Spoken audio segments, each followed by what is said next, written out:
Good morning, everybody. Welcome to Sewing Street. It's all right, I haven't got black eyes. It's National Sunglasses Day. Hurrah! It's also National Bingo Day, which I think is quite significant, and National Onion Day. I'm just going to leave those three with you. Anyway, welcome to Sewing Street. It's wonderful to have your company, and thank you for being here. We've got a fantastic day ahead of us with two amazing guests, but let's start, as always, with our early birds. Oh, I just love seeing those birds in the morning. Oh, what a day outside. Have you seen the weather? What happened to summer?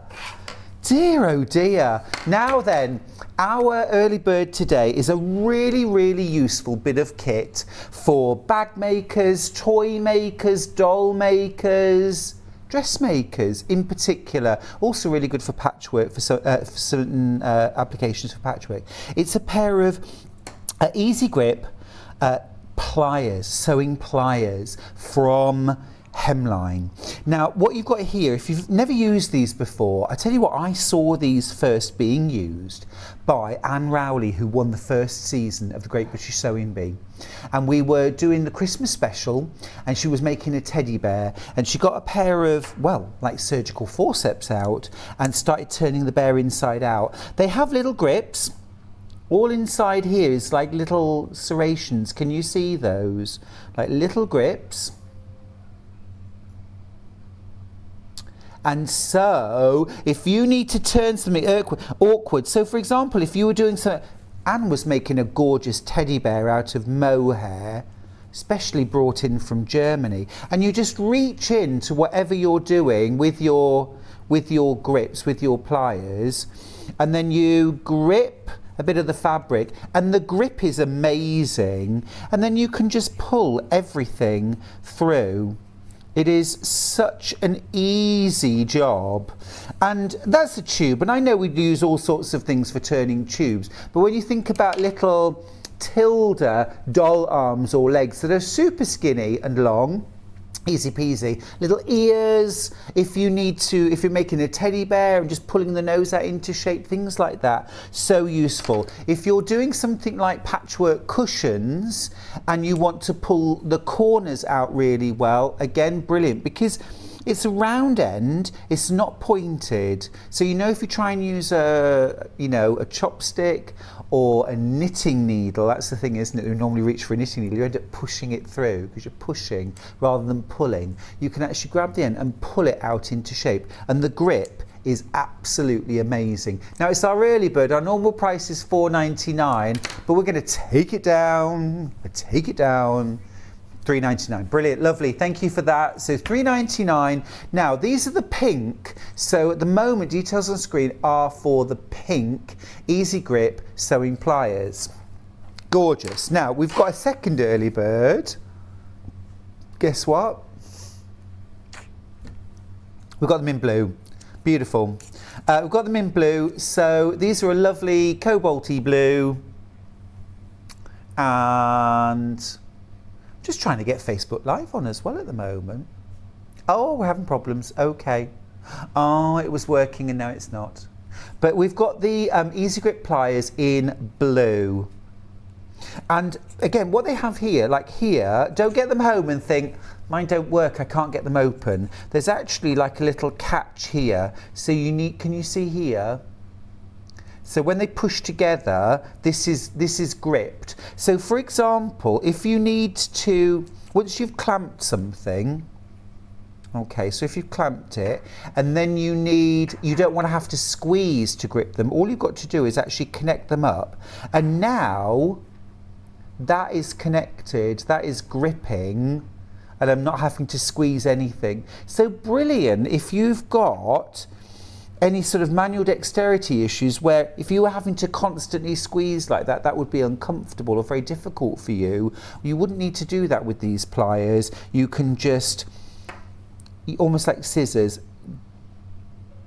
just lock onto the fabric, push those edges together, and now that is absolutely clamped on there. Fab. Really useful bit of kit. Brilliant price. Again, $3.99 on our early bird. A lovely message. Morning, Stuart, from sunny Dumfries at the moment. Mo, is it sunny? Doesn't seem fair. It's wet. It's really wet here. Mo, go out, enjoy the sunshine. Take your TV with you, please. Oh, you know, I was in Dumfries and Galloway. It's about a month ago now. What a beautiful part of the world. It's absolutely gorgeous out there. I was at a lovely place called Shambelly House, and Mo Morag came to 2 of my workshops. That was lovely. We had a great time. Okay, keep going through for that. Do we have Facebook Live? No, still not. Okay. Oh, I'm just looking at our Rebecca Reed at Glastonbury.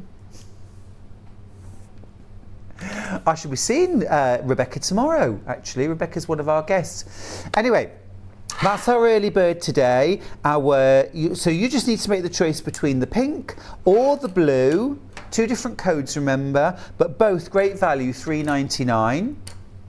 There we go, there they are. We've got the Team Pink, Team Blue. Which one are you? Usual price $4.99, but up until midnight tonight, they are going down to $3.99.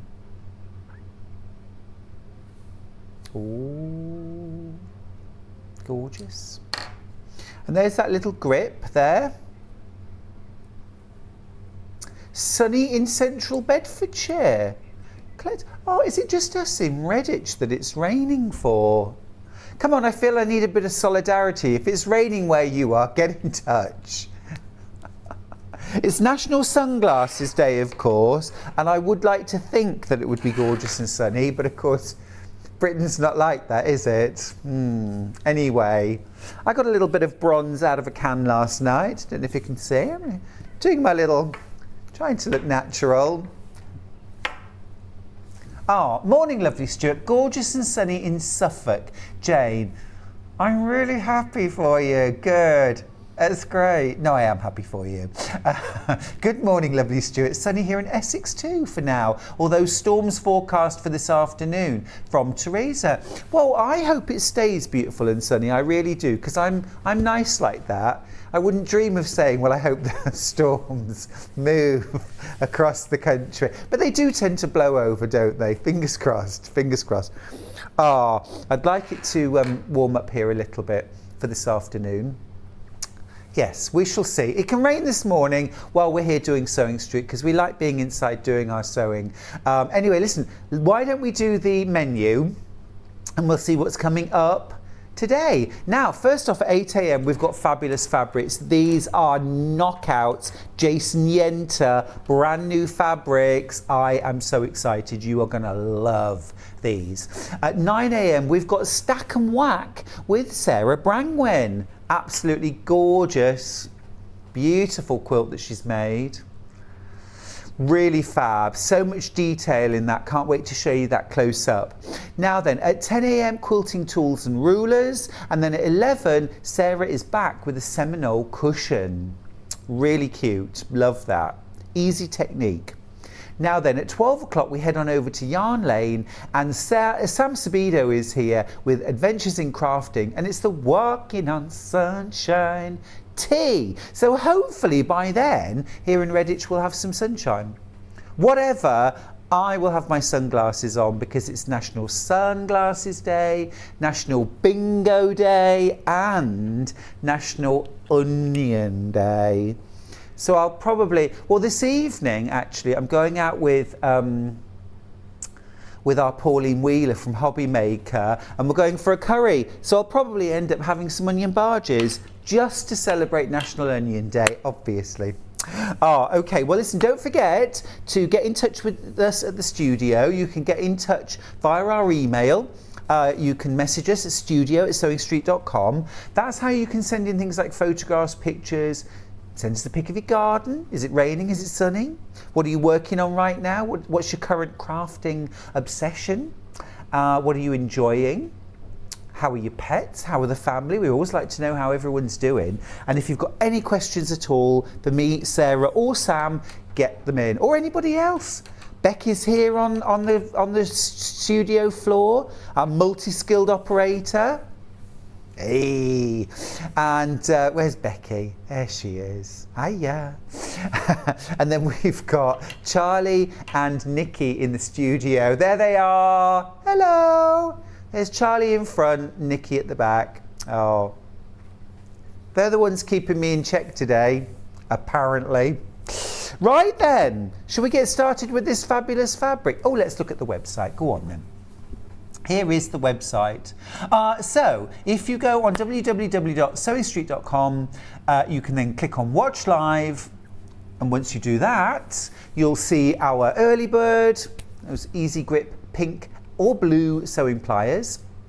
And then if you scroll down, you'll see two columns. Today's show deals, that's everything that we've already seen. And then second column is pre-order. Now, if you go on that, you'll be able to see everything that's coming up across the whole morning. Look at those Jason Yenter fabrics. They are unbelievably beautiful.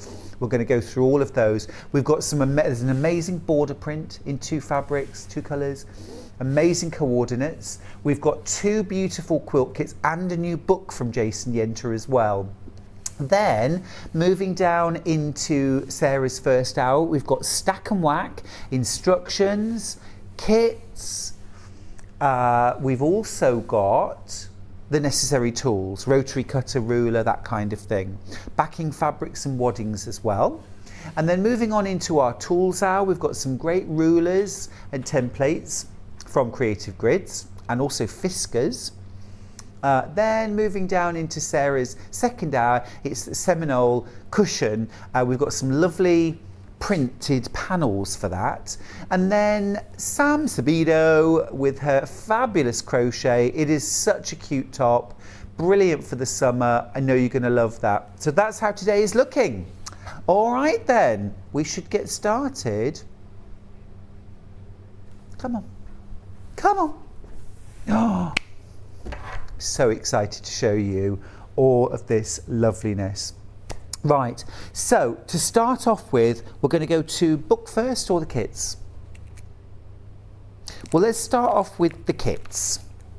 Okay, right, so let me show you first of all, show you a picture of this amazing quilt.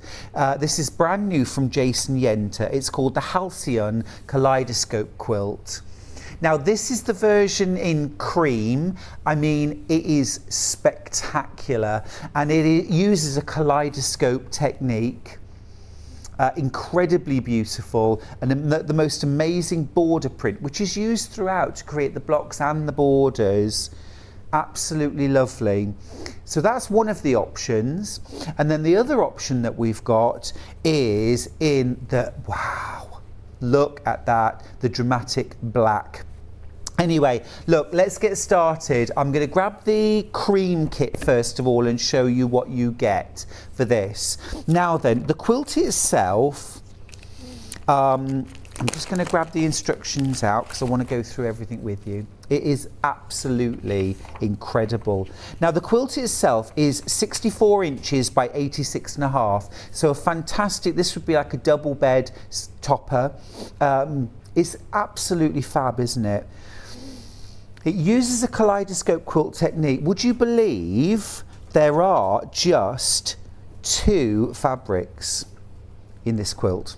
2 fabrics. But let me show you. So you've got this wonderful green, and I mean, this is our sort of backgroundy print, but how stunning is that? If you love Jason Yenter fabrics, I mean, just gorgeous. If you love Tim Holtz, it's got a gorgeous Tim Holtz look to it too. So that's our backgroundy fabric, but the real star of the show is this border print. Now, Becky, can I just ask you to come and give me a hand?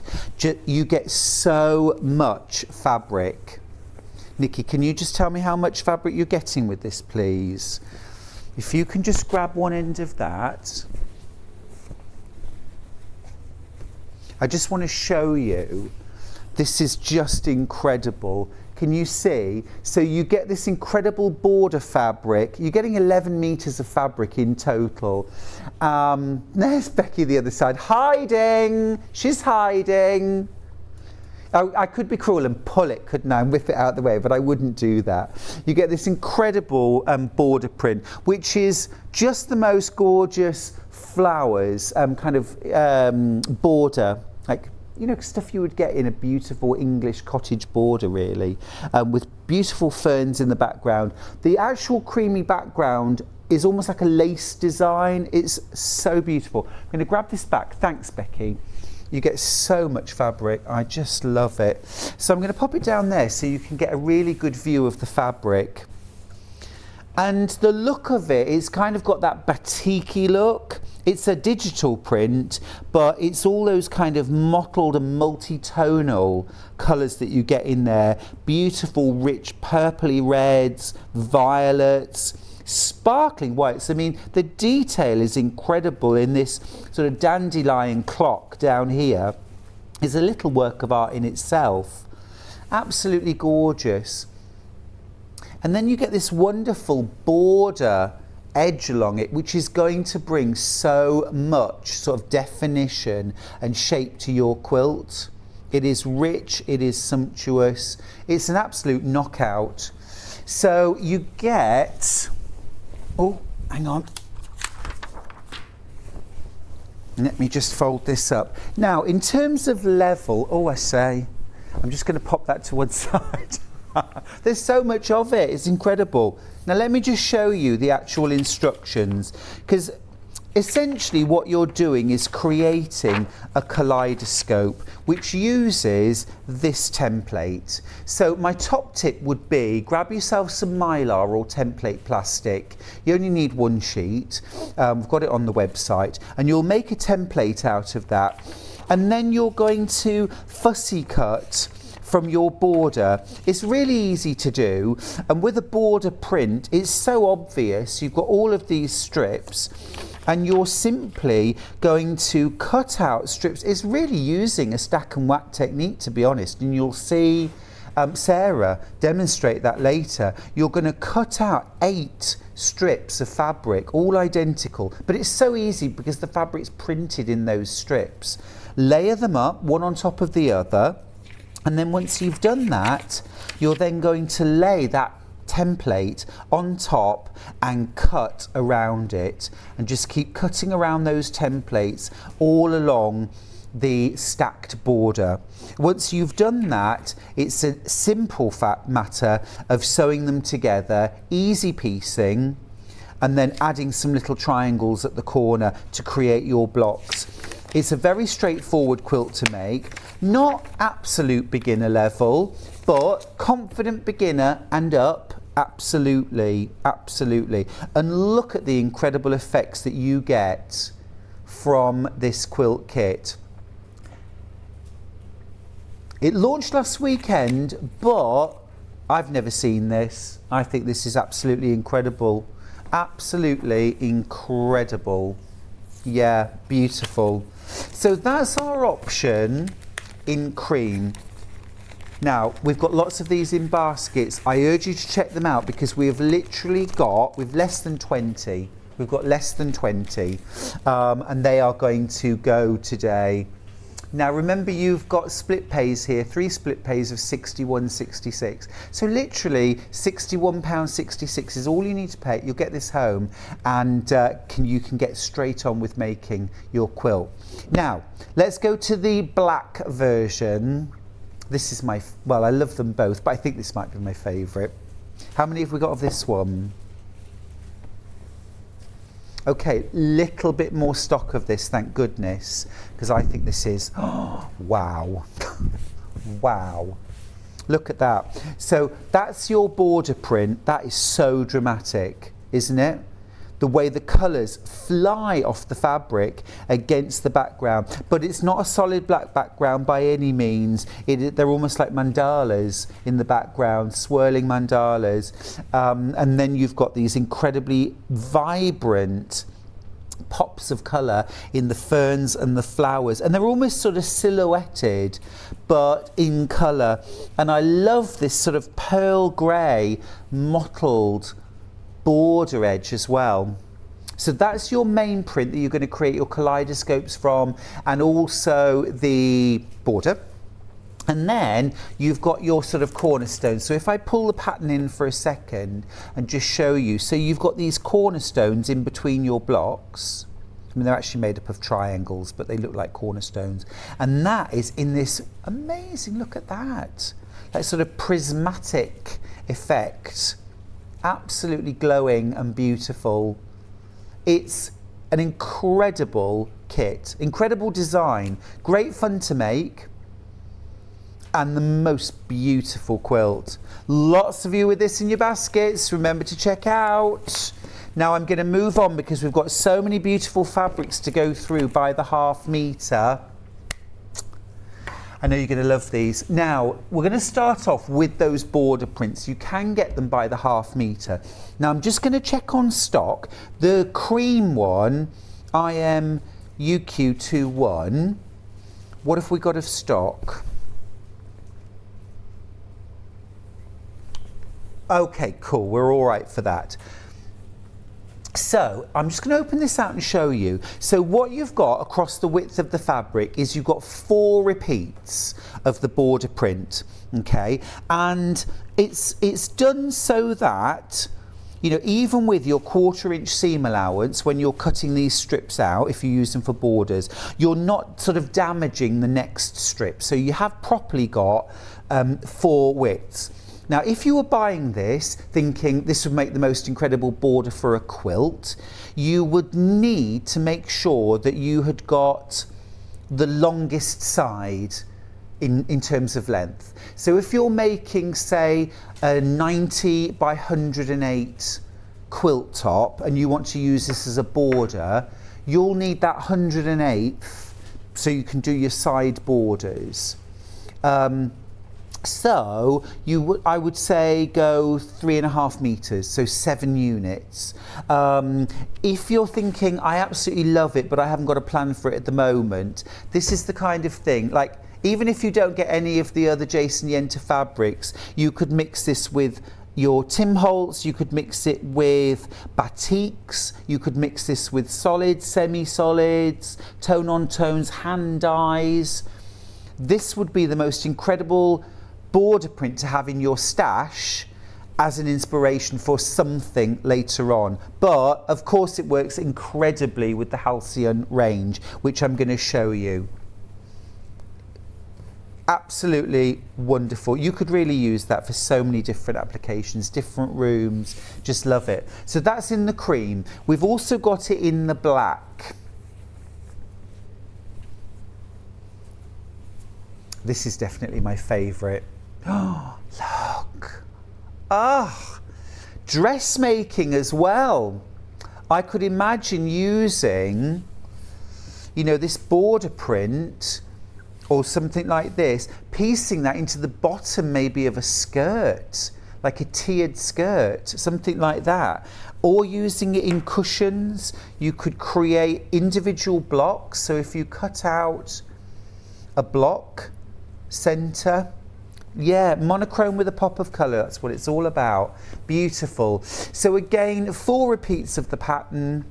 It's running vertically. So if you need 120 inches continuous length for a side border, you do not have to piece that. Just make sure you buy enough. Think about the length, but you've got literally, look here, here's the selvage. So the stripes, the border runs parallel with the selvage. Okay, lots and lots of you with that in your basket. Multi-buying too. It's not the kind of fabric that you only want 1/2 metre of, is it? Let's be honest. And if you want to use that for stack and whack, remember that Sarah Brangwyn's coming in the next hour to do stack and whack. Those fabrics would be amazing for it, absolutely amazing. And the job of cutting out your strips for stack and whack will be so much easier because it's a pre-printed regular border. Super easy. Lovely message. Good morning, Stuart. You are the sunshine today. Oh, bless you. Love the Jason Yenter fabrics. Raining in Bristol. Love to the crew also. Oh, Susan, you've cheered me up no end. Thank you. Now, I want to jump. I'm going to leave fabrics for a second because I want to jump to Jason's brand new book. Jason brings out a beautiful book with every fabric range. I love this. I wish I could do this, to be honest, because it's just fantastic. This is called Halcyon Quilts from Jason Yenter. It is gorgeous. It's brand new, $17.99. You get 6 different quilt designs in this book, and they are all using the Halcyon range. Now, that doesn't mean you couldn't make these quilts from another range. I mean, just look at that. We've got all of this today. How incredibly beautiful is that? So there's your border print. Okay, and then Jason's used various different kind of autumny shades from the collection to create the quilt. I can't go through every fabric that you'd need for each individual quilt, but you know, if you wanted to make that, just go for, and it's kind of, well, you just get half yards basically. Absolutely amazing, amazing quilt book. But you could use this for so many different quilts. How beautiful is that? Celtic knots. Again, using this collection, all your full instructions, magic coins. That's amazing, isn't it? With quarter circles. Very beautiful. Quite cafey. That's lovely too. Really simple, like a Boston Commons style quilt. That's called Midnight Garden. Love that. Wow. Rose Kingdom. Oh, that's so pretty. Can't wait to get to all these fabrics. So you're getting 6 full quilt designs. That is stunning. Look at that. Absolutely stunning. The combination of fabrics is just breathtaking. Indigo vines, immense. Absolutely lovely. So different, aren't they? $17.99 for the book. It's brand new. Lots of you have that in your baskets. There's Jason. There he is. Oh, he's a clever boy. Really love that. Really love that. Want that. Need that. Get it in the boot of my car right now, please, Becky. Okay, let's move on. Oh, another message. Morning, Stuart. I feel your pain. It's dull and raining here in Cheshire too. Have a great day, Sam. Oh, Sam.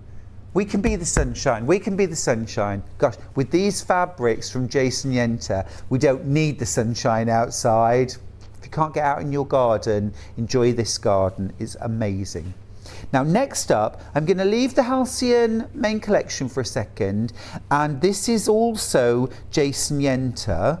Okay, but this is a rainbow bundle. So this goes with the Halcyon collection, but you could use this just on its own. This would mix incredibly well, maybe with a black or a cream. Say again, Nikki. I've only got 15 of these bundles. I know you know what I'm going to have to do. You know what I have to do. So predictable. I have to put them in order. To put them in rainbow order. Oh, look at that. Look at that. Look at that. Absolutely gorgeous. Red and yellow and pink and blue. 4 meters in total, $59.92. That's a stonking price, isn't it? That is a brilliant price. Now, if you were to buy the bundle, couple of meters of that, maybe a bit of cream, a bit of something like that. There's your own quilt kit. Oh, can I just have that, please? Please! Oh, that is so lovely, isn't it? The more I look at that, the more I want it. It is absolutely beautiful. I love all the printed fabrics, but just that rainbow is making me very, very happy. If you want something a bit lighter, go with the border in the cream and green. Okay, with, look how stunning that looks. Look how stunning that looks. That is beautiful. You don't have to do anything complicated with these fabrics. They're beautiful enough to let them just shine, aren't they? Our producer Nick is saying, can you make me something with that? No, Nikki, but I will teach you to sew. Okay, I'm going to put that rainbow bundle to one side. Very, very beautiful. Okay, let's start doing fabrics by the half meter. We've got a lot to get through. Okay, let's start. Well, it doesn't really matter, does it? They're all gorgeous. So this is CU82. So all these fabrics now available by the half metre. Oh, hello. This is giving me hydrangeas and oh, what's the one that grows across the front of a country cottage? Hangs down. Not ivy, honestly. Oh, you know what I'm thinking of, don't you, at home? Please message in. Wisteria. Wisteria. Wisteria. That's giving me wisteria vibes. Absolutely lovely. So again, you could just pull out, you know what I mean? A couple of these. If you want these rainbow fabrics on their own, these are available individually, aren't they? Yeah. So have a look on the website for those. But gorgeous, love that. Okay, right, same print. This is WR89. But this, check it out. Look at that. I keep on looking at the screen to the side of me to see how they look sort of from a distance because they're so beautiful. Halcyon vines in green and purple, stunning. So these in themselves, if you don't want such an obvious border print on a quilt, these would make gorgeous borders because they have all that lovely unctuous juicy colour in there, but without being sort of so obvious. Now this next one is HZ83, and this is those gorgeous autumny fiery shades of burnt orange and peach and gold. Look how glowy that fabric is. It's like it's on fire, isn't it? Oh, confetti flower fields. Love that, Nikki. Confetti flower fields. Again, by the half metre.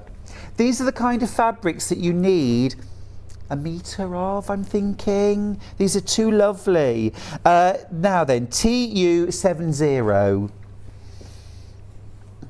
Now these are the sort of fabrics I think Jason is so good at designing. They have the look of boutique, but they're digital prints. They have so much going on in them, and yet I don't know if I can say they're subtle, because they're too beautiful to just say they're subtle. But do you know what I mean? They're glorious. There's so much going on. They're like mandalas, overprinted with flowers. They look like, you know, hand block printed and hand dyed.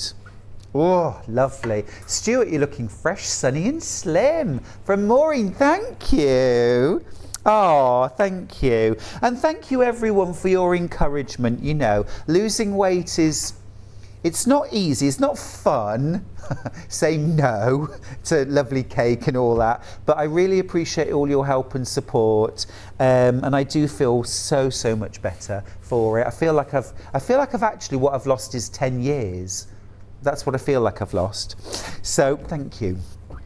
This one is JO45. Oh, beautiful. Oh, that's cool. Nikki's just telling me her scales tell her how many years you've lost as you lose weight. How it kind of alters your biological age.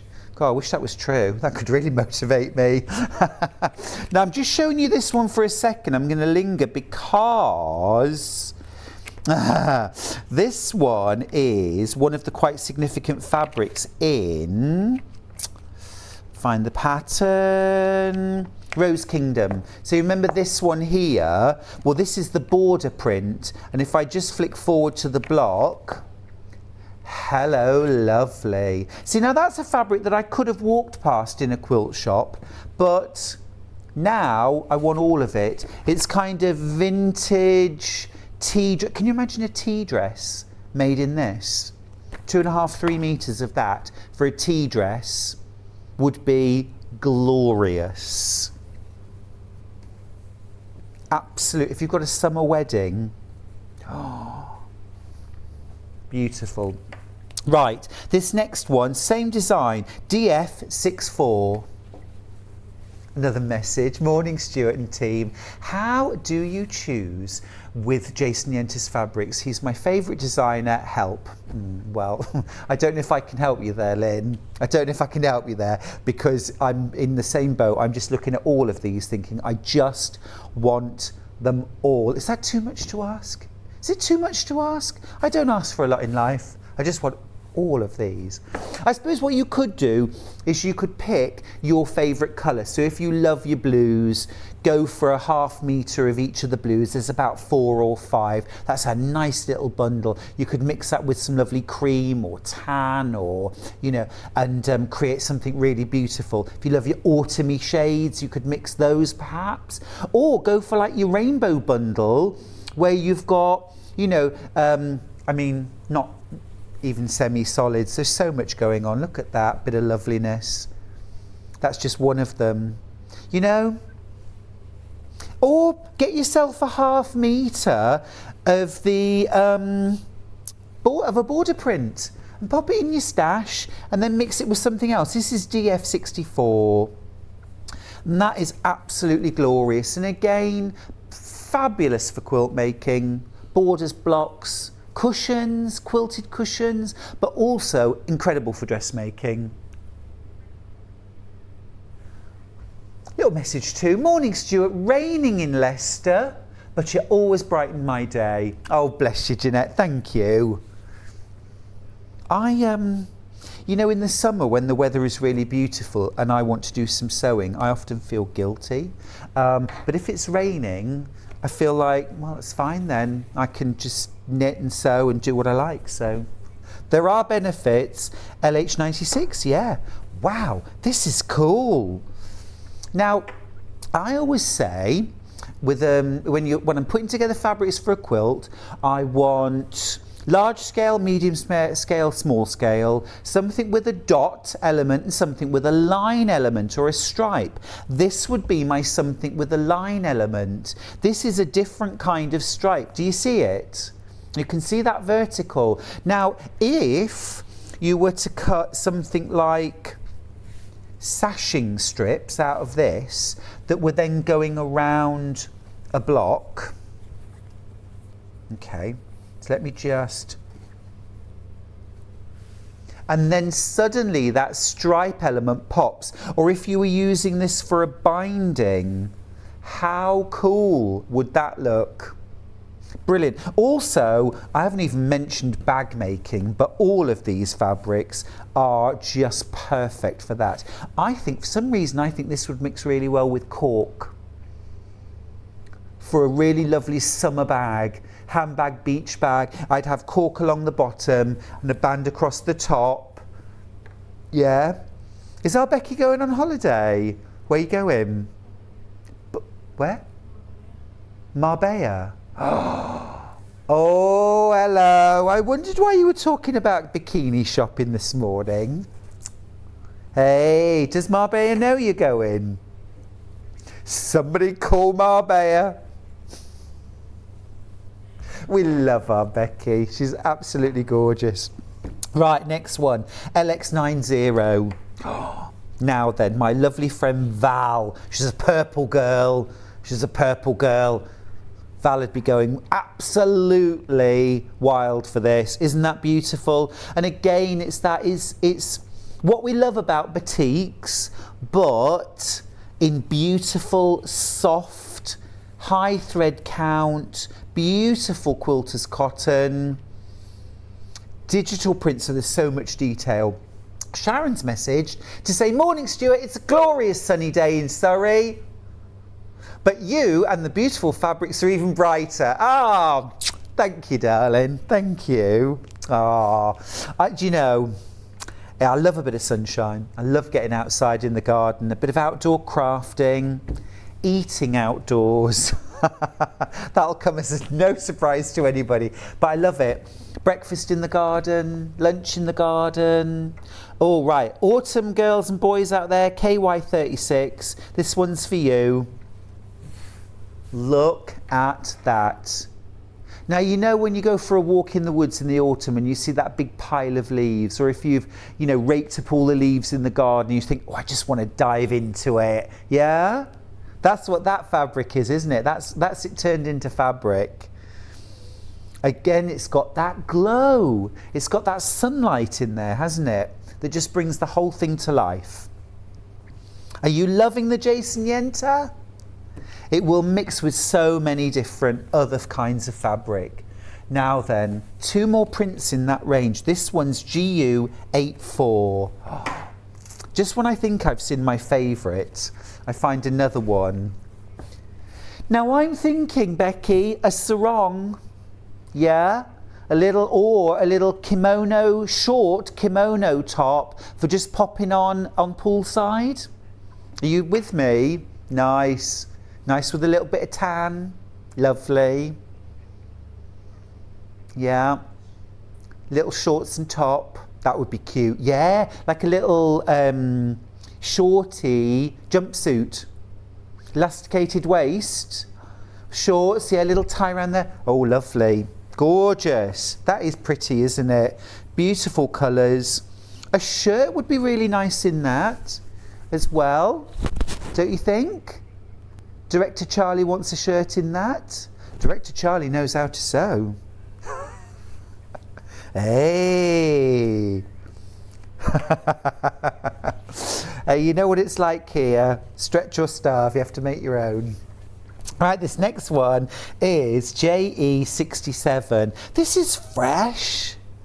This is fresh and lovely. Isn't that pretty? Yeah, I'd like a shirt in that. I'd do a shirt in that. Really nice. It's a bit tropical, but not madly so. No, it's not in your face. And the colours are so bright, you imagine up against your skin. It's sort of brightening, isn't it?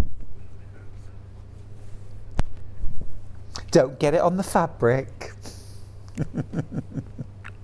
Oh, do you know, I was worried actually, because I did my little bit of fake tan last night, but I did shower before bed, obviously, but I was still worried that I would leave the bed orange, but I didn't. Now, this next one, wow, ZB17.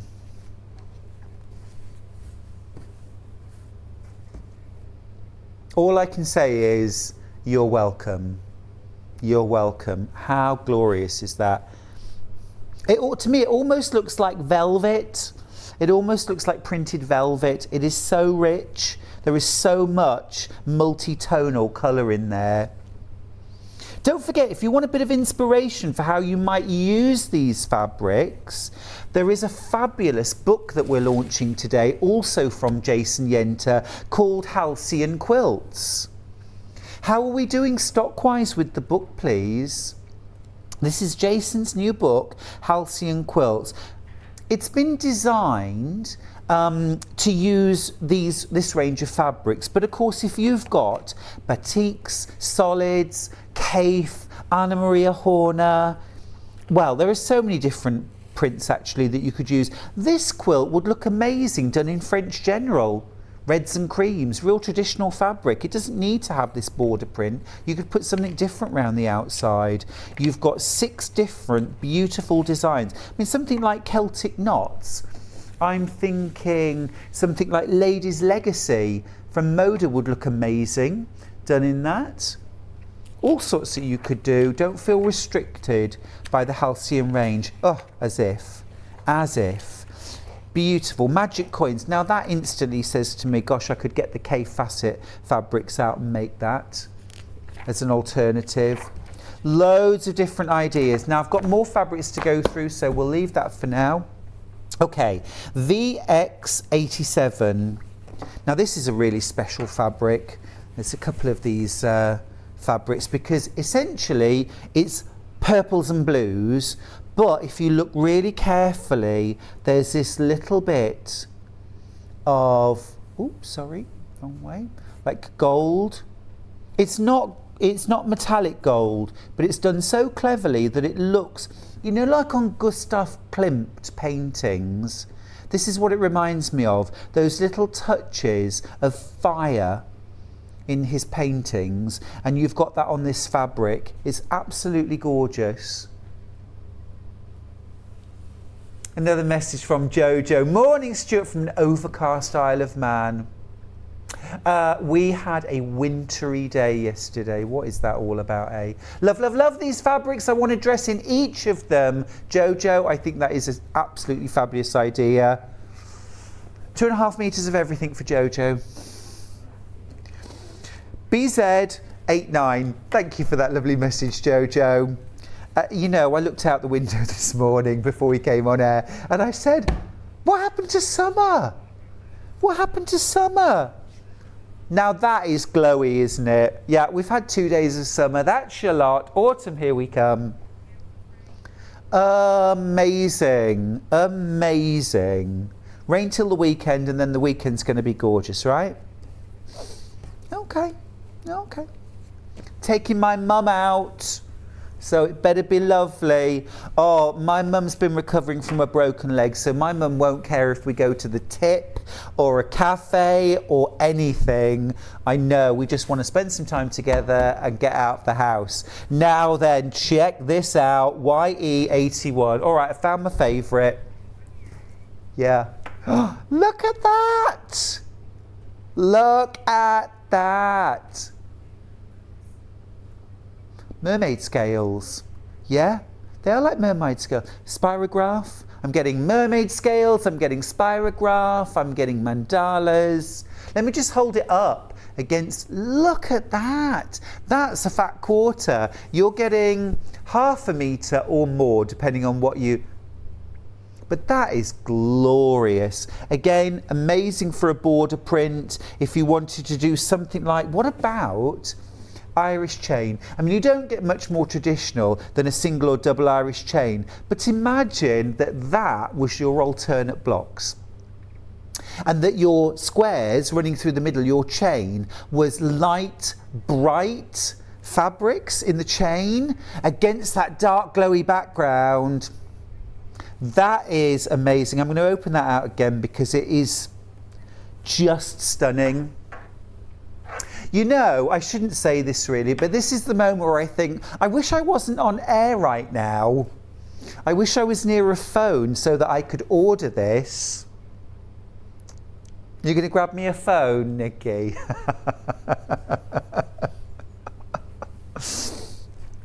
What I should probably do is just lick everything that's on the table, and then I'll have to just take it home, won't I? I'm going to show you the next one. This is the blue one, OV06. Because if you love blue and you liked that last design, check that out. That's another kimono for round the pool, isn't it? Or round the house. Becky's just done a face which I know means I need that. She just went...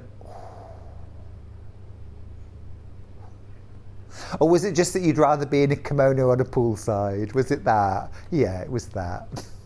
But it is stunning, isn't it? Stunning. What about, have you seen those gorgeous mermaid, like, blanket where you get in them, almost like a sleeping bag? I'm like pulling my pants up. Do you know the kind of thing I mean? Have a look on Pinterest. It's like a little blankie that you get in, like a little snuggle thing, okay, in a mermaid tail, but that for the mermaid tail, and then line it with like silver grey or a blue fleece, the tail on the end. Lovely. I think they do them in adult sizes. Now then, something, same design, but completely different look. This is OV90. Aren't you glad you tuned in this morning? Look at that. Now that is instantly transporting me to Kyoto. In the spring, yeah? It's like blossom. It's like blossom, isn't it? They're like, suddenly I'm thinking there's flowers, it's petals, or it's parasols. Yeah, like paper parasols, you know, the Japanese paper parasols. It's those now. It's just changing with every colourway. Gloriously rich pattern, detailed.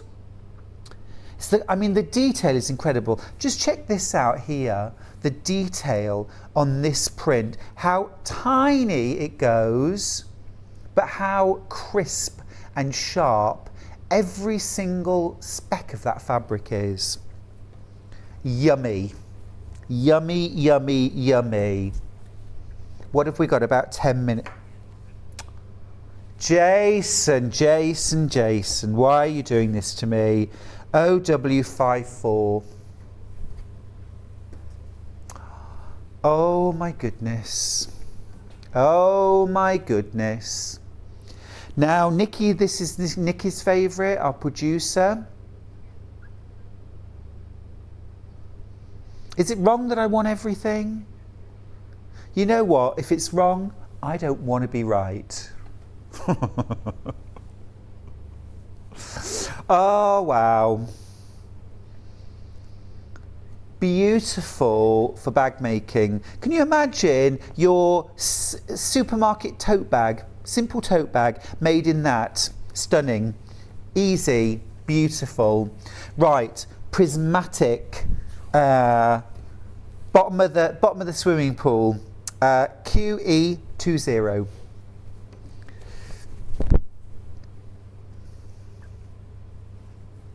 Gorge. Absolutely gorge. And again, if you've got maybe Tim Holtz Eclectic Elements fabrics and you want something that's a good, I'm loath to say blender because it, you know, it really sort of doesn't make it sound like really as gorgeous as it is, but you know what I mean, when you want a gorgeously rich but non-patterned fabric, but you don't want plain. Absolutely beautiful. What about lining a jacket with this? Or a bag. That's the blue version. We've got a purple version, my purple girls and boys. This is CO04. And again, you know, if you're really struggling to decide which one shall I have, you know, and you want just a little kind of duo that you could use for bag making, what about 1/2 metre of that and 1/2 metre of that? There's a combo. Bag making. Make yourself a gorgeous weekend bag out of those two. Or a tote or a messenger. Fab, fab, fab. Okay, let's keep going. We've just got a couple more. Right, so here's that rainbow version. This is 49, yeah. This is kind of rainbow. This is the one that's in the Kaleidoscope Quilt kit. So if you remember this quilt kit that we had, you've got your border print and then you've got that. So if you've gone for that and you want a bit extra of this maybe to make some matching cushions, or you just love that glowy, wow, it's almost like being in space, isn't it? It's the kind of gorgeous colours. Love that. Okay, now,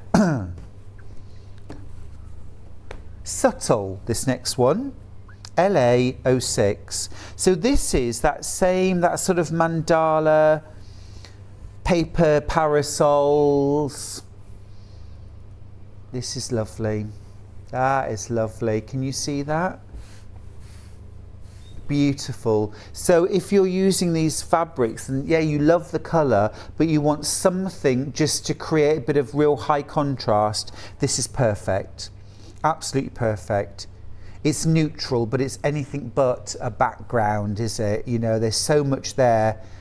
If you were doing stack and whack, maybe you bought some border print and you're going to stack and whack it.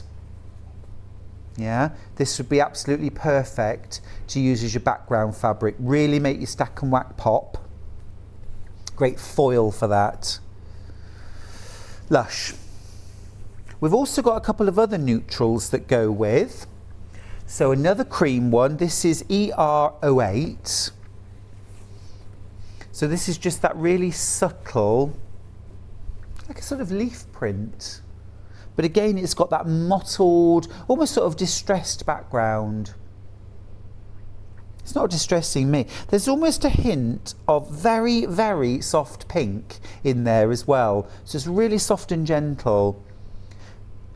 It's almost like the colour of putty. It's that sort of putty pink. And then we've got a black version of that right here. This is ZX03. So again, if you were thinking stack and whack with the border print and you wanted a really nice dramatic, there you go. So that's going to really, really pop. Whoops, sorry. It's going to really pop against that. Can you see the design? Subtle. It's subtle. It's difficult to show on TV, really, but absolutely stunning. Right, 3 fabrics left.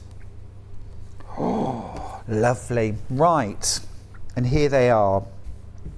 Okay, let's go. Can we go? Let's go turquoisey blue first. RQ01.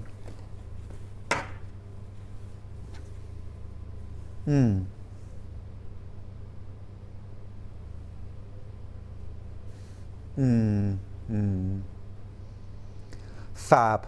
Beautiful. So that comes in the aqua.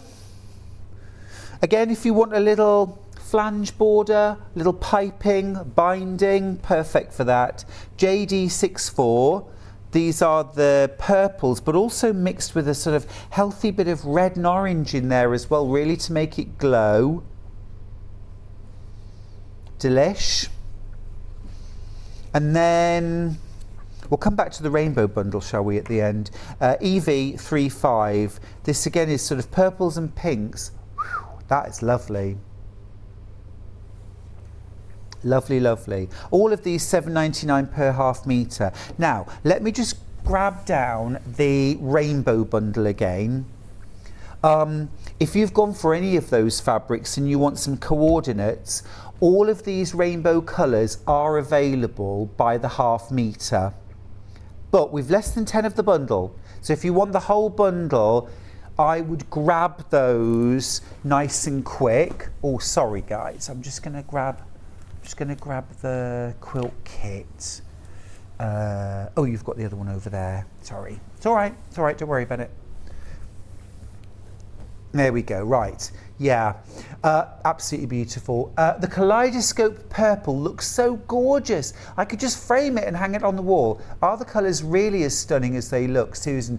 I think actually they're better than they could ever look on TV. Wait till you get them home. You will not be disappointed. They are just glorious. And you're absolutely right. You could literally stretch fabric over a frame. Now, all of these fabrics are available individually. So there's that gorgeous sort of pinky purple, there's the deep purple, jades, teals. Available as a whole bundle, £59.92. You're saving £4 there by buying them all, and really, who could split the rainbow? Come on. But you can also get these separately online by the half metre. They're all £7.99 per half metre as well.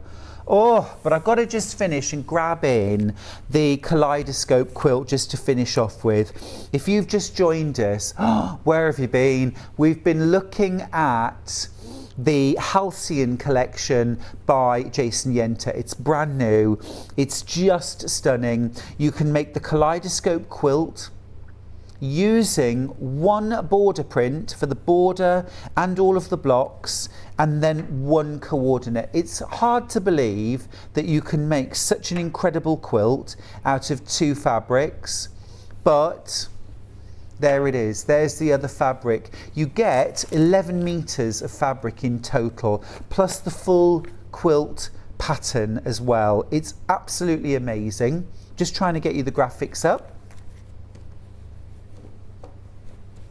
Oh, okay. We'll get those graphics up in a second. The kit, the black kit, yeah. Amazing. Perfect. So graphics are on screen. That's the book, yeah. Well, I wish that kit was £17.99. I'd take a couple of those. Thank you very much. There we go, that's more like it. 184.99. Remember, you're getting 11 metres with less than 20. We have less than 20. All right, and then don't forget, we've also got that amazing book from Jason Yenter. Have a look on the website, everything's there.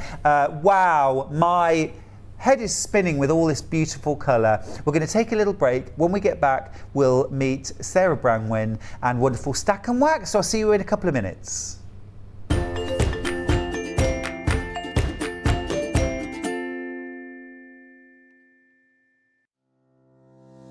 Hi guys, I'm Becky Alexander Frost and I own a pattern brand called RJF Makes.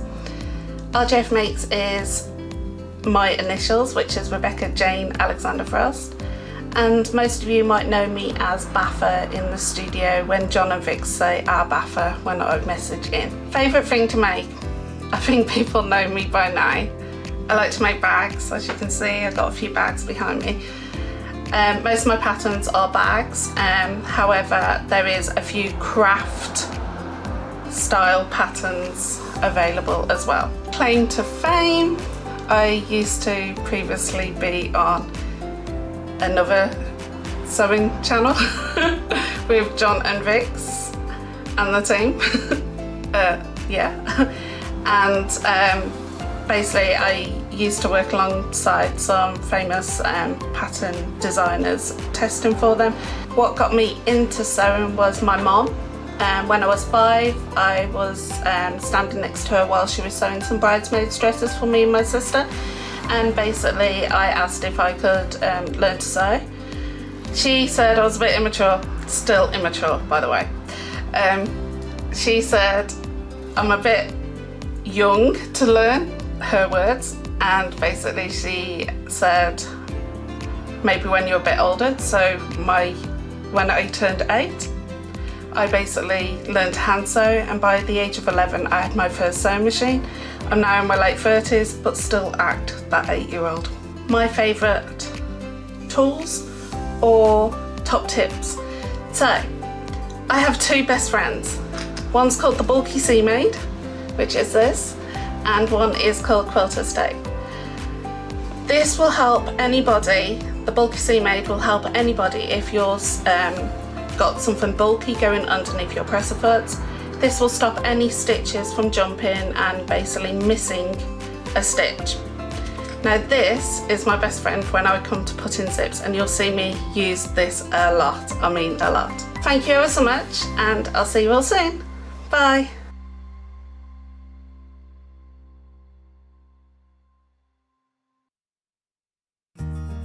Have you heard about all the different ways you can shop on Sewing Street?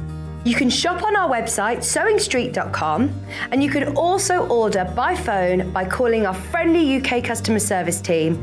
Just call 0800 001 4433. And don't forget about the Sewing Street app.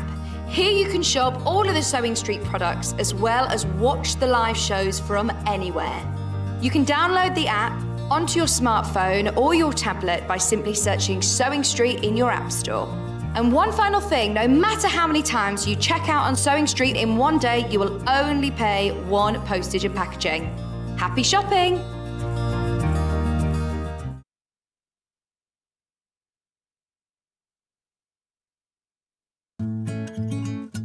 Stuck for ideas for the perfect gift? Why not get them a gift card? You can buy Sewing Street and Yarn Lane gift cards loaded up with anything from £10 to £500. Shop our gift cards online at www.sewingstreet.com or www.yarnlane.com, or purchase them via our UK call centre on 0800 001 44 33. Keep up to date with what's on Sewing Street and Yarn Lane, as well as all the latest news and special offers by signing up to our email newsletters. For Sewing Street, head on over to www.sewingstreet.com, scroll down to the bottom of the homepage, type in your email address, click the envelope, and you're done. It's exactly the same for Yarn Lane. Head on over to www.yarnlane.com, scroll down to the bottom of the homepage, type in your email address, click the envelope, and that's it. You are now subscribed to both Sewing Street's and Yarn Lane's email newsletters. Never miss out on the latest news and special offers ever again. Are you a fan of Sewing Street and Yarn Lane? Why not join our growing Facebook fans pages? Just search Sewing Street Fans and Yarn Lane TV Fans on Facebook and click Join Group. It's that simple. Never miss out on the latest news and updates from our presenters and guest designers, special offers and plenty of chat with your fellow fans. Share photos of your makes, ask for advice, interact with your favourite guests and presenters and be a part of the ever-growing sewing and yarn community. See you there!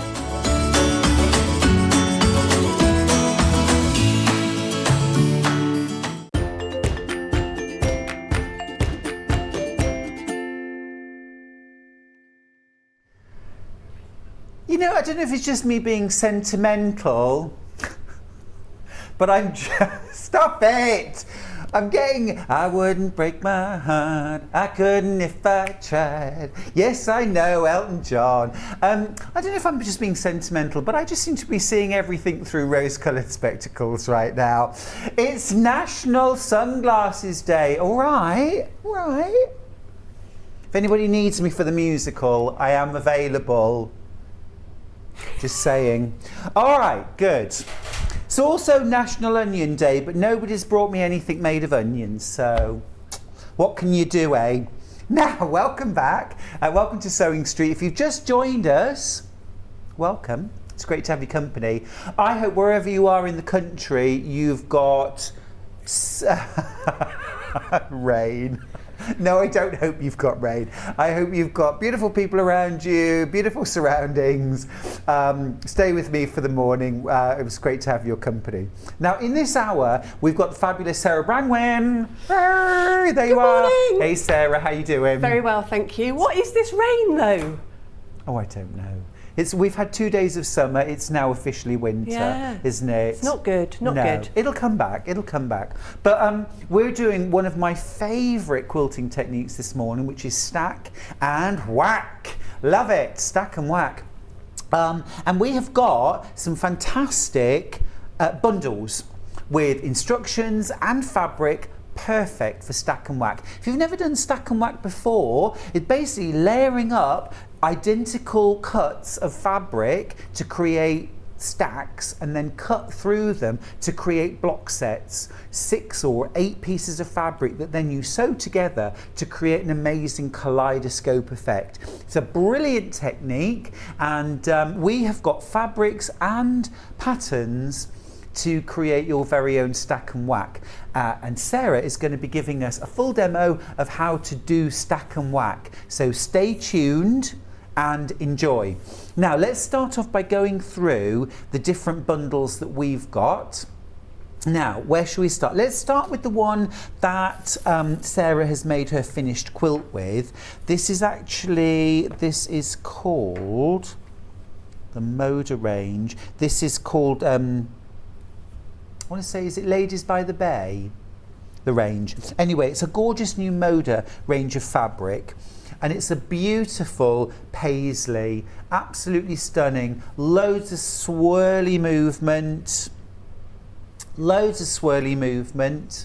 and a gorgeous Sister Bay. That's the one, Sister Bay. Yep, thank you.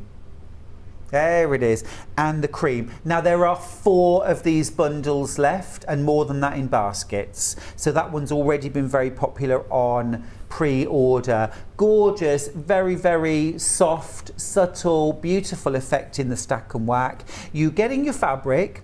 Fabric-wise, you're getting 3 meters.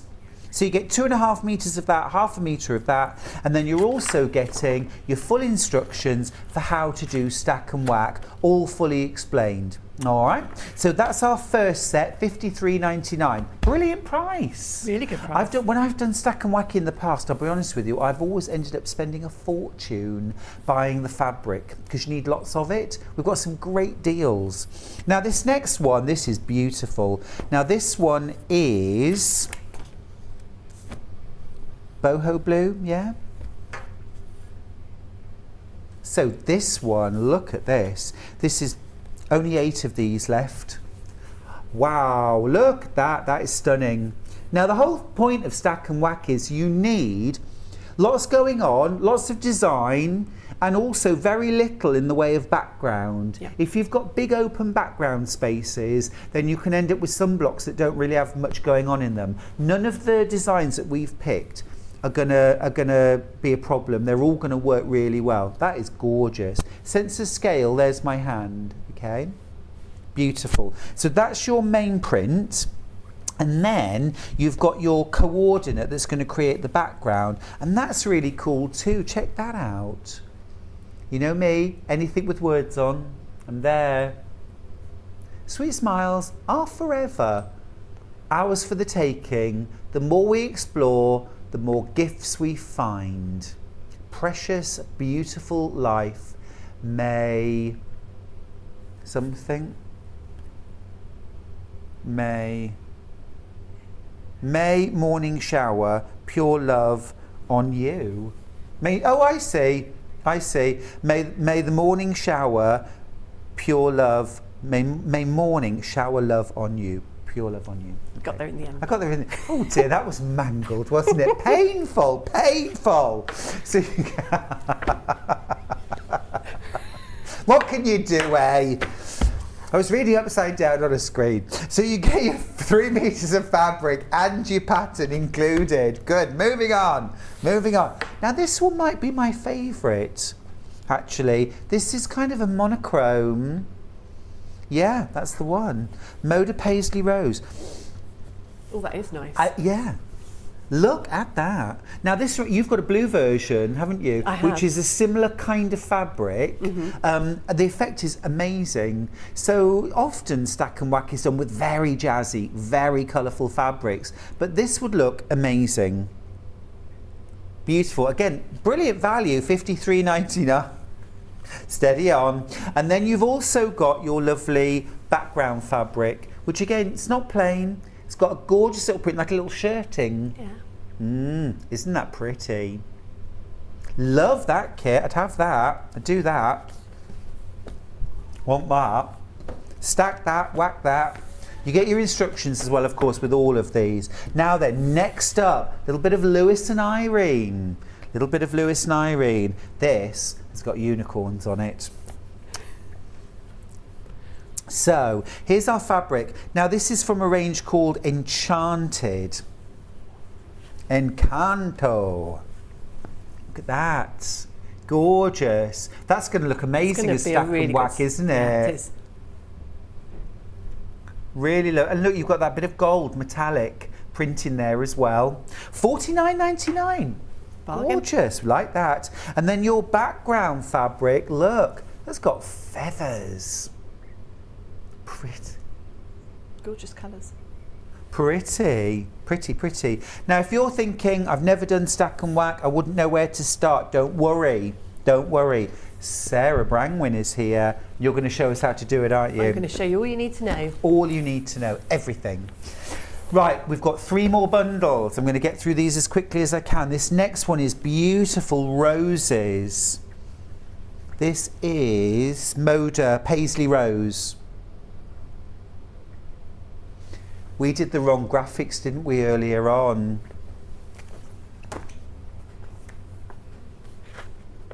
Yes.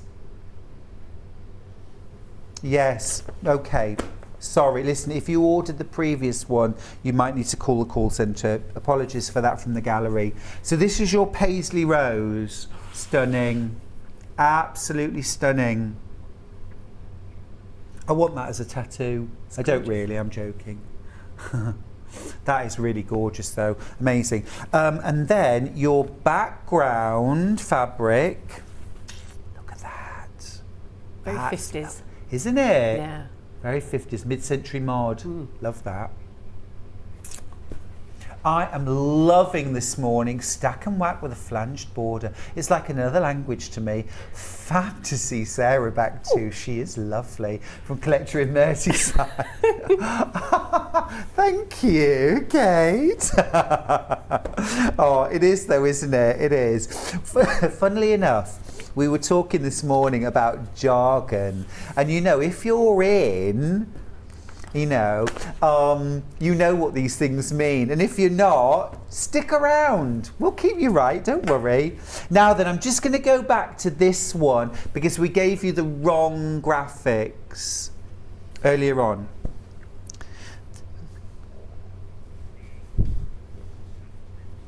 Oh, the orange. Ah, yeah. Yes.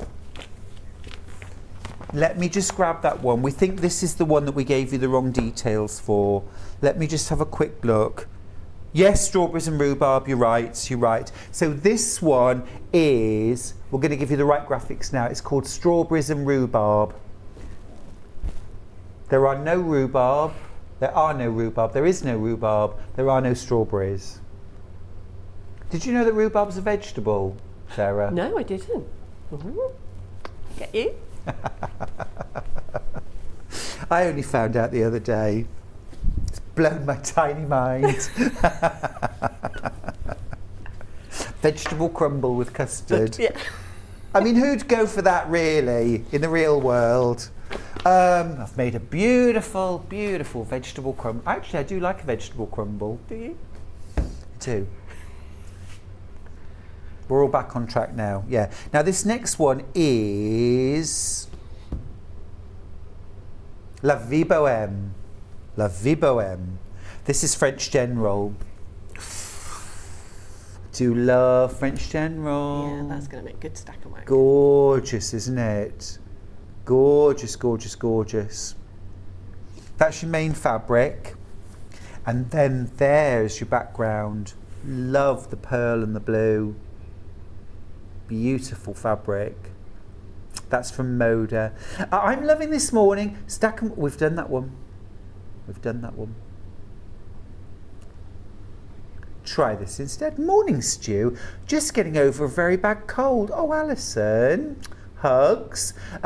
Now I know how Stack and Whack feels like loving the fabric. Oh, Alison, you poor thing. There's nothing worse than a summer cold, is there? It's horrible. Oh, sending hugs. Plus instructions, and then our last one, and this is the one that Sarah's going to be demonstrating with. Glass Renaissance. Oh yeah. Love that. Very pretty.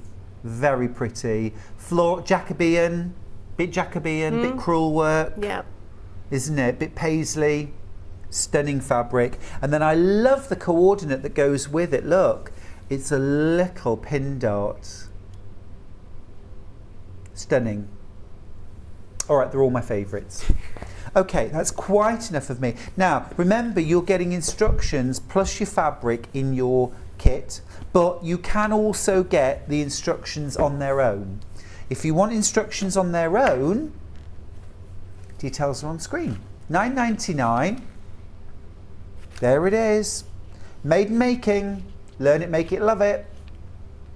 Lots of these in baskets. Don't forget to check out because we haven't got loads left. Just a little warning. We're in the danger zone.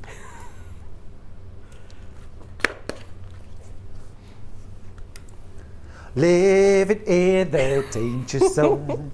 Danger zone.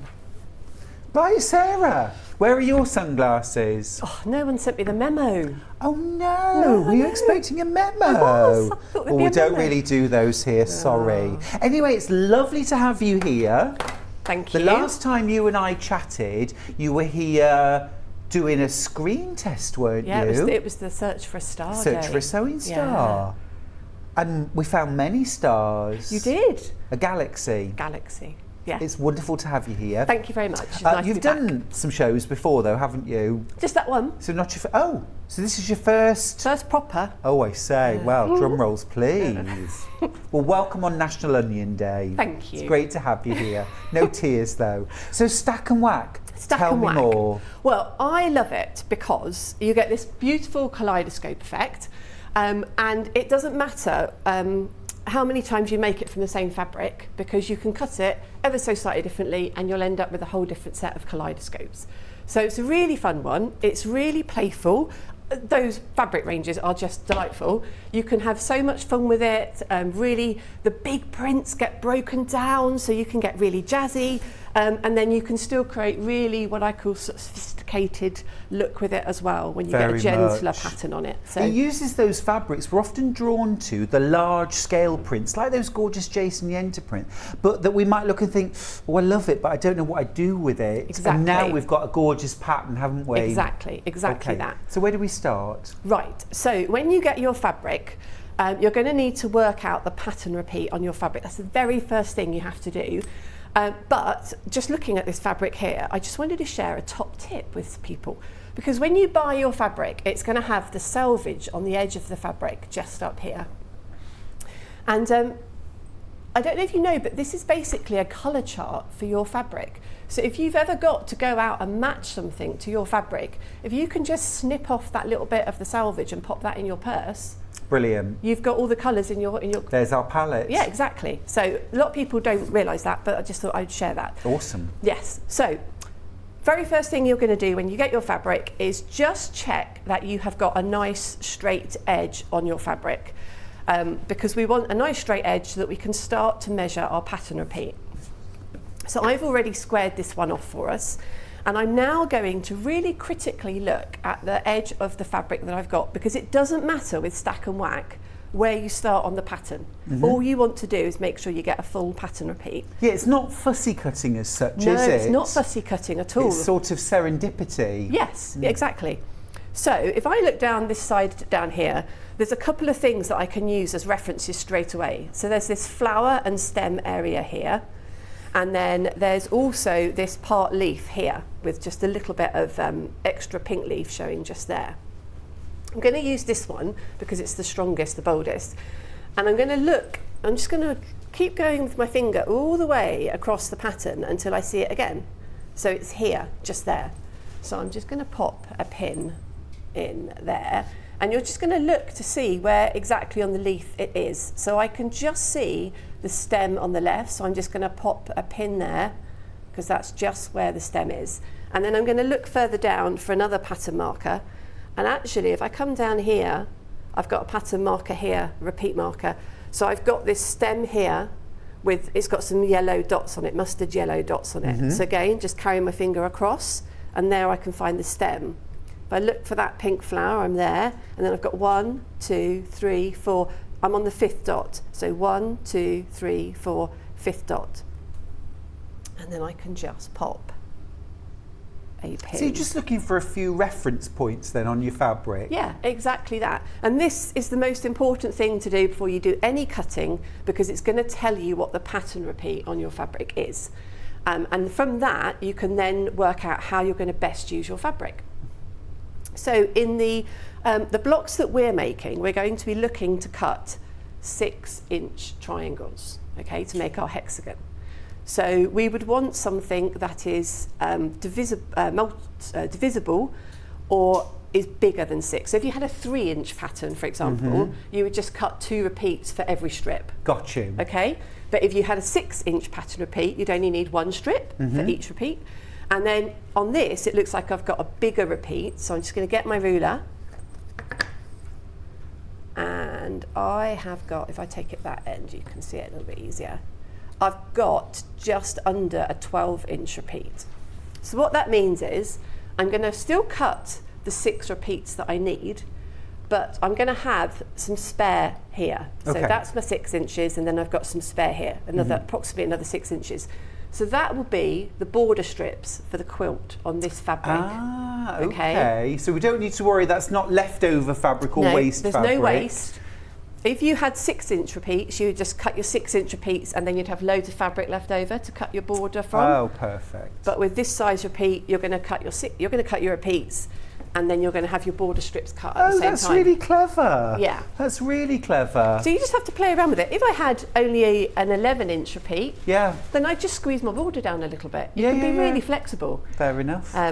So I've got my repeat. Now, it's always quite a good idea to have 3 markers when you're going to do a line. So I'm just going to go in the middle, and I'm just going to find another repeat. So I know roughly where it's going to be. While you find that, Sarah, I just need to let you know at home, we are definitely in the danger zone with Sarah's patterns. There are way more in baskets than we've got them available. Okay, so please check out your baskets, otherwise you're going to miss out. Right, so you found your third point? Yeah. So I found my third point and I've just popped my ruler on. So that was the best fit between the 3 pins.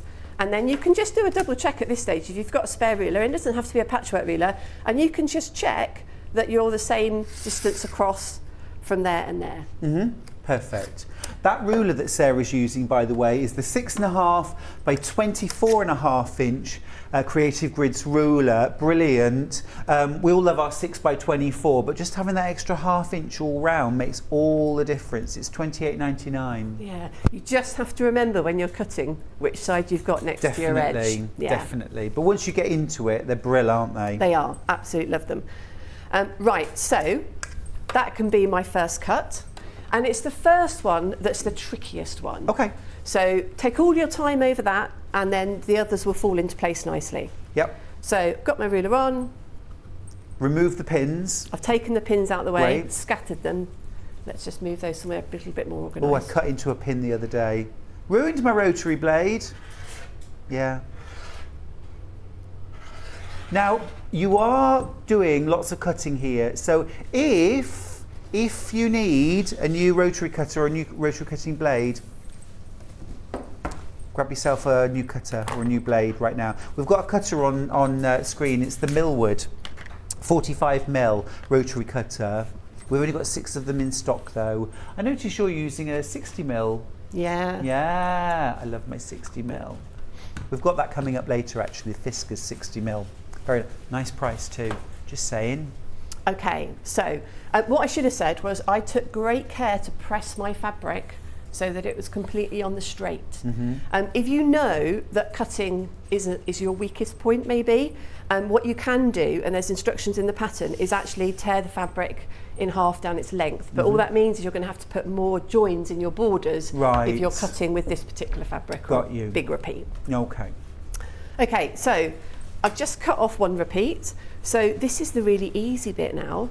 You make sure you've got it the right way round. So I'm working with my printed border, and then I can pop this on top of the edge I've just cut. Okay. And you should see that it's all lining up quite nicely. So I'm just going to literally slide it along like so. And then... Oh, I can't see the join. Well, exactly. That's the magic, That's you see. the point. That's when you've done a good pattern repeat. So you should see that the pattern is more or less following straight across. So now all we have to do is pop our ruler on top of the edge of the cut we've just done and do the next cut. So, like you said, the very first measurement, the cutting, the pinning and the cutting, that's really crucial because that's your template. Exactly. And then you use that to cut your remaining strips. Exactly. And how many strips in total do we need to cut? So we're going to make a hexagon with 60-degree triangles. So we're going to need 6 strips because we're going to need 6 triangles. Got you. I'm just going to demo here with 3 just for to make sure we can get through the whole process. So again, just popping it on top. You can travel your eye down that right hand edge, just make sure it all looks good. Which it does, of course. And fabulous. Get your ruler right on the edge of your fabric. And slice down. Brilliant. Oh, missed the very beginning bit. There we go. So we've now got 3 identical repeats of fabric. So we've now got to work out how to stack them up. So remember, you'll eventually have 6 of these, and we only need 6 inches of this pattern because we're cutting 6-inch triangles. So what I'm going to do now is just decide, am I going to take this side of the pattern or that side of the pattern? Doesn't matter as long as you're consistent on each cut. Okay. And going to put my ruler on, and this is where the 6.5 is quite nice because rather than the edge of the ruler, I've got that nice line. And so this is 6 inches cut. 6 inches cut. And this is going to be for my triangles. I love the fact that we're cutting the stack fabric, but also the border fabric at the same time. That's super cool. So remember, lay it down. And presumably as well, Sarah, because you've got your fabric folded, when you layer this up, you're going to have, or do we open it out? We're going to open it out. We open it out, We are okay. going to open it out. Gotcha. It's easier to do it opened out, and it also, if you do have to do it in half first, you might lose a spare triangle. Yeah, true enough. And I always think it's better to have too many and a spare. Yeah, well, you can always make some extra cushions, can't you, or something like that to go with your wall hanging. So border, beautiful squares, and I'll just do the last one. So just making sure I've got my 6-inch strip. This is actually, when you've done the cutting, it's actually quite a quick quilt top to put together. Oh, it is, and it's the bit that we're all looking forward to, isn't it? Once you cut those triangles out and then start arranging them and see the kaleidoscope patterns, it's very, very exciting, and you start seeing the design come to life. Right, so I've now got these full width of strip, full width of fabric strips. I've got to stack them on top of each other, but I need them to be precisely on top of each other. So I'm just going to do it by eye first and look at my salvages, and then I'm going to bring this one on top. And if your rotary cutter blade is sharp, 6 layers shouldn't be a problem for it. Got you. As I say, I'm only showing 3 here, but 6 should not be a problem. And then again, look for something on the pattern that's really easy to find, and then you're going to put a pin through it. So I'm right on the edge of that petal. Like the kind of right at the tip. Right at the tip. So then I want my pin to go through right at the tip on the next one. Yep. And to go through right at the tip on the next one. Is that getting picked up? Yeah. And you'd keep going that with all 6 layers. Go through all 6 layers. Now, don't put the pin through the fabric in the normal way at this stage. Just have it coming out perpendicular at right angles, because the moment you try and put it in flat, fabric's going to move. It starts shifting, doesn't it? Yeah. So holding it like that, I will then pop a pin in. And I am using flathead pins here because they're going to help me a little bit later. Yeah, you want something that can go under a ruler, don't you? So flower head pins essential. Okay, so we're going to move along a little bit because we want to anchor quite a bit of this strip. Little message for you, Sarah. This is why I love Sewing Street. Always learning new skills from wonderfully skilled experts. That's from Maureen. Thank you, Maureen. So again, now you can do this as close together as you want, not like ridiculously close, but you could maybe do it every 3 or 4 inches. Or if you're feeling more confident with your cutting, you could go a little bit further apart. So we're going to find another thing, so I'm just going to go for another point here because that's really easy to see. And then we're just going to lift up each fabric and make sure that we're going through the same point. Check out on your patterns, we are almost gone with single figures. More in baskets than we have, so please check out your baskets. Oops.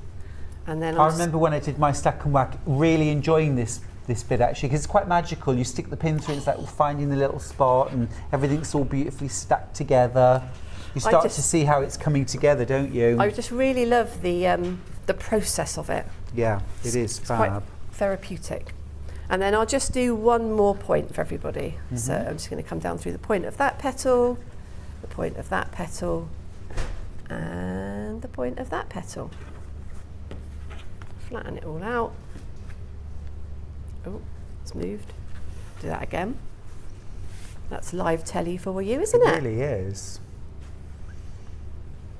So but I think this is a really good example where preparation is absolutely key. So, you know, when you do your cutting, when you prep your fabric, when you do your cutting, when you pin, really take your time, enjoy that process, because actually the cutting out the triangles and the sewing them together is quick and easy. But what you want when you cut them and sew them together is for every single one of them to be perfect. there's nothing more frustrating at that point if you've rushed the layering, that finding that you haven't got lovely repeats, that they're all a little bit out, because you won't get the same effect, will you? No, you won't. There's a little bit of tolerance, so don't worry if you're like a millimetre out or something. No. But yeah, basically. And actually, there's a really good picture, I think, on the pattern on the second page, just on there. Don't know if we can pick that up. Just there. So when you fold back all your edges, you should be able to see all of the patterns sitting on top of each other. Beautiful. Yeah. So that's a good check to make sure you're in the right place before you even start cutting. Now, you don't need any fancy rulers for this. You can use your normal ruler. If you've got a 60-degree triangle, you can use it, but it's just as easy with your normal ruler. So all we need to do is locate our 60-degree line, which is over here. So the very first thing I'm going to do is take the 60-degree line and place it on the top edge of my strip. Now at the moment my ruler's coming off my fabric, so I'm just going to bring it along until I'm right on that point, because I don't want to waste any more fabric than I need to. So 60-degree line on the top, right, coming down right to the edge of my print, and I'm just going to slice. So this is the bit that might make people go, hang on, wait a minute, because when you look at stack and whack, you think, but it's fussy cut, so don't I need to make that first cut in a particular place to capture a particular motif? But we don't do that. No, and that's the joy, is it's a bit, I don't know, it's a bit like maybe a potter who puts the into the kiln and doesn't know what's coming out. With this, you're cutting, and until you've actually got your triangles, you don't necessarily know what your blocks are going to look like. So I've had my 60-degree line on the top, and I've taken my first cut. I'm then going to flip my ruler so that the 60-degree line is on the line that I've just cut, and then I need to bring it along until it's right on the point, like so. Got you. And this is where these flathead pins are really good, because you can get your ruler down. Oh, there's always a little bit, isn't there? There we go. And that's my first set of 3 60-degree triangles. Love it. You know what I'm thinking? Rotating cutting mats. That's what I'm thinking. 10 o'clock hour. Yeah. 10 o'clock hour. Yeah, or a table at home that you can walk all the way around. Yeah.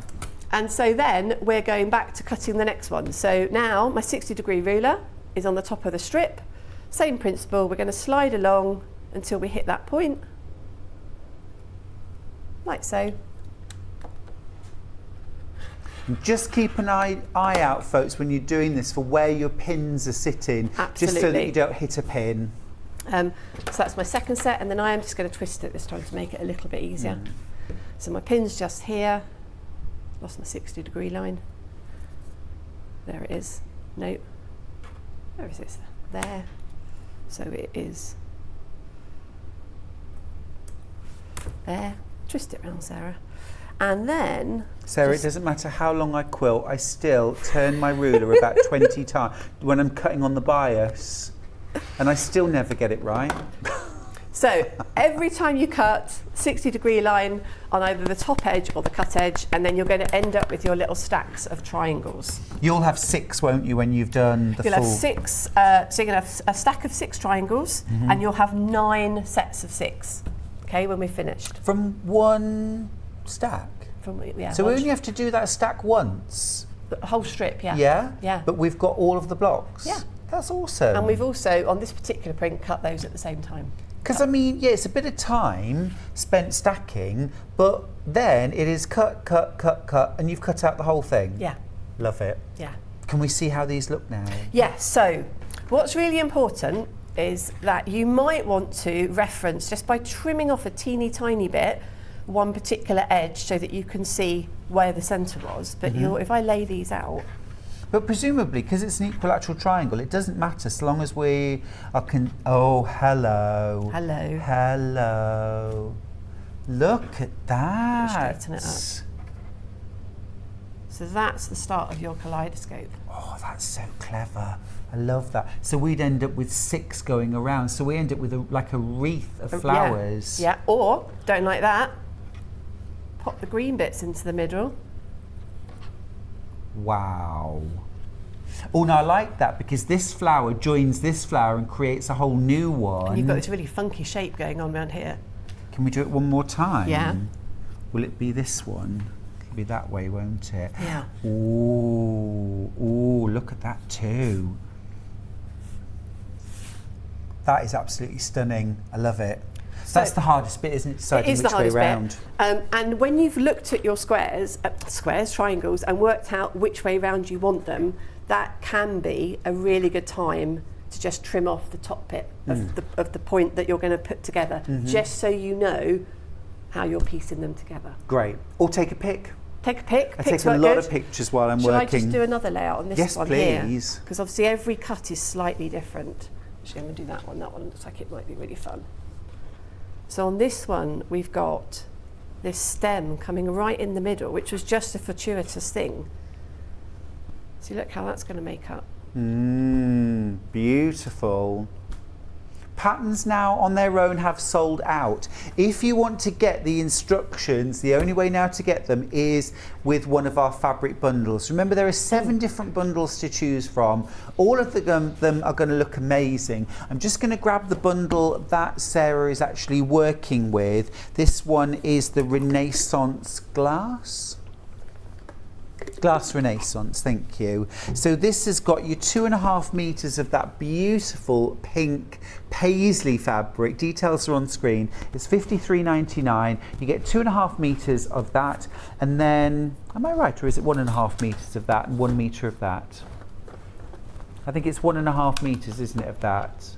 No, 2 meters of that, 1 meter of that. Okay. And then you've got your coordinate, which is that gorgeous little pin dot. So this is the one that Sarah's using. Okay, Sarah, thank you. Okay, so we've cut our triangles. So now we need to stitch them together. So I'm actually going to work with this one here that I've done. So you've done your stack, you've done your whack. We'll have done our stack, we'll have whacked it, and we'll be left with a set of 6 triangles to stitch together to make our hexagon block. Cool. Now, Nikki, our producer, is still saying in my ear, but what's the whack? What's the whack? The whack was the cutting. Whack was the cutting. Was it not, demonstrative enough for her? So we're going to make hexagons, but we're going to make half a hexagon at a time. Okay? So 3 triangles make half a hexagon. So we're going to take our first one, and we're going to place one on the right hand side. Let's just clear all that clutter out of the way and bring the machine in. And then I'm going to use my 1/4 inch stitch on this machine. Thank you. Sarah's using the Brother FS250, by the way. Details are coming up on screen. Love it. I do. I'm very impressed. I'm loving the 1/4 inch stitch so that you don't have to keep changing your foot all the time. That's fab, isn't it? Yeah, I know. I've not come across that before.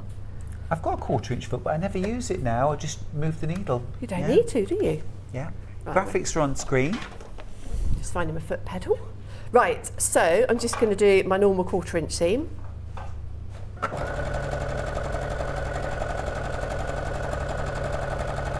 And we've got the triangles just placed on top of each other. So for anybody who was worrying that sewing hexagons meant Y seams, no Y seams. No Y seams. No Y seams. Right, so I'm just going to press with my fancy iron. And I'm just going to push that one out to the side. Now the trick is to sew the next one onto the left-hand side. Okay, tell me why. Just works out better. Okay, It's one of those, I don't know why, but it just works out better. So I've popped it, making sure that my floral piece is in the centre and it isn't the wrong way round. And then just going to stitch that one together too.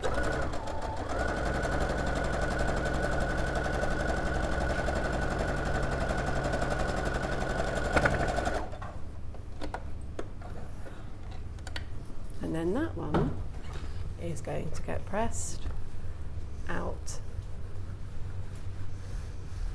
I just love the way that fabric is coming together in the centre. It is beautiful. Okay, Look at that. so that's our half hexy piece. And what you should be looking for at the top is at the top of this centre triangle, you need to have that 1/4 of an inch seam allowance for when you're going to join the other. And I don't know why, but when I do it the other way around, it doesn't work. So I always do the centre, add the right, and then I do add the left, and it always works really nicely for me. Perfect. Great. Okay, so you're going to do all of these and get all of your half hexes prepped, and I'd keep them in pairs at this stage, pop a pin through for the 2 sets of matching half hexes. And then, So don't join them into a hexagon. no. See, I would have done that. No.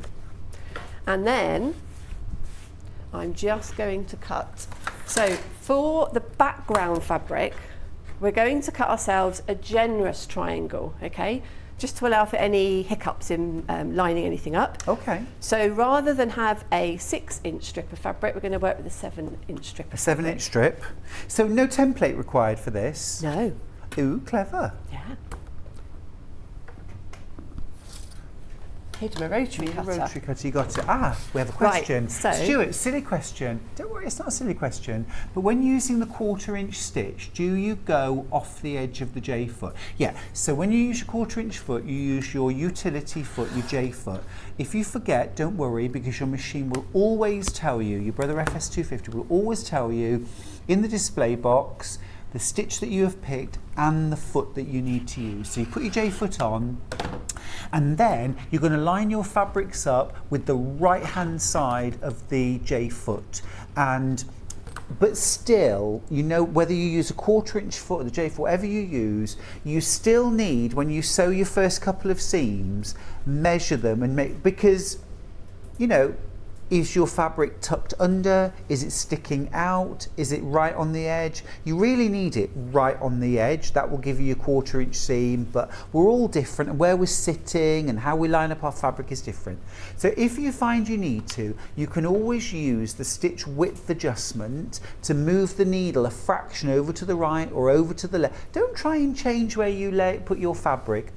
If you've been sewing for as long as we have, you can't change that. You can change the position of the needle with the touch of a button. Yeah. Just do that to get your perfect 1/4 inch. Right, so I've cut a 60-degree triangle out of my backing fabric, but we only need half triangles to go onto these. Okay. So I'm just going to line my ruler up on the bottom edge, so I know I'm on the straight, and wait for the ruler to go through the top bit. And I'm going to slice that in half. Okay. So And you had wrong sides of your fabric together, so you've got a pair. I've got a pair.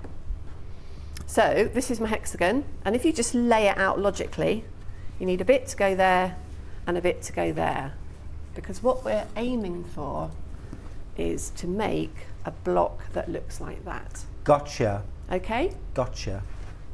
That's so clever. So, because it can sometimes get a bit tricky if you've got the exact size, by doing it this way, you don't have to worry too much. So, because it's confusing as well when you get your triangle where it should go, I always lay it out visually and then I flop it over to the right side. So, I'm just going to pop that on there, and I'm going to have a little bit overhanging at the bottom and some overhanging at the top as well. When you say a little bit, At least a 1/4 of an inch. perfect, thank you. And then I'm going to pop that underneath. But we shouldn't worry that there's a bit longer at one end because you've over. No, we've done that on cut. purpose. Yeah, because Perfect. we're going to trim the blocks down. Gotcha. So just pop Love this. that. Sarah, you've come up with so many answers to the normal pain points of making a block like this. You've made it so easy. Morning, folks. Great demo. Was Sarah the Monday demonstrator in Search for a Star? She's very good from Glynis and East Riding. Isn't she just? Sarah, were you the Monday demonstrator? I was. You were? Yeah. You were that, Sarah? That's a very good memory. Very good. Yeah, Glynis, you're on it. I can My remember studio's in the East Riding of Yorkshire. Same part of the world, yeah. Another little message. Hi, Stuart. Can you tell me the size of the finished quilt? Thanks, Lorraine in Fulham. Sarah, could you tell us, please? that. I can. It's approximately 55 by 50. It's Oh, on do you want to look on the pattern. pattern? Of course I can look on the pattern. The approximate finished size is 55 by 50. Got it right. You got it right. did. Got it right. Congrats, you're having a good day. now the stack and whack pattern is sold out, isn't it? Another message from Jane, who's in Cheshire. Amazing demonstration. Thank you, Sarah. And Stuart, it's all about Sarah. Sarah, you've done an amazing job. Love it. Thank you for that message. Excellent. That makes me feel good whilst I just reload the bobbin. Well, the thing is, you know, I was anticipating templates. Were you? For all of this, to be honest. I thought there'd be templates. Do you know, the thing is, I'm one of those people, I don't like to have to buy lots and lots of stuff. So I Agreed. always try to find a way to make it accessible and easy without huge investment. That said, templates can make life easier sometimes. Yeah. It can make it quicker, Yeah. but this is all with a ruler. Yeah, it's wonderful. Your 6.5 by 24.5 ruler is absolutely brilliant. It's from Creative Grids. And if you want any ideas on how else to use your ruler, there's a QR code on every ruler. Just if you've got a smartphone, download a QR code reader onto that, snap it, it'll take you straight through to their website. £28.99. Another message, brilliant programme this morning. I've learned so much. Helen in Hertfordshire. Oh, Helen, you're in good company. Our producer Nikki is not a sewer and she's learning ever since. It's like boot camp this morning for sewers. Love it. Love it. We'll make you a sewer, Nikki, don't you worry. Right, so you're going to add your 2 corner triangles on. Now, the one thing I haven't said yet about this is you're always sewing on the diagonal, so just be a little bit careful when you're feeding it through the machine that you don't stretch anything. Okay. Because you're on that bias of the fabric. So you're going to create what is now a rectangle containing your half hexie. Mm-hmm. You've got these bits that are hanging over the ends, so we'll just trim those off. And also, if you've got any discrepancies in the middle, you can just take those off as well. So that's all looking nice and neat. And then you're going to join 2 of those together and you'll end up with a finished panel that should look like this. Cool. Now, we'd have to trim the sides of the triangle? yeah, we're going to trim it to this size.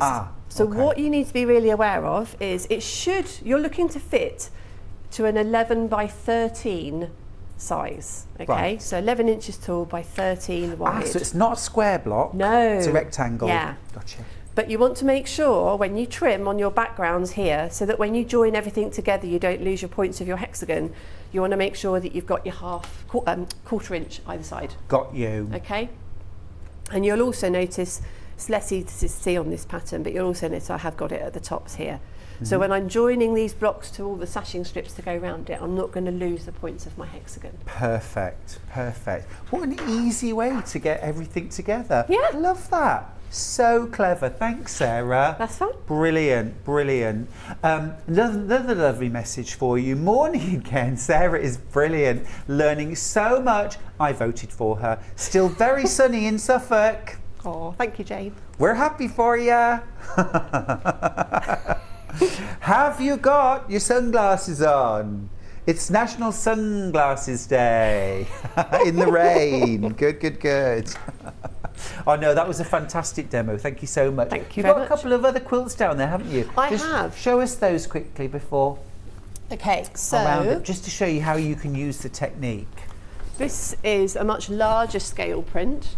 That's gorgeous, isn't it? So really contrasty, big scale, like we had with the orangey Moda one. I was going to That's say really that lovely. rhubarb and strawberries bundle, fabulous. I'll show those in a sec.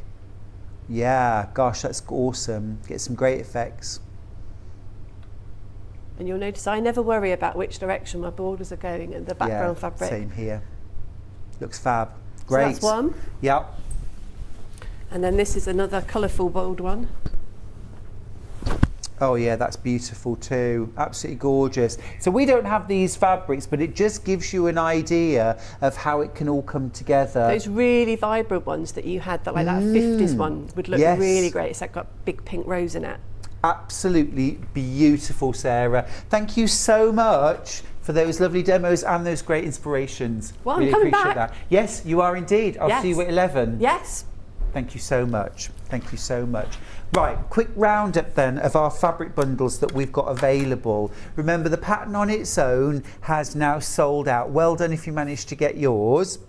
Fabric bundle wise, I'll run through them really quickly. Shall we start with the Sister Bay? So Sister Bay is the finished sample that we have up on the wall. That's that gorgeous Moda. We've only got 3 of these bundles and there are 5 in baskets, so do check out your basket. Okay, so that's the first one, full instructions plus all your fabric. Next one we've got is Moda Paisley Rose. Moda Paisley Rose. Yep. So this one's got that gorgeous, lovely, bright roses. 9 of them. Yep. 9 bundles. And just as many in baskets. There's your combo. Absolutely gorgeous, that one. Got a lovely, fresh sort of 1950s vibe. Beautiful tea dress. Okay, next one, we've got rhubarb and strawberries. So that's your kind of monochromatic version.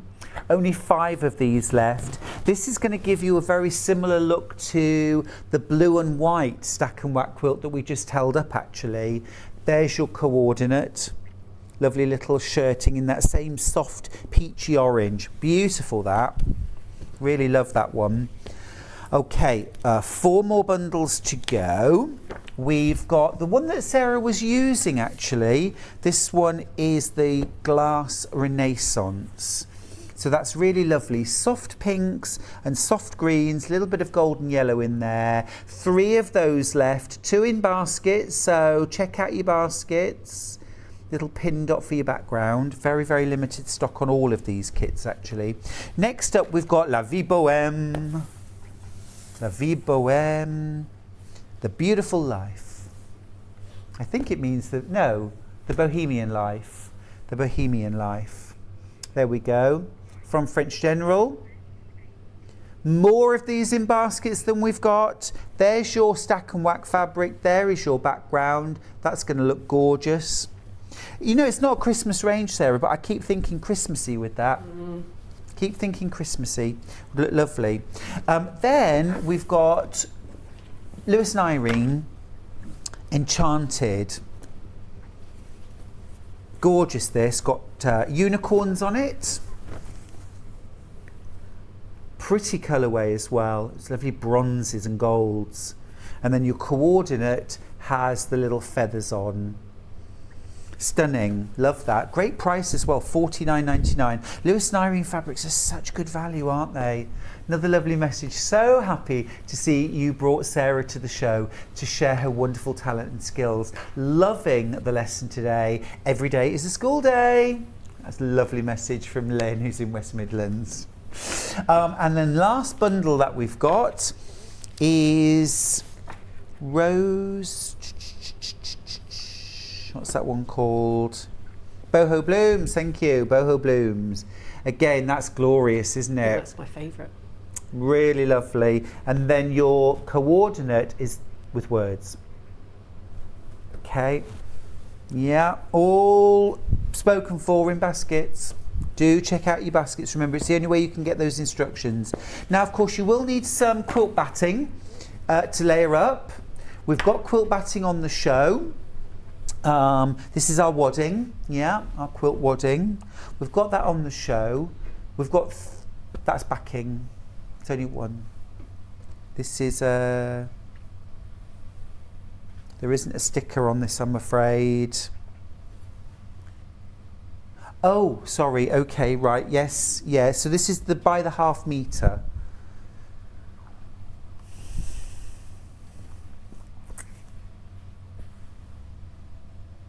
No,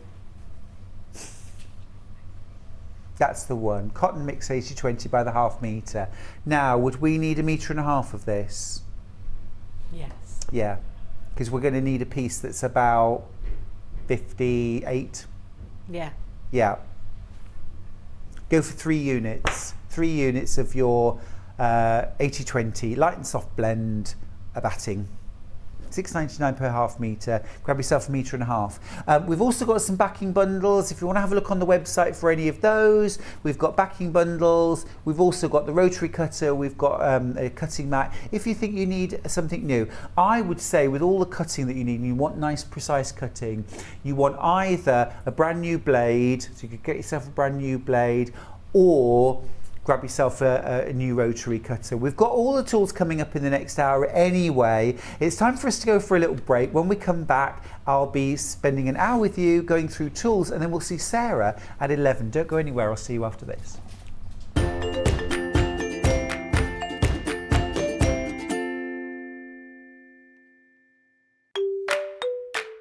Hello everyone, I'm Delphine Brooks. I've been part of the Sewing Street family now for over a year, and it's been the most incredible journey so far.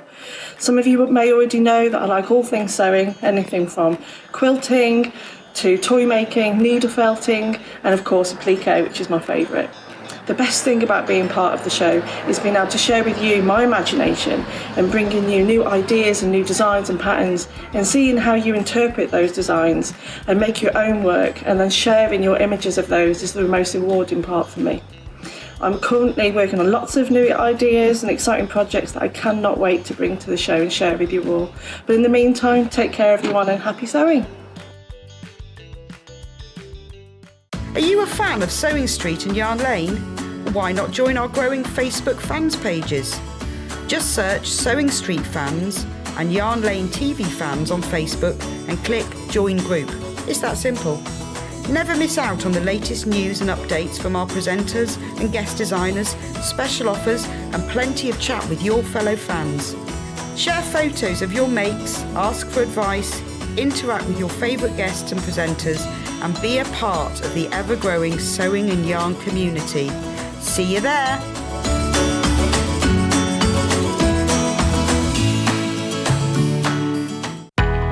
We know that shopping online can be a confusing and sometimes daunting task. And sometimes all you want to do is talk to a human being. Our family-run customer service team are on call 24/7. Full of friendly, warm-hearted individuals, all trained to make your shopping experience as easy and enjoyable as possible.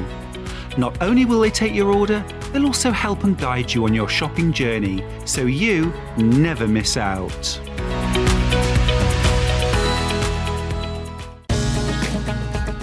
Follow Sewing Street and Yarn Lane on Facebook and Instagram to keep up to date with what's coming up on the show, as well as being the first to know about our amazing offers. Get involved with our competitions that are exclusive to social media, and pick up some top tips from us too.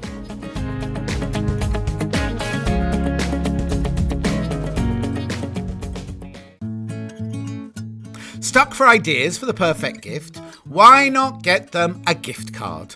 You can buy Sewing Street and Yarn Lane gift cards loaded up with anything from £10 to £500.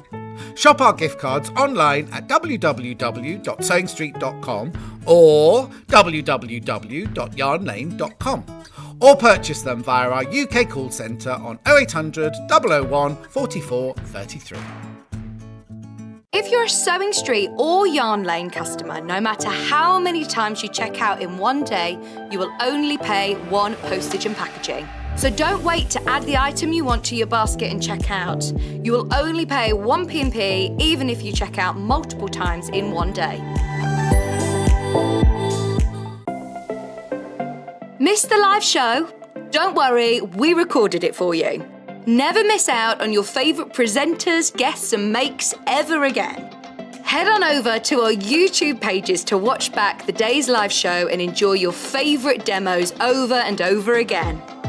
We also have lots of great content exclusive to our YouTube pages, such as product demonstrations, troubleshooting videos and so much more. Subscribe and turn on the bell notification so you never miss a show or video ever again.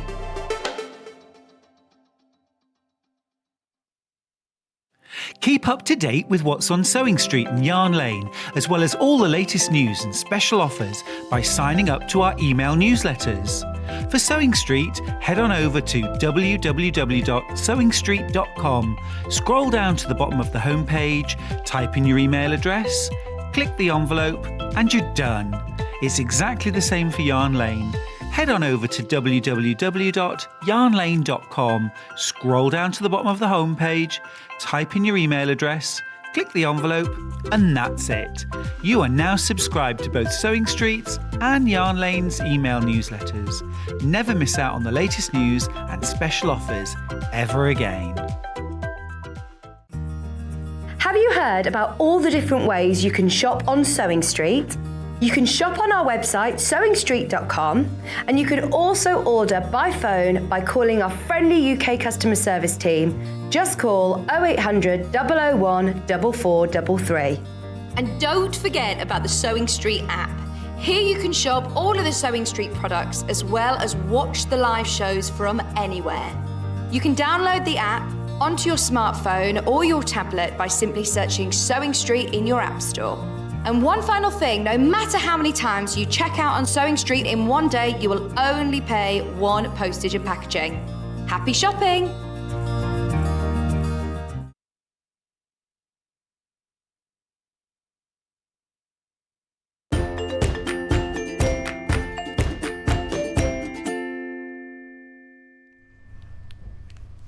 Hello friends, welcome back. It's great to have your company today. We've had such a busy morning. It's been a riot of colour and pattern, gorgeous fabric, fantastic techniques.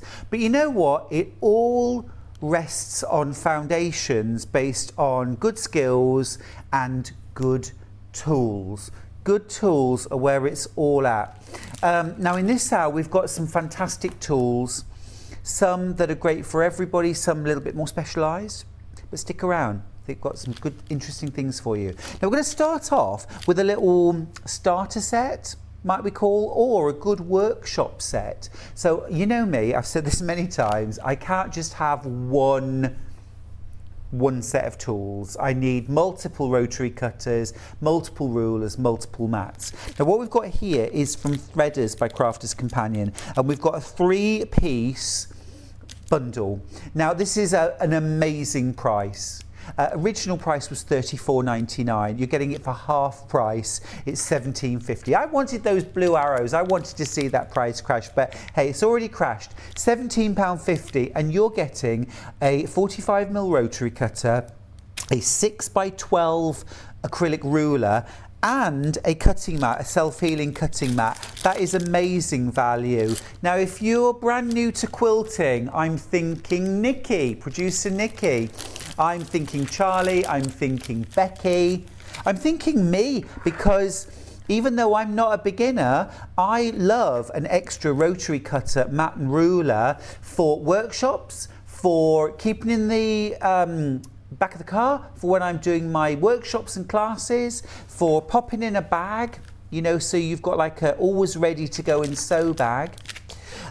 Maybe this is something you want to gift to somebody because you want to encourage someone to learn patchwork and quilting, or you just need a spare set. What about if you've got a caravan or a holiday cottage or apartment and you want to leave this so that, you know, you don't always have to take the stuff there? It's raining, you're on holiday. My lovely friends Mike and Sarah are on holiday at the moment in the Lake District. It's raining today. Well, in a lot of places it sounds really sunny, but it's raining here. Great to have that if you've gone away. You've got that little kit ready so that you could do some cutting and some piecing. So you're getting that 6x12 cutting ruler, you've got your 45mm rotary cutter, and you've got your self-healing cutting mat. It's an A3 cutting mat. Your rotary cutter, by the way, that will take any standard 45mm blades. So you can put a straight blade in there, you can put a pinking blade in there if you prefer, for £17.50. Amazing price on that. Lots of those in baskets. Make sure you check out. It's an amazing price. The price has just dropped for today. It's normally £35. Midnight tonight that will go back up to $34.99. Grab yours at $17.50 while you can. Brilliant price that. Great quality as well, really lovely quality. Remember, if you've already bought something today, you've paid your postage, it's just going to cost you $17.50 for a cutting mat, a rotary cutter and a ruler. Superb value. Now, another of my absolute favourites, we had the wonderful lady from Fiskars in very recently. And while she was there, I managed to get myself one of these. It is a 60mm rotary cutter from Fiskars. Now, I love Fiskars. My very first rotary cutter I ever bought was a Fiskars, and I got kind of ruined right from the word go because it was a trigger and I just thought that was brill. $19.99 for your 60mm rotary cutter. However, we've got an offer. Let's drop that price. There you go. Happy now. $14.99. Brilliant. That's better. Now for $14.99, I remember I paid $24.99 for my rotary cutter, and that was a long time ago. You're getting a trigger rotary cutter, ergonomic, comfy in your hand, safe as well, because you don't have to remember to put the blade away. As soon as you let go, it's going to pop back in. You've also got a titanium coated blade. Now, titanium is harder than stainless steel. It's more resistant to nicks and chips and scratches. So your blade is going to stay sharp for longer. It's going to cut true for longer. So you're making a saving there as well, because you're not going to have to change the blade as often. Absolutely beautiful rotary cutter this. It's a fantastic price at $14.99. Really, really good value. Of course, in terms of the amount of time that Fiskars have been around, they've been around since 1649. I thought that was a mistake, first of all, but 1649. So more than 250 years. Am I right? Yeah, more than 200. Incredible. Absolutely amazing. Fantastic reputation in the industry. We know them for beautiful scissors, rotary cutters and tools. Amazing notions. This 60mm rotary cutter is a great buy. Now you might be wondering, well, what's the difference between a 45mm cutter and a 60mm cutter? Why would I have a 60mm cutter?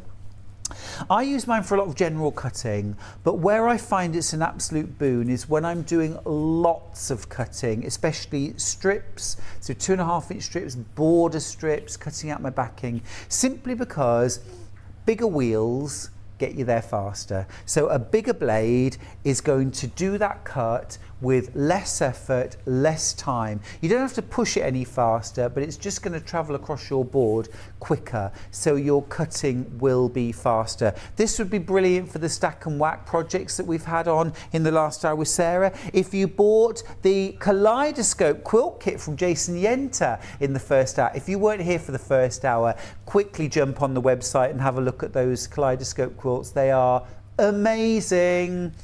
This would be a brilliant, brilliant buy to go with that.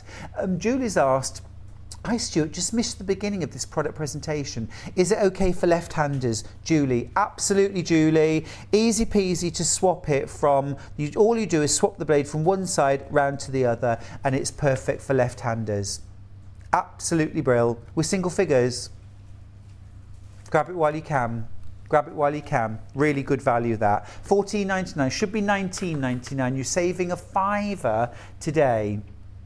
Remember, if you want a massive bargain, go for your Threaders Quilting Starter Set. You're getting an A3 cutting mat, you're getting a 45mm cutter, rotary cutter, and a 6x12 ruler for half price today. Should be $34.99. All you're going to pay today is £17.50. There it is, details on screen. Thank you. Now, in the last hour, Sarah was doing stack and whack, and I mentioned, a bit of a boon, rotating cutting mat. Got that right now. Okay, it's from Quilted Bear. This is the 12-inch square rotating cutting mat. This would be absolutely perfect for doing your stack and whack or your kaleidoscope. So again, if you've gone for that Jason Yenter kaleidoscope quilt, this would be a really useful addition. It's going to make cutting round templates so much easier. Well, how do they work? Let me show you. On the back of your rotating cutting mat, you've got this non-stick surface, which is brill because it means that when your rotating cutting mat is down on your surface, it finds its grip, and then you can really push and it's not going anywhere. Superb. You've got these little locks. At the moment they're locked out, so this board will not rotate. Push them in. I've taken the locks out. Now when I turn it over, there we go. our cutting mat will rotate. So where Sarah was cutting out the 60-degree triangles, and it was 2 cuts, so she was lining up her triangle, or lining up her ruler, making the cut, then had to move her ruler around and was kind of cutting backwards like this, which is not comfortable on your shoulder, on your elbow, on your wrist. With your rotating cutting mat, all you do then is you're going to make that cut, you're going to rotate your mat, and then you're going to make your second cut. So you're always just cutting away from yourself. You're not having to lift the fabric and turn it. You're not going to distort your fabric or kind of spoil that edge that you've just cut. You're just keeping the fabric still, and you are cutting out but just by rotating your mat. It's a brilliant buy, $16.99. Now, Miss in Suffolk's asked, is the Fiskars cutter okay for using with the stripology, please? Absolutely brilliant with the stripology. I haven't got one out. We've got some stripologies on the show, actually. It's perfect. You've got clearance on your stripology ruler. You've got the little slots top and bottom. Slot it straight in. Away you go. Whenever you put your rotary cutter into the groove on your stripology, if you don't already do this, start doing this now.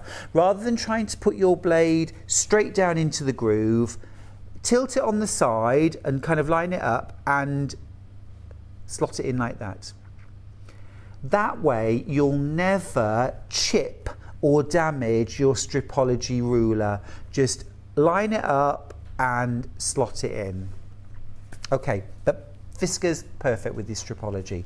Okay, keep going through for your rotating cutting mat. One of the best little bits of kit, you'll buy that. Absolutely brilliant for $16.99.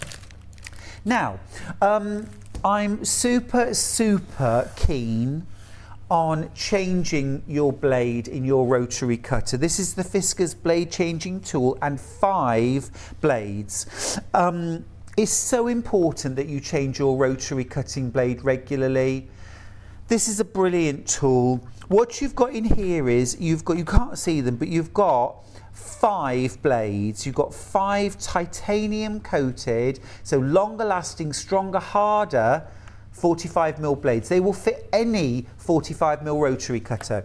So if you've gone for the threaders 3-piece set for half price, if you've got an Alpha rotary cutter or a Clover rotary cutter, doesn't matter. All Fiskars, of course, they'll all fit. But what's genius, when you change the blade on a rotary cutter, what do you do with the blade? How do you get it out safely? Do you pick it out with your fingers? Do you risk cutting? What do you do with the blade? This is a magnetic blade changing tool. So what you do is you undo the screw on your rotary cutter and take that out. And then you offer this up to your rotary cutter. It will grab the blade, the old blade, okay, and it will hold it secure. It's actually on the other side. It will hold it secure. It's a magnetic thing. And then from your new one, you will literally just drop it on and then put the screw back in. So you're not having to touch the blade at all, and your old blade is held securely in your blade changing tool. You've got 5 blades included with it. It's a brilliant price, $34.99. And you know what? When you've got a new blade, a sharp blade in your rotary cutter, it makes cutting out so much easier physically. You're not having to, there's nothing worse than pushing hard. You know what they say about, which is more dangerous, a blunt knife or a sharp knife? And it's the blunt knife, because you have to push harder, and that's when you can do yourself damage. It's the same with rotary cutting blades. A sharp blade is so much safer than a blunt one. You're not going to get miscuts, you're going to get beautiful, accurate cuts every time. And also your cutting's going to be faster as well, because you'll just whiz through. Really worth considering changing your blade regularly. Now then, moving on. Oh, we've got a lovely message. Yes, please, from Max. From Michelle and Max. Hi, Stuart. Max has started a scarf using your Amazon Colours of the World. He's visiting comprehensive school today, ready to start in September. Max, what a big day. What a big day. not only visiting your new school, but also starting on a brand new project. Max, if you haven't seen Max before, Max is at 10, must be coming up to 11, and watches Sewing Street every morning before he goes to school. Well, it was your birthday. Was it your 11th birthday, Max, or was it your 10th? Was it your 11th? I think it was his 11th, wasn't it, starting secondary school. Fab. That is brilliant. Thanks for messaging in, Michelle. Lovely. Right, let's move on now. Multi-mats. I'm just going to... Oh, no, I haven't got it. Have I got a multi-mat, please? One of those, please. There's the blue. That's the one. Yes, please. Yes, please. That's perfect. Thank you, Becky. Multi-mat. I've got a multi-mat at home. I use it all the time. I've been using it a lot actually just recently because I've been doing quite a lot of sewing in my kitchen, and rather than having to get the ironing board out and the rotary cutting mat, I just get out my multi-mat. It's so easy. What you've got here is you've got a beautiful, really quite big padded ironing surface on the outside. Then inside you've got your self-healing cutting mat. It's A4 size, 8 by 11. You've also got I use this side as like a design wall. So you can put your pieces of patchwork on here and they don't slip and slide all over the place. Then you've got an emery board side, so almost like a sandpaper side. This is so cool. When you're marking half square triangles or quarter square triangles, or you're drawing around templates or anything like that at all, what you're going to do here, if you put your fabric on top, like normally if you put your fabric on your rotary board, like this, and then try marking a line, what tends to happen is that the fabric can move under the ruler, okay? So rather than a nice accurate corner to corner line, it ends up going a bit skew whiff. Now what you'll do instead is on your emery board, you place your fabric, okay, and now that fabric is held tight. So when you draw your line from corner to corner, your fabric isn't going to move one iota. It's also brilliant if you want to mark around like an odd shaped template. It might be a hexagon, it might be English paper piecing, something like that. And again, you can draw around your template, clamshells, circles, whatever you want to do, and your fabric won't move at all. It's a really super addition. You get all of that: ironing, design board, drawing board and cutting mat, 4 things in one for less than £20. And you can tuck that in your bag, take that to workshops and classes rather than having to carry in a whole set of tools. Absolutely love it. It's got that lovely blue and white pin dot on the outside too, so it's really smart, non-gendered. Yeah, just brilliant, absolutely super. Love that. $19.99. Now, another absolute essential. I love bag making, I love quilting, I love home decor.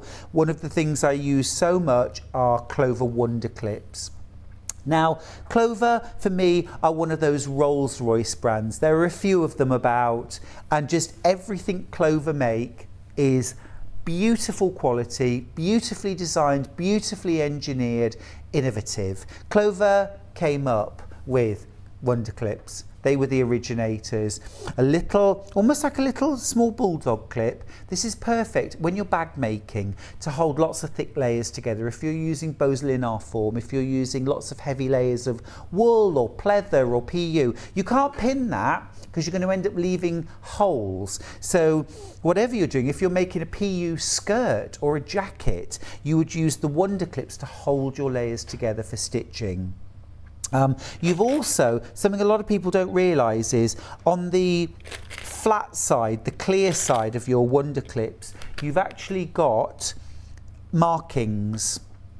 You've got little markings. So you can use these to indicate your seam width and to mark your seam width rather than having to mark a seam. If you want really accurate sewing, just use your wonder clips and line them up. Super useful. If you're using these for binding, binding your quilt, for holding your binding in place, again, they work absolutely beautifully. You get 50 wonder clips in this box. They come in a storage box as well for $28.99, and we've only got a handful in stock. Keep going through on those. Now then, another of our products that we absolutely love and most of us can't work without, the friction pen. The friction pen.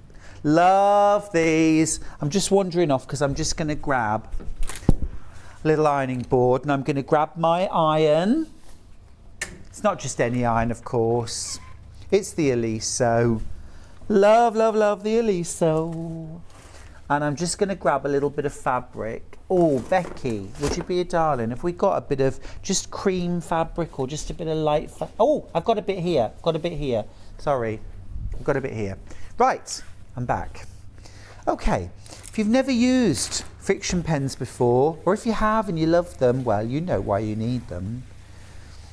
So when we want to mark, why would we mark fabric? Well, it could be the position of handles. So we might mark on our fabric, this is where we're going to position our handles. We might want to mark something like a little face for embroidery. Okay, we might want to mark, it's a little bear's face, and you know me, I love a bear. I do love a bear. I do love a bear. We might want to mark something like a stitching line. Okay, for hand sewing, we might want to mark quilting lines on a bag. We might want to mark our quilting lines. Let's mark, let's stitch, and then when we're done, let's just glide an iron over the surface and marks be gone. Marks be gone. Now, in your set, you're getting 3 different colours. You're getting red. These have been hanging around. Oh, do you know what? That's what it is. The fabric's warm. Thank you, Charlie. Thank you. There we go. That's better. So there's our red. Do you know, Charlie's really with it. He knows what he's doing. And there's our black. It's good to have a set of 3 because then, you know, depending on what fabric you're working on, you know, different colours are going to show up. And there they go. All gone. Absolutely fab. We love them. I use friction pens all the time. Love them. You can also, of course, use them for their original intention, which was writing on, you know, paper or card. And they have like a little rubber on the end. And the rubber, it's not a rubber, it creates friction, it creates heat, and that's what makes the ink disappear. Absolutely fab. Love them, love them, love them. Use them a lot in bag making especially. And if you want to mark quilting, you can do that too. Oh, we can crash them, we can crash them. So the full price should be $11.97 for 3. What are we going to crash to? How low can you go? How low can you go?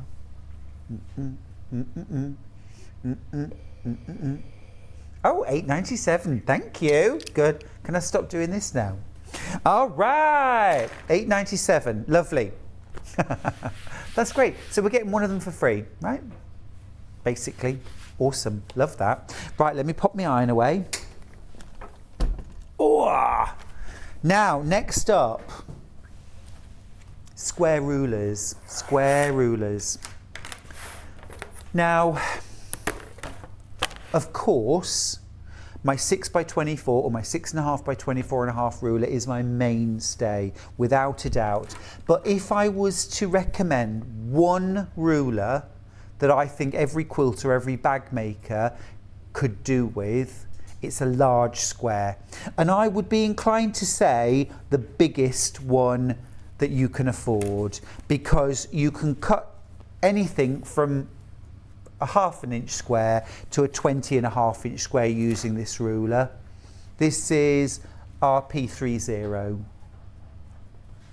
This is a 20.5 inch square rotary cutting ruler from Creative Grids. Now, if you're cutting background blocks for applique, if you're cutting backgrounds for cushions, or the envelope backs or the zip backs for cushions, if you want to square up your quilt when you have quilted it and you want perfect corners, if you want to trim patchwork blocks to size, or you want to be able to cut your borders, your bindings, your bias quickly, easily, this large square ruler will do it all. I wouldn't use it for cutting lots of tiny pieces. If you wanted to square up, you know, 250, 2.5 inch half square triangles, this ruler would be too big and cumbersome to do that. I'd use a smaller ruler for that. But for those bigger jobs, for cutting out your background blocks and for trimming down your blocks, it's absolutely superb. And as I say, I use the large square ruler when I'm finished my quilting to trim my quilt and to square it up. It's $49.99, but I think that is the best second ruler you could possibly buy. The other thing with Creative Grids is they always include non-stick dots all over the back of the ruler, so that when that's down on your fabric and on your cutting mat, it will not slip and slide. It really does grip. It's fab. So that's the 20.5 version. We've also got a 12.5 inch square. So if you can't run to that, but you still want to have lots of that functionality, you can still use this for trimming the corners and the sides. 60, yeah. If you want to trim down the sides of your quilt. So when I've quilted a quilt and it's all finished, you need to square it up. You need to trim it down. And you could use a normal rotary ruler for this, but you tend to just cut one side and then turn it and cut the other side. Whereas with a square ruler, what you can do at the corners is you can line up a whole 12.5 inches along the top edge. Find a straight line on your, maybe on your border or something like this, and line that up. So you get a really nice straight and square quilt. Line that up along the side again, maybe lining up your border with these lines here, and then you can trim here, and as long as you're careful, you can trim here. I tend to walk around the table, and so I'm always cutting away from myself. But that way you will notice a difference in your quilt, how square, how straight, how true it is. Of course, you can also use this for cutting your background blocks for appliques, trimming down blocks up to 12.5 inches square. And I'm not being funny, but if you want to trim down an 18 inch, an 18.5 inch block, you can always fold it into quarters, line up the folds along here, and then trim the sides square. So you can cut other sizes, bigger sizes, with your Creative Grids. Don't forget, every Creative Grids ruler has a QR code. Make sure you zap that on your phone and have a look on the website. There's always a video for every single ruler. Keep going through for that, $23.99. Okay, next up, let's go slightly outside of cutting straight lines. Let's cut curves. So this is TRUT37. This is the Circle Savvy ruler. Now then, what you've got here is the opportunity to cut circles, half circles and quarter circles from 3 inches to 15.5 inches, and every half-inch increment in between.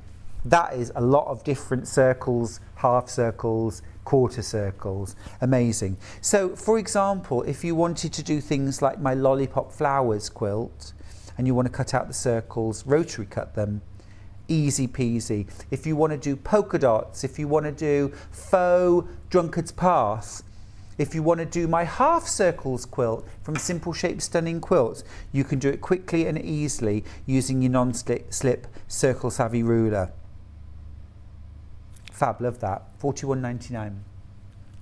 Now then, one of our absolute favourite Creative Grids rulers or tools here at Sewing Street with all of our guests as well is the Stripology. Now here we've got the Stripology squared. This is HVUT 35. So what you've got here, if you've got the big Stripology, this is the smaller version, and what you've got here is a series of slots, and these are at 1/2 inch increments.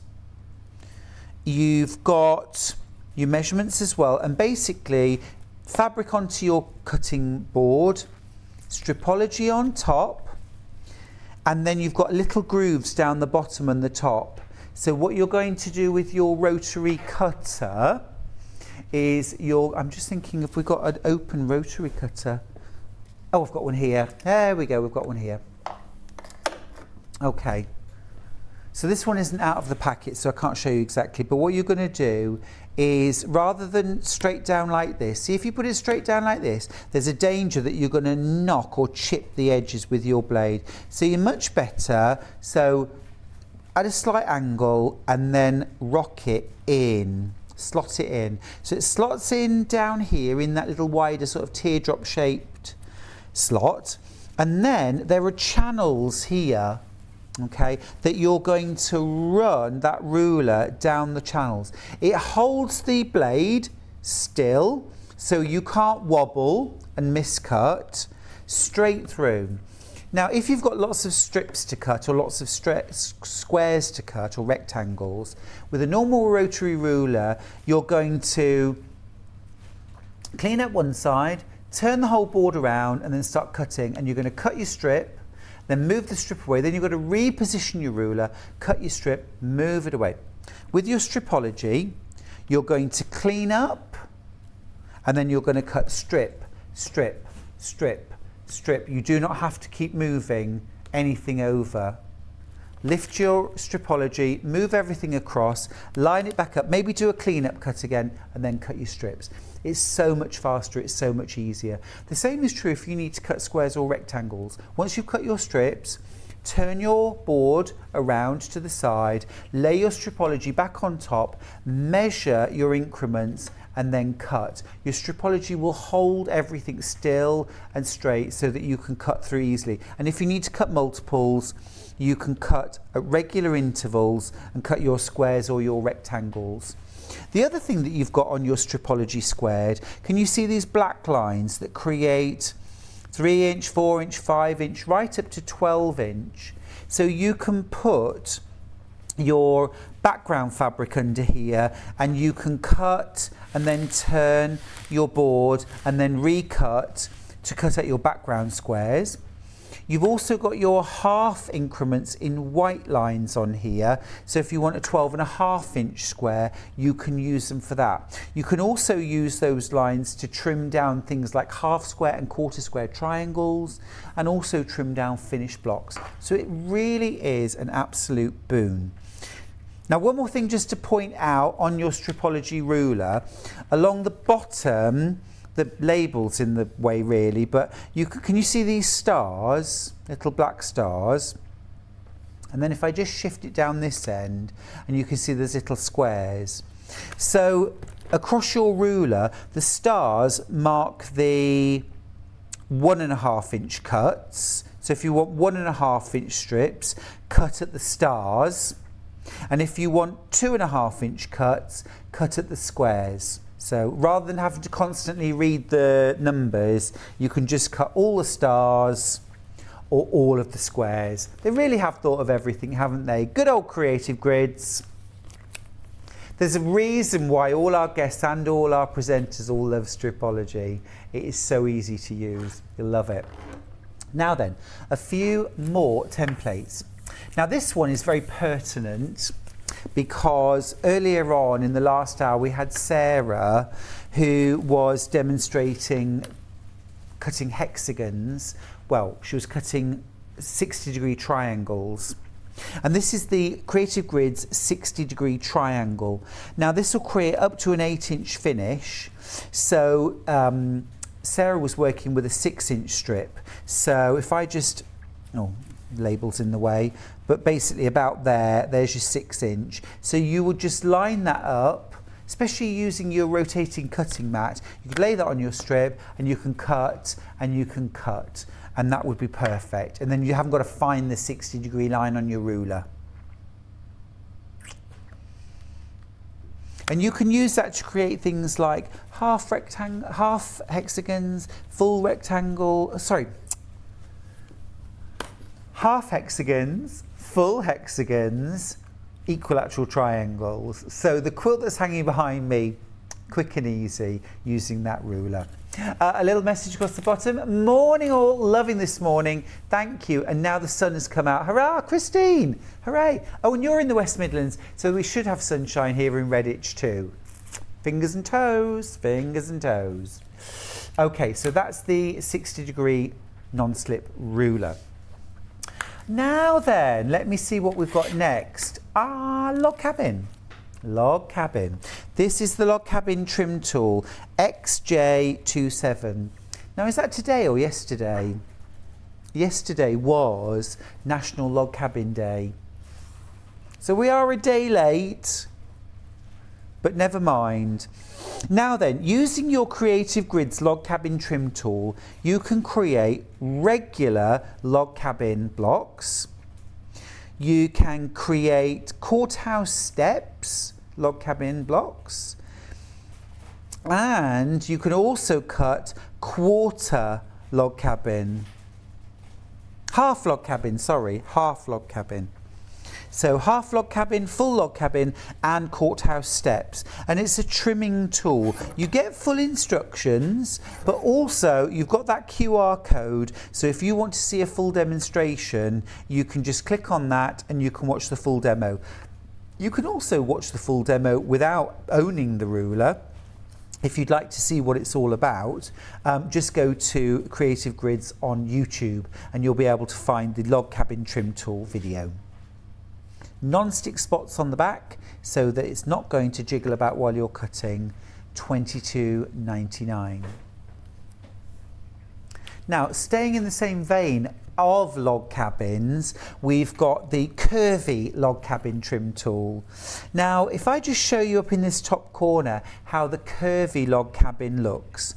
So you can create the illusion of circles and curves in your log cabin, and it's a really, really clever technique. What you have is you have thick logs on one side, on one half of your log cabin, and thin logs on the other side. Still straight line sewing, there's no curved sewing to do at all. But when you start putting your blocks together, you get this illusion of curves. It's super clever, and the benefit of using your trim tool is that everything is so completely accurate. So your block will turn out straight and square and flat, which means that when you come to put your blocks together, there's no fudging, there's no finagling, there's no tears before bedtime. Everything's going to go together beautifully. It's an American term, isn't it, finagling? I also remember going to Boston many, many years ago, 25 years ago, and finding a shop that was called Finagle a Bagel. And it was just wonderful because there was like a conveyor belt of bagels going around, and you started at one end and chose everything that went through and followed the conveyor belt.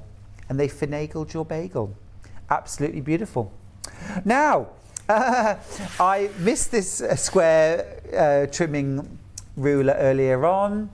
We've got the 20.5, we've got the 12.5, and now we've got the 8.5 inch square ruler. This is 74, exactly right. So Creative Grids non-slip ruler, 8.5 inches square.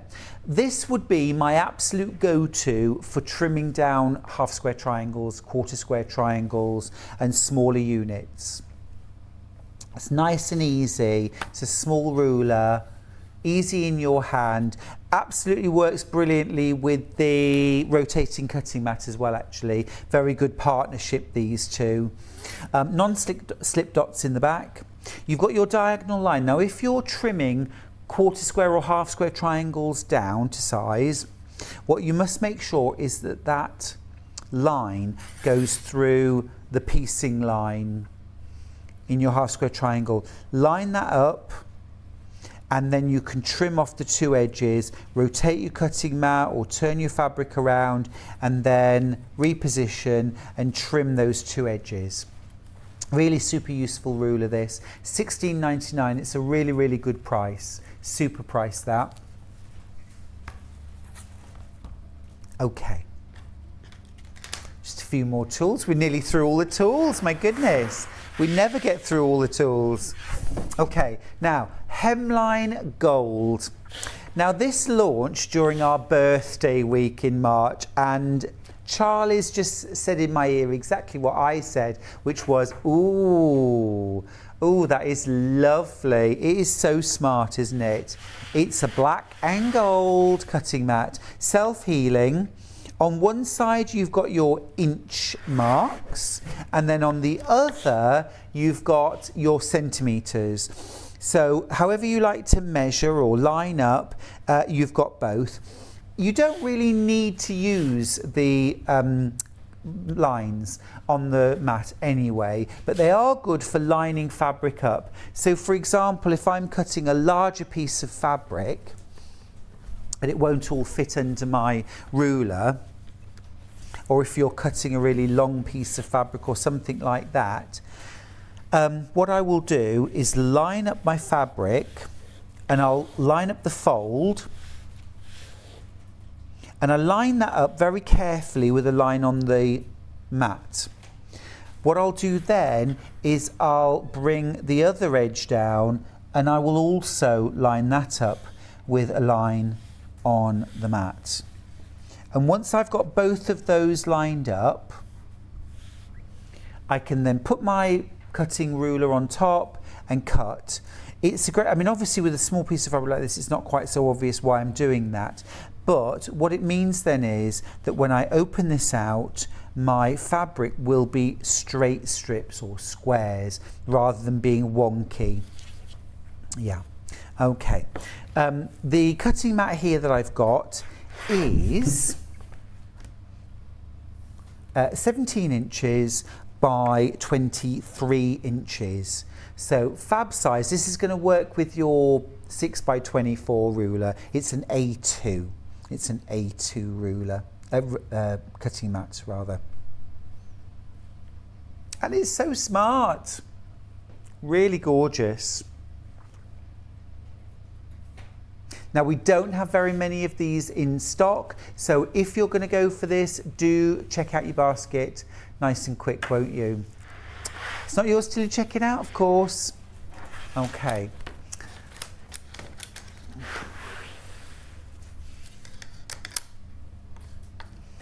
Okay, couple more things I'm going to grab.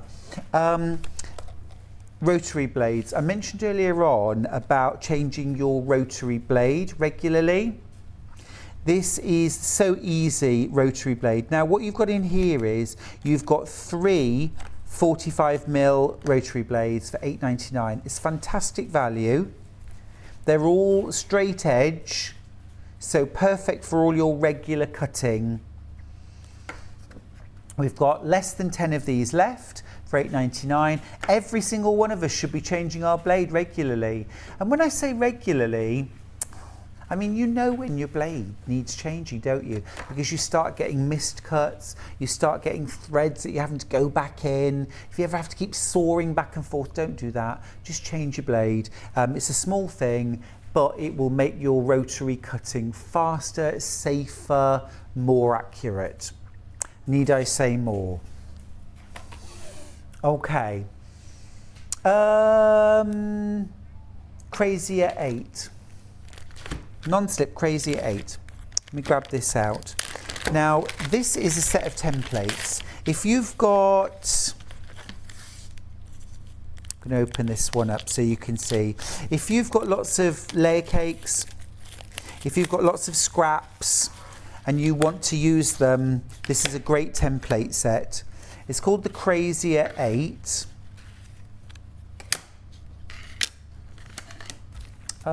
Code-wise, it's BV45. So I'm just going to lay these out. So you've got A, you've got B, you've got C, and then you've got E and D. So here are your shapes. Everything's going to fit onto a 10-inch square, I believe. I'm just going to check because I don't want to tell you the wrong thing.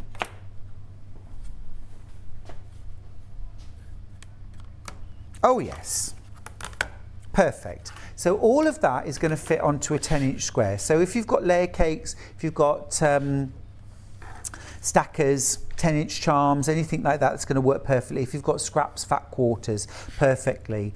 And the thing to do here, actually, the best thing to do is to separate this out.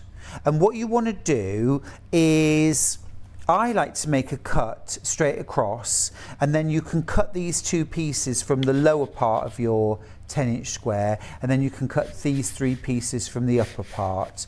And then it's a really simple job of sewing D to E, A, B and C together, and then join them up. Now, you can make like kind of crazy patchwork using this, okay? And you'll get like a crazy, almost like a stained glass effect. However, if you use the same fabrics in the same positions, you will get secondary patterns when you put these blocks together. So for example, this A is this lovely, almost like a star point. If you use, say, like a light fabric, and these are all darks, different darks, this will create a 4-pointed star when you put 4 blocks together. If you use the E, if these are all the same, this will create almost like a windmill effect. When these are put together, this triangle here will create a different kind of 4-pointed star. So there's all sorts of clever things you can do with these templates once you have a little play and a little experiment. If you need some inspiration, go onto Pinterest, and we all love Pinterest, and put in 8-inch Crazier 8 quilts, and you'll see loads of different ideas for the way that people have used these templates.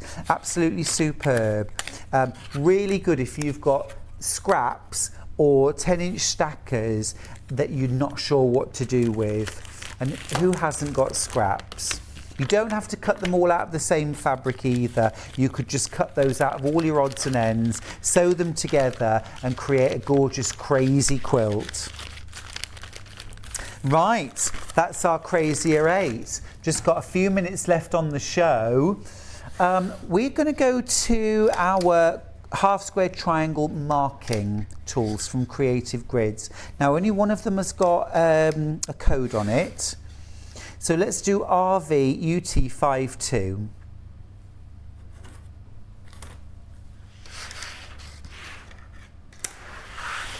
Okay. So what you're going to use this for is on your half square triangles. So I'll just pop a piece of fabric down. Okay. You're going to use this for marking your piecing lines for half square triangles. So just to mock this up, what I'm going to do is just draw a 4-inch square. So if this was your 4-inch square of fabric,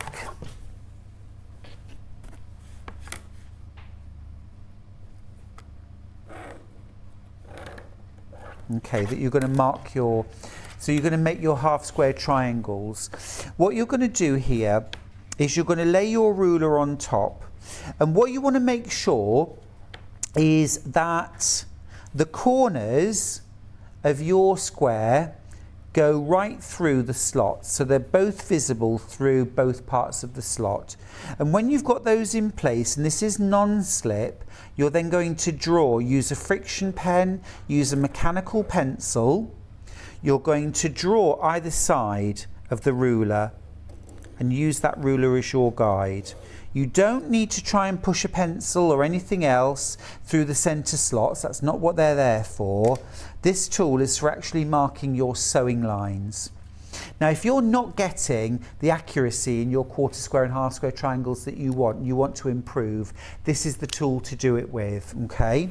Because this is actually showing you the line. You sew on the line and then you'll get perfect results. And then once you've sewn through the line, you're going to cut diagonally through the centre. So you just use your normal rotary ruler and you can cut those apart. Absolutely brilliant tool. Now we have a 9-inch version, and this will go through up to a 6-inch square. So making up to 6-inch half square triangles, I'd go for the 9-inch. However, if you want a bit more versatility and a bit more flexibility, I would go with this one, which is the larger size. Okay, this is the larger one. And this one will go through, let me just see. That's going to go through about a 10-inch square, I think. So that's $15.99. But it works in exactly the same way. You're going to lay that down on your fabric, on your cut square. Make sure that the slot goes through corner to corner, and then you can mark either side of that line to create your sewing lines. Now then, if you're doing quarter square triangles, let me just show you quarter square triangles. So I'm actually going to cut out a quick square. Using a 60mm rotary cutter, it's so quick and easy. Love it. So obviously you're going to layer your fabrics, perhaps a light and a dark. Okay, and then I'm just going to use the smaller one again. So, and you can mark your lines. These, remember, are your sewing lines. Now, if you're going to, one of the methods I use for sewing these is to make a half square triangle first, and then cut them apart, reposition, and then cut, and then draw and cut again. But you can put all of your sewing lines on first of all. You're just not going to sew on all of them. Okay, so you can draw both sets of lines, and then what you would do is layer this up with your dark fabric, sew on both of these lines, cut them apart, reposition them right sides together, and then sew on either side of these lines, and then cut them apart, and then you'll end up with 2 quarter square triangle blocks out of one recipe. Really useful tool. Love that. Oh, now a quick message. I have the longer seam guide. I didn't think it looked like much when I first saw it, but it does help me get better results on half square triangles. Good grip. I think that's the point, actually. That's a really good point, Kate, is that even though you might look and think, well, I could use my rotary ruler, I can draw, I can use the edge of my foot. If you're not getting the results that you want from doing that, try a different method, try a different tool. And one of the most accurate ways that you can get a perfect seam allowance is to draw it, to actually have a line to follow, and then follow that line. If you find that you wobble when you're sewing and you go a little bit wonky, try drawing that seam allowance and actually following the marked line. And I think you'll find that you get a much more accurate result. Okay, right. Oh, one more quick message. Use Crazy 8 and scraps for quilts for the homeless. Chris from Chorley. Chris, I think that's a gorgeous idea. Absolutely fantastic. Quilts for homeless, quilts for Ukraine, quilts for liners, Project Liners, quilts for care leavers. I think that's a brilliant idea, Chris, and a great way of using up your scraps. Create something really beautiful, something that's a bit fun, it's a bit different. And the other thing as well is, although that makes a really lovely, accurate 8-inch block, if yours isn't quite 8-inch, square it up, make it 7.5, make it 7. Nothing has to match up. It's a crazy quilt block. Have fun with it. Nice bit of relaxed sewing. Okay, I think we've literally got 2 things to go through and we are done. So let's do the roundup tool. So this is CM45. Okay. So you can use this tool to create rounded corners on your quilts. You use bias binding or binding cut on the bias to bind those curved edges, but that looks lovely. You could also use this on bag flaps if you want a nice curved edge to your bag flap, all round the base if you're doing a welt.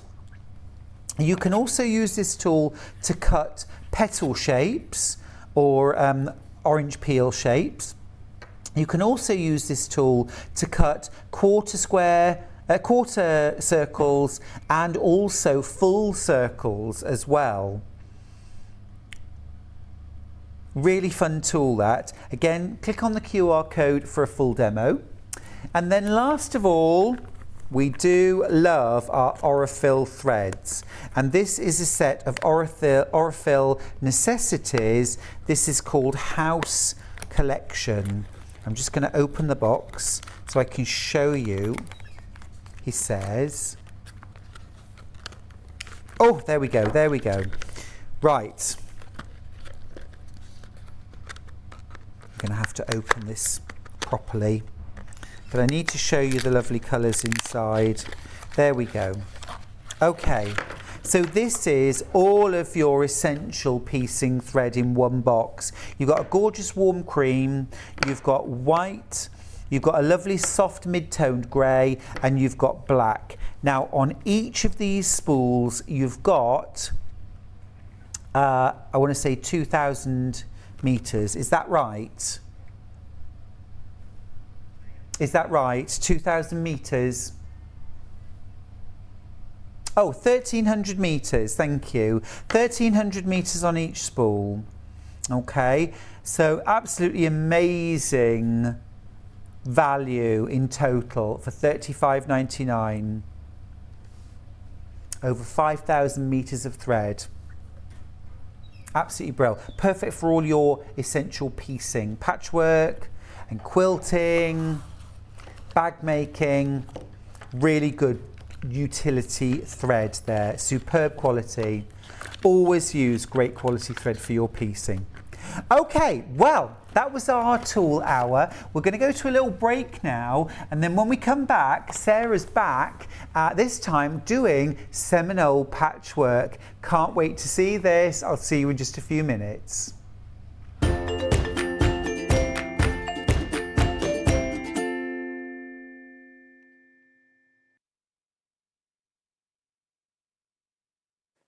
Hello, I'm Kerry from Living in Loveliness, and I'm delighted to be part of the Sewing Street team. I'm based in Wolverhampton, and I absolutely love working with fabulous fabrics. In particular, I love working with fat quarters and showing you how to get the most from your scraps. I love bringing communities of sewists together and encouraging people to sew for greater causes. Most recently, we have been sewing for our NHS and key workers.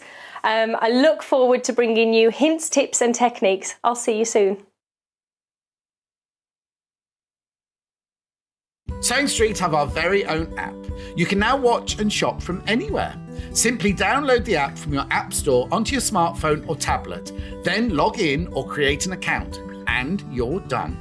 You can watch us live from anywhere, browse all our recently played items and pre-orders so you never miss out on any show deals, and message the studio to say hello at any time.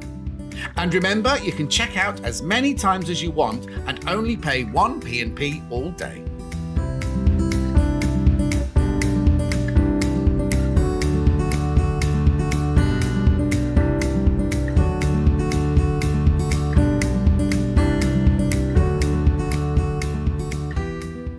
Are you a fan of Sewing Street and Yarn Lane? Why not join our growing Facebook fans pages? Just search Sewing Street Fans and Yarn Lane TV Fans on Facebook and click Join Group.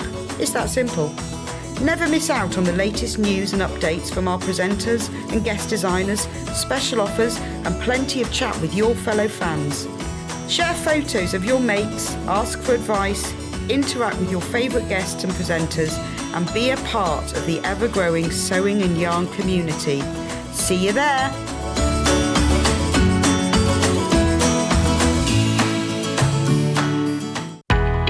We know that shopping online can be a confusing and sometimes daunting task. And sometimes all you want to do is talk to a human being. Our family-run customer service team are on call 24/7. Full of friendly, warm-hearted individuals, all trained to make your shopping experience as easy and enjoyable as possible.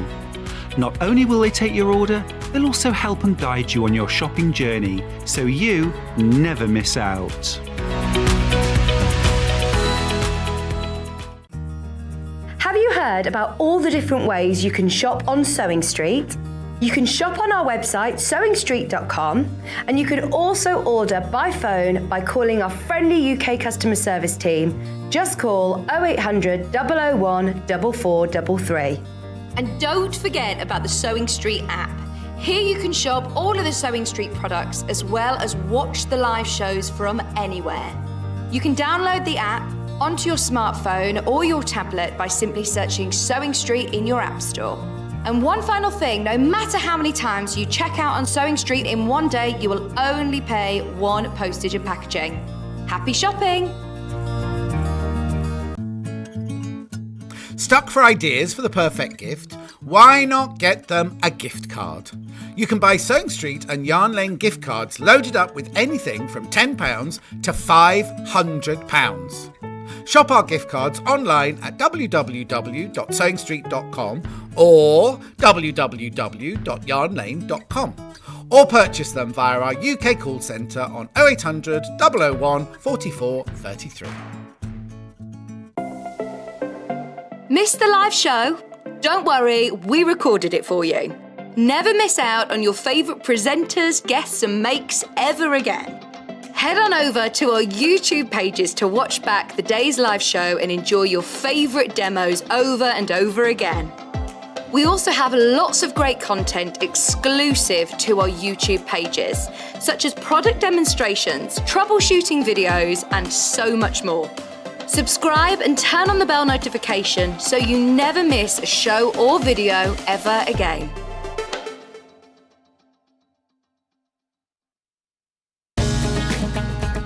Follow Sewing Street and Yarn Lane on Facebook and Instagram to keep up to date with what's coming up on the show, as well as being the first to know about our amazing offers. Get involved with our competitions that are exclusive to social media, and pick up some top tips from us too.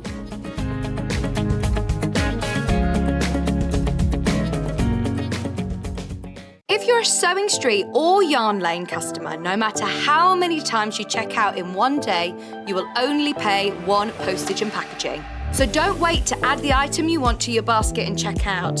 You will only pay one P&P even if you check out multiple times in one day.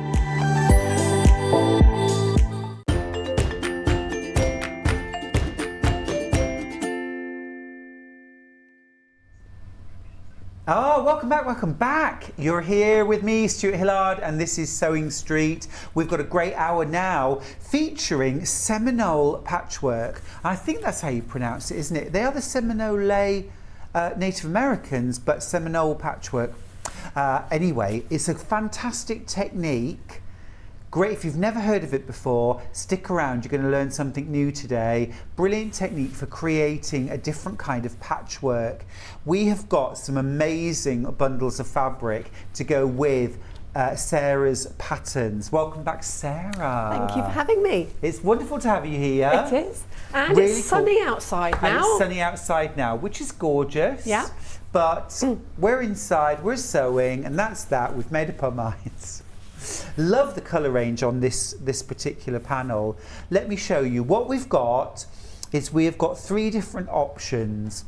I'm going to start with that one. Now this one is called the Beekeeper. The Beekeeper. Let me just show you what you're getting. So first and foremost, you're getting Sarah's instructions. Okay, so you're getting full colour instructions for how to make your Seminole patchwork and then turn it into a cushion. And then you're also getting a pre-printed panel. Now these are exclusive to us here at Sewing Street. Oh, this is lovely. Now these are huge. You get 18 2.5-inch strips, but they're all 55 inches long. So check that out. That is absolutely fantastic. So getting all those lovely vintage colours, soft pink, that gorgeous gold, a little bit of sage green and blue. Absolutely beautiful. Now, Sarah, you're not going to use all of these strips for one cushion, are you? No, so if you were to use that whole panel, you'd probably get 3 cushions out of it, or 3 cushions worth, and then a little bit more to make something else as well. Maybe like a little bag? Maybe like Maybe a handy like that. little Look at pouch. that. Look at that. Look at that. As a bonus project. 3 cushions and that. Yeah. That's amazing value for $29.99. You're getting your panel, you're getting your instructions, you're also getting 1/2 metre of seeded natural cotton fabric. That's fantastic. Here's an example of the beautiful cushion that you can make. Absolutely superb. So that's our first kit, and that's called Beekeeper Cottage Seminole Patchwork Cushion Kit. So that's kit number 1. Kit number 2, let's do vintage sewing. Vintage notions. So something that's a bit sewing themed. You can see a bit of a theme coming here anyway. We've got bees and we've got sewing. Okay, let me show you this panel. This is absolutely gorgeous. I'm going to open this out so you can see. Again, 18 2.5-inch strips, but each of those strips is 55 inches long. So you've got loads more value in there than your standard jelly roll. Gorgeous shades of grey and tan and buff and grey. Really lovely.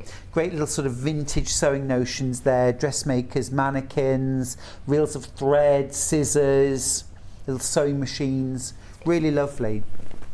And actually, once you've learnt the technique for Seminole patchwork, it's not just about cushions, is it, Sarah? Absolutely not. Do you want to see another different? Yes, please. Okay, so don't make 3 cushions. You can make yourself a cushion and a little block keeper for all those orphan blocks. So you've got enough to make a whole big piece. Oh, that's superb. And then inside you put your wadding leaves and you've got your block keeper. That is so cool. Hold that up. Show us that again. How cool is that? So you have your leaves of wadding inside and then your blocks just sit to it and stay put until it's time to make something else. That is awesome. Love that. So you could make that. Yeah. Now you're getting the instructions to make the Seminole patchwork. You're getting your strip panel, and then you're also getting 1/2 metre of solid. Now, colour-wise, what colour is this?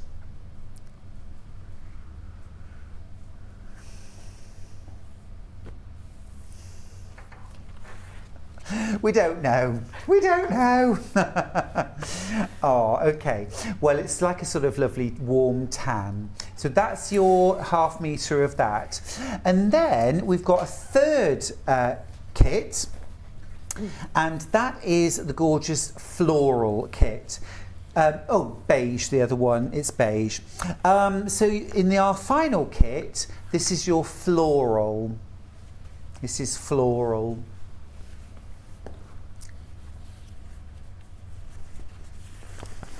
Now then, the floral one, let me show you the panel.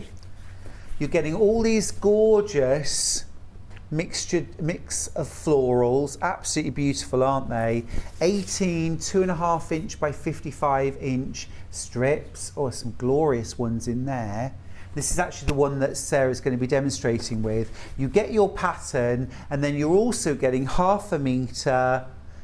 I'm going to guess this is cream, yeah, of cream. So you get your 1/2 metre of that, plus your panel and your instructions for $29.99. Fantastic value. Now then, instructions on their own. Instructions on their own. Instructions on their own are available. Details are on screen. No, they're not. $9.99 for these. Let me show you the instructions.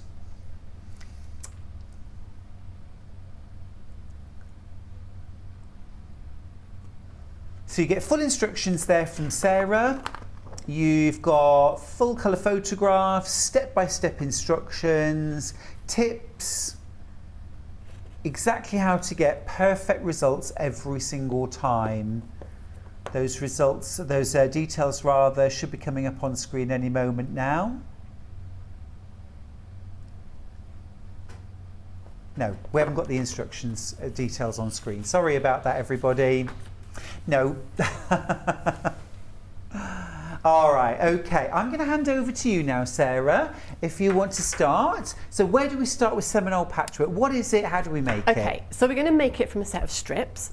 And you're going to get your lovely panel, and it's quite wide. So my top tip is fold it in half and then put pins through the lines of where the strips join, and then that'll help you line it up. Move those pins to the centre of each strip, and you can use your rotary cutter to cut it. You don't have to just sit there with your scissors trying to do it. It is perfectly rotary cuttable.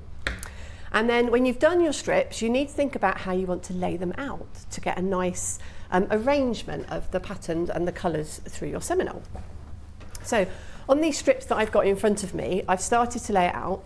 I've got one more that I'm just going to add on to the end, but this was the floral panel, and it's got these particular strips in it that are a back colour with kind of a highlighted floral part on them. So when I was putting that together, I thought about spreading those out so that they were through the range of the pattern.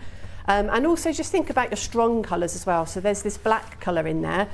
So I just wanted to make sure that that was nicely spread out as well. So I cut these strips to actually half the width of the panel. But if you do want to make one large piece, you could just use the whole strips as well. That would be absolutely fine. So I'm just going to sew on the very last strip to this set here. I'm just going to use our standard 1/4 of an inch seam allowance. Just going to quickly choose that on this lovely machine and put on the last strip. And a tip when you're sewing the strips on is just to make sure that there's one end where you are paying particular attention to where they line up. So just in case your cutting isn't perfect in the length. Just going to whiz this through.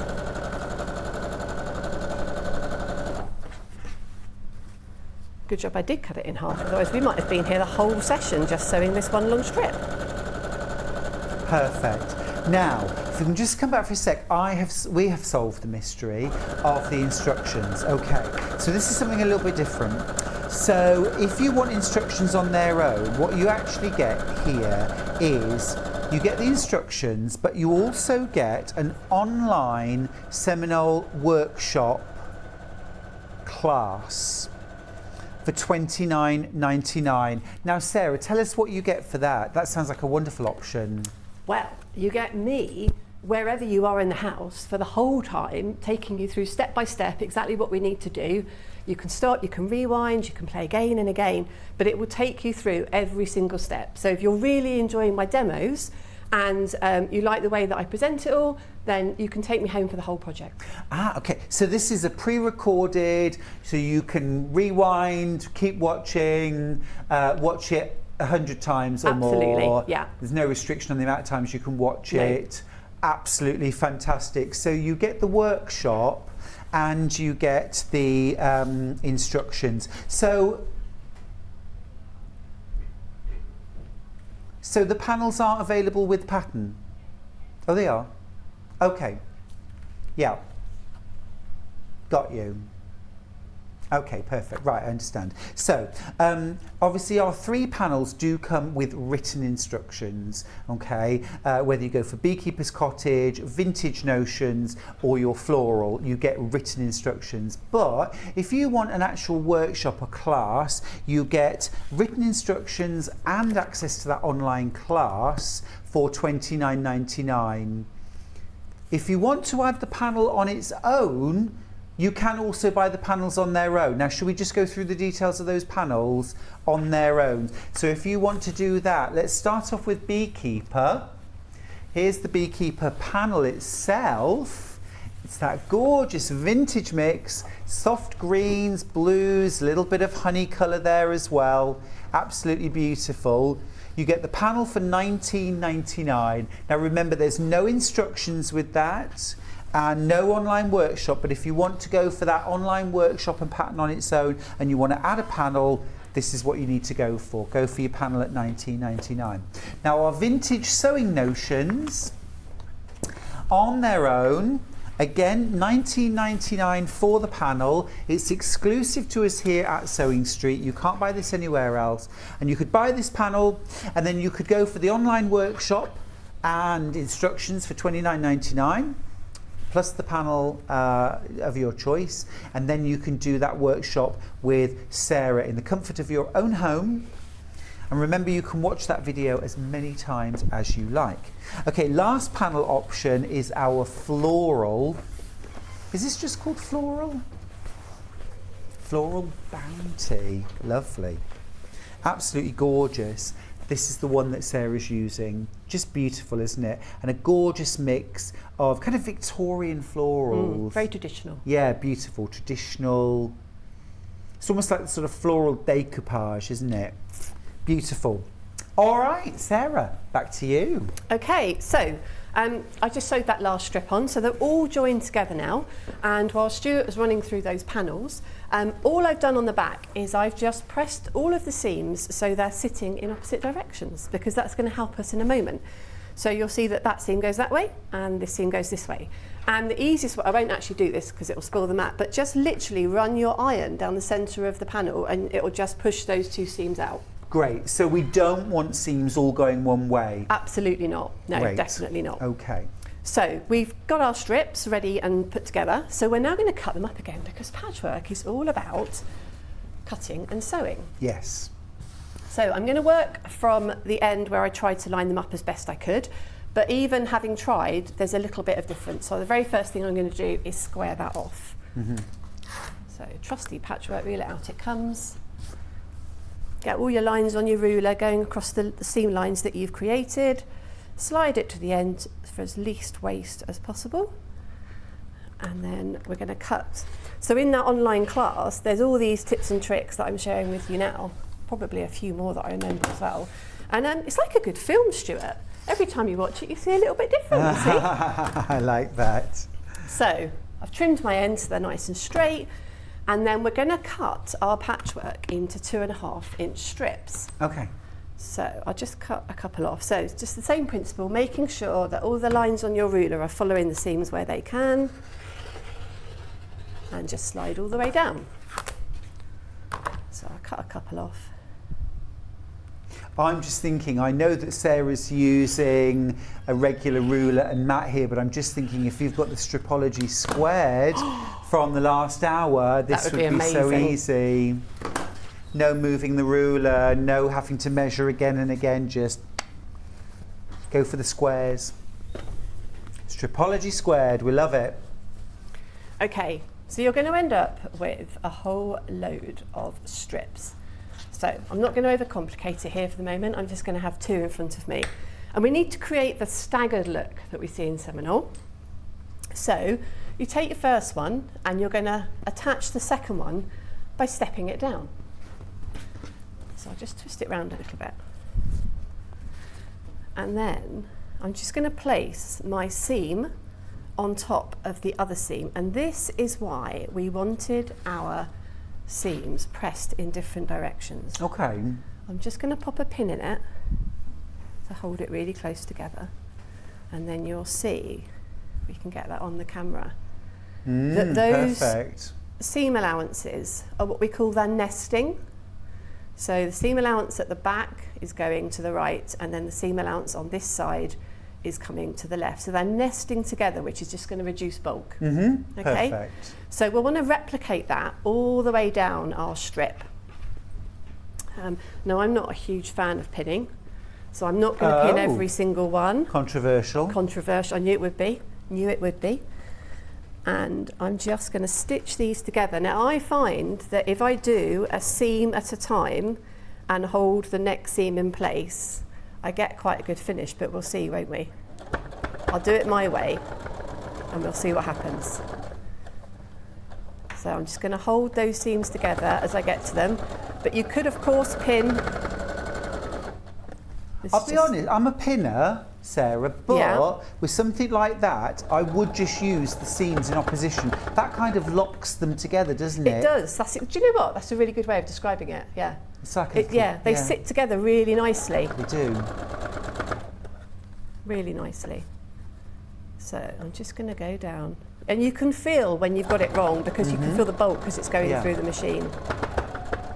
I love the fact that from each kit, from each panel and half metre in instruction, you can make not one of these, but 3 fronts. Obviously for the backing of your cushion, half a metre is for the backing of one. But so if you wanted to add an extra 1 metre of backing fabric, you could do that. Just go for either seeded natural with Beekeeper, beige with Vintage Notions, and cream with Floral Bounty. And then you could make 3 full cushions, or why not go for making a cushion and a bag, or making that wonderful block keeper. Just think that's superb. Would you like me to press that for you? You can press that. I don't mind pressing that for you if you want to get your next bits and bobs so ready. So we're going to do that the whole way down. So every time we add it on, we're staggering it. Now, do you want your seams pressed open or to one side? To one side would be To one perfect, side, okay, no problem, I can do that. And so once you've started adding a lot of your strips together, you'll see we start to get this stepping pattern going all the way down our That is patchwork. cool. Oh, look at that, look at that. Yeah. This is Seminole patchwork, isn't it? How were my points, Stuart? Looking good to me. Are they okay? Looking really good to me. Not that I'm not the quilt police. No, I don't like the quilt police. They should go in. Yeah. Do the quilt police even exist? Well, I think they do if you're in a show, but that's where they should stay. Well, yes, but you know, then you are asking them to judge your quilts, aren't you? If you put it into that kind of. But yeah, I always think, you know, quilt police like the monsters under the bed. They're only there if you believe they are. But if you don't believe in them, they're not there. They're not there. Right. So I've just got to. Again, I'm just going to line this up by feel and just add these Did I do good, miss? You did? Thank you. Nice. I'm going to add these last 2 strips on. So we'll just whiz down here really quickly. Do you know what? I seem to be breaking all the chairs. I seem to be breaking all the chairs because all of them are just sinking. As soon as I get on them, they look fine, and then I sit on them and they just collapse. So I probably congratulated myself on my weight loss a bit too soon, didn't I? Oops. Right, almost there.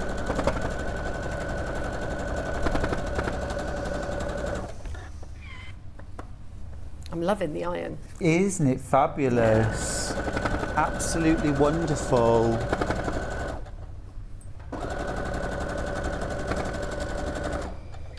Our producer, Nikki, has actually bought herself one.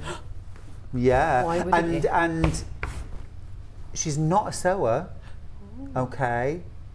But you're getting this to do your ironing at home, aren't you? Yeah.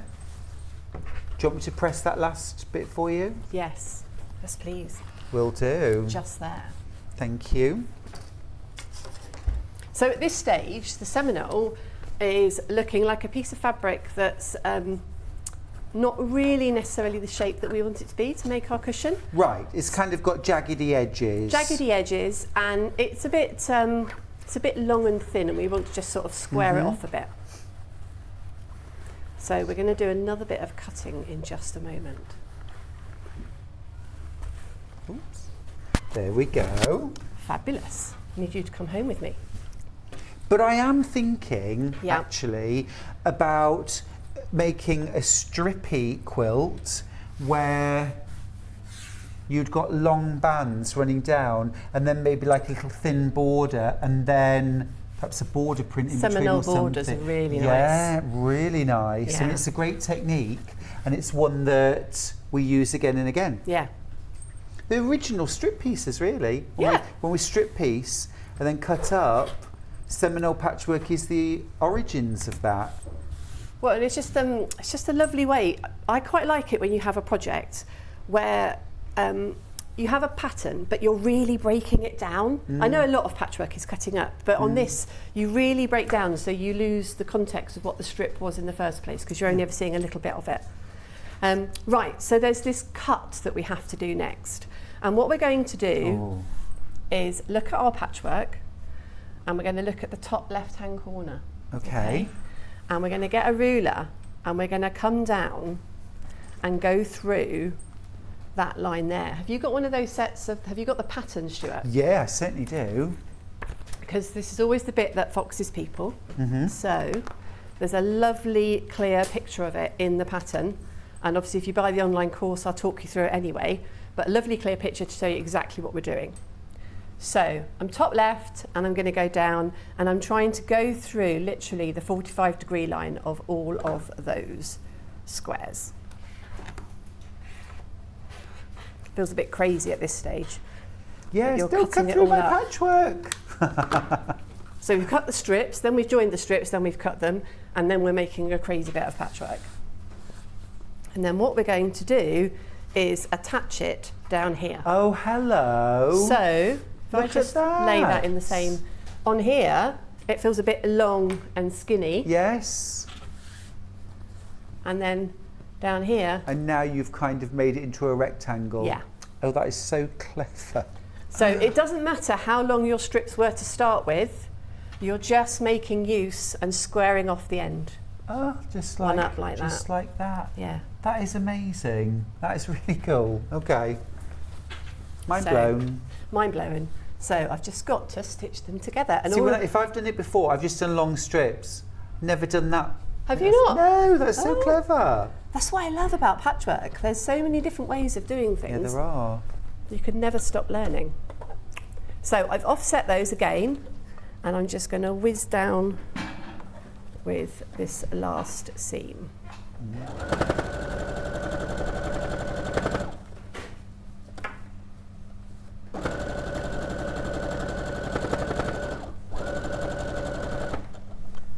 Oops.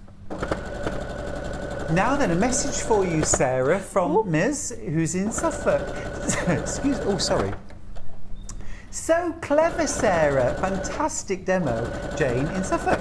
Oh, thank you, Jane. And here's another one. Hi everyone, great new technique today. I have a Tula Pink jelly roll that I didn't know what to do with. Now I do. Thanks. That's from Donna, who's in the West Midlands. That's the thing as well, isn't it? A good technique, it's not fabric specific. No. You might have bought the rainbow bundle of Jason Yenter fabrics this morning. You might have bought the Tilda Windy Days strip roll yesterday. You might be going for one of these gorgeous panels. It's the technique, it's so clever, it gives you brilliant results. Okay. And it's easy. It's really easy. It looks really clever, but it's super easy. And I love a clever one that's super easy. So we've now got our piece of Seminole fabric, basically. And you That's can superb. see how the stripes that you get, like choose your accent colours to make sure that they're in the body of when you're laying the strips out. Okay. Because sometimes the ones that are at the edge can get, you're going to lose some of it when you stitch because it's on the Understood. diagonal. So all of your favourite strips, make sure they're in the body when you're sewing them all together. Kind of through the centre. Yeah, exactly Okay, that. perfect. So from here, the next thing to do is to do a little bit of quilting on it. So, Oh, a bit of quilting. Very of good, quilting. very good. so you're just going to need to cut yourself a piece of wadding. Now, what is that wadding that you're using? So this is actually a piece of fusible fleece. Ah, is that H640? Yeah, it is. Great, we love H640 here. So however big your piece is, and this is what I just wanted to show to you, is you're just going to fit it on and make sure you've got a little bit of excess all the way around, because we know that sometimes with the quilting it's going to eat it up a little bit. And then I'm just going to chop that off. Now, I'm a big fan of 80-20 normal wadding, but I have to say I used this on this project. Got the smallest pair of scissors in the world for this job. Do you want a big pair?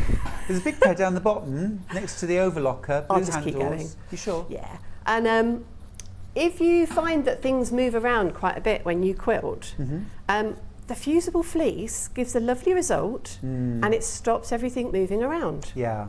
All you have to do is just be a little bit clever with the old iron when you're It's really attaching it on. stable, isn't it?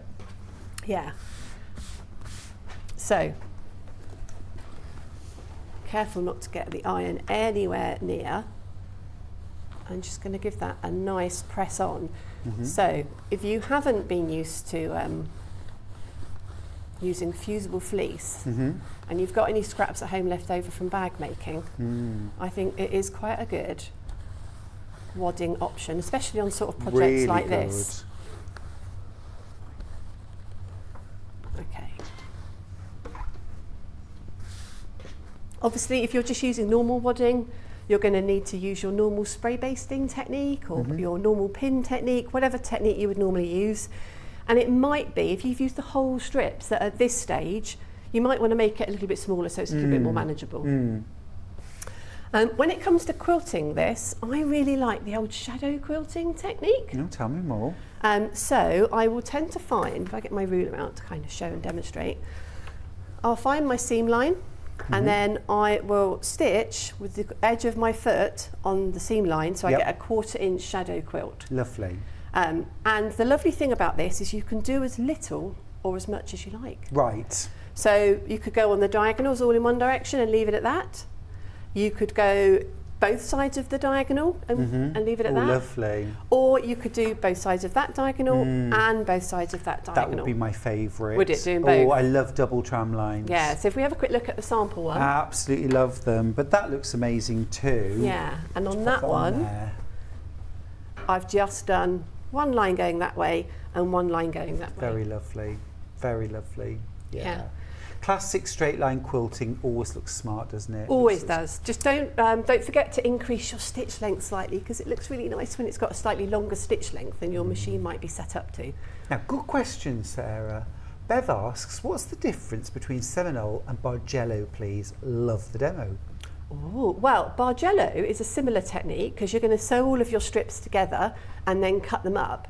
But Bargello just tends to create a wave rather than this where it's actually sort of creating a diagonal on point line. Bargello will generally create a wave in your work, and that's created by offsetting the strips like we've done here and also changing the width as you cut the strips. Yeah. So you wouldn't cut them all at 2.5, for example. No, that's it. I think because Bargello originated from an embroidery stitch, didn't it? Where it's a natural, it's the undulating design that's reproduced in fabric, whereas the Seminole Native Americans used patchwork techniques. It's a really interesting history, actually.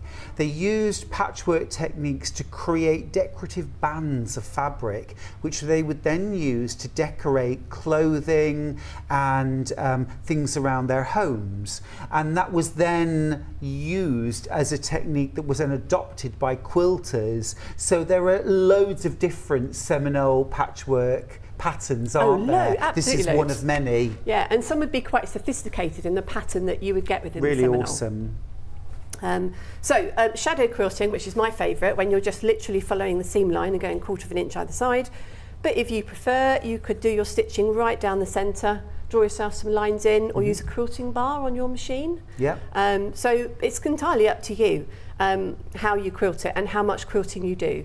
Again, when you've used the fusible fleece as a backing, it needs less because it's quite attached to but start do with. quilt it a bit. Do quilt it a bit, otherwise it looks a bit boring. Yeah, good. The quilting really adds to it. Yes, it does. So I'm not going to show the quilting because I think we're probably all okay with that. What we're then going to do is we're going to cut it to our size. Cool. So all you would do is work out what size cushion pad you want. You might have a rectangular kind of pillowy shape one or just your normal square one. And you're going to cut down that piece for the front. Do you want a big square ruler for that? Oh, how big a square ruler have you got? I got a 20.5 inch square ruler. You see, this is, we were looking at this in the last hour, Sarah, and I just think these are, you know, when you've got your basic rulers, this is an absolute boon for something like this. Because look, I don't know if you can see this, but because you've got that big diagonal, you can line that up with your patchwork. And then when you cut out your square, for your cushion front or your bag or whatever, you can just get it. Do you love it? I do love it. I've got a 12 and a half and it's feeling really teeny tiny. This is the big big mama boy. bear. It is. I'll leave that with you. Right, so just going to see which end is the straightest. I think we are okay going with this one. So we're going to go for as big a cushion as we can get on this one. Awesome. So looks like I'm going to get a nice 15. So I'm going to slice up there. You know what they say, measure twice, cut once, just, have a little breather, have a cup of tea before you do this. Always have I know a cup there'll be of tea. people at home going, it's a scary moment, isn't it, when you cut into your patchwork? It is a scary moment. And then I'm just going to flip that around and approach it from the other side. And don't message worry. for you, Sarah. Oh, yeah. Hi all. Well, how clever is that? My mind is blown to Sue Beeston. Right, so don't worry if you end up with little bits, as long as they're less than 1/4 of an inch of overhang, because, let's just get that lined up. I think we're going to go there. It will get lost in your seam allowance. Yeah, perfect.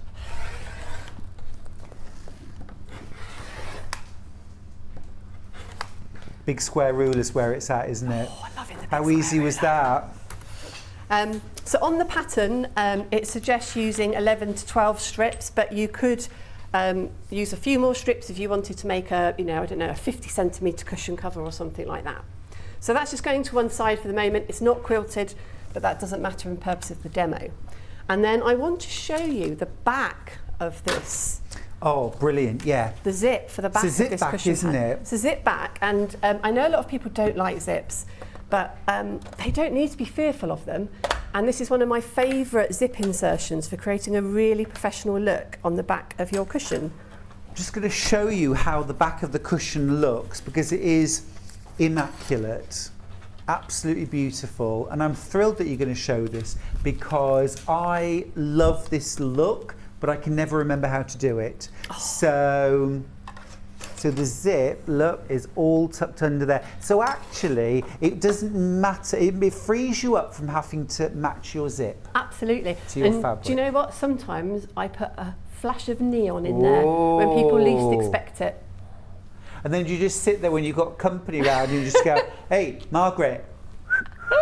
Hello, bit of neon. It's like wearing a bit of nice underwear, you see. You know, and nobody else does. It's that There inner you glow. tinker. Zips on a roll. Brilliant stuff, this. Zips on a roll. $7.99. What do we get for that, for $7.99? We get a bit of something, don't we? It's not just one zip.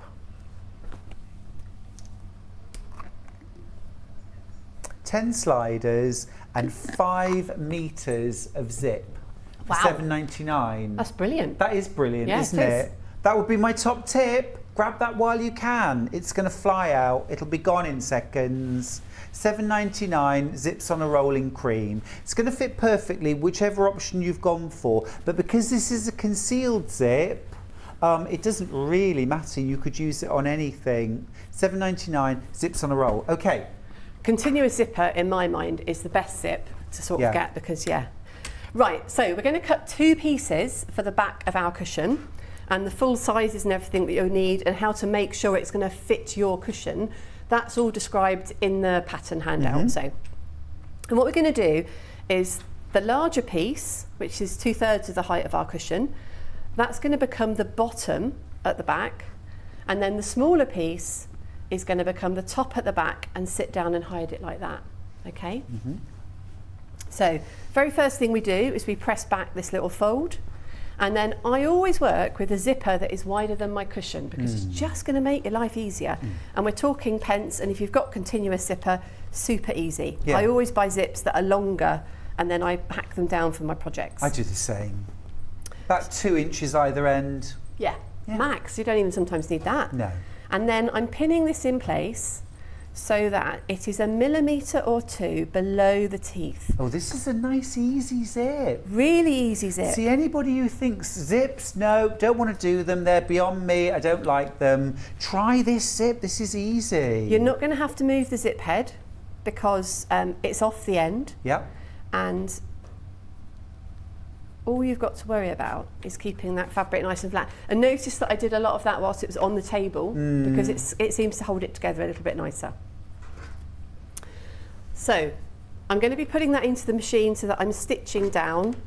On my fabric is on the left-hand side of the zip. So I want my needle to be on the left-hand side of my zipper. Oops. The right-hand side of my zipper foot even. So you're attaching your zip and your top stitching in one? Yeah. 2 jobs for the price of one? Yeah. Love it. You could tack if you wanted to at this stage, but I do find I teach a lot of people how to do this and we get good results just pinning.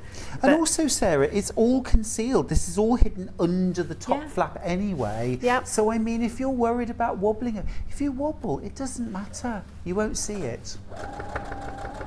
So I'm just running down. I've got the back of my zipper foot against the teeth of the zip, and I've got my needle nicely positioned.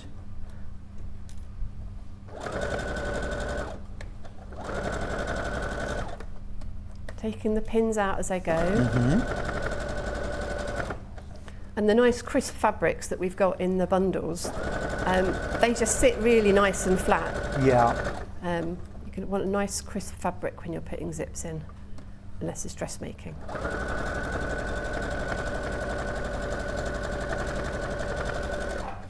Okay. Okay. So, bottom half zip in. Perfect. Always Great. do the quick check that your zip opens. And that was as easy as sewing any normal seam because you didn't have to move the zip head. Yeah, no, really easy. Okay. So this one is going to come down over the top. So what we want to do is that edge that we've folded back, we're going to just pop on top of the zip tape. And can you see how I'm matching up the top edges? Yep. And I've also got my sides matched as well.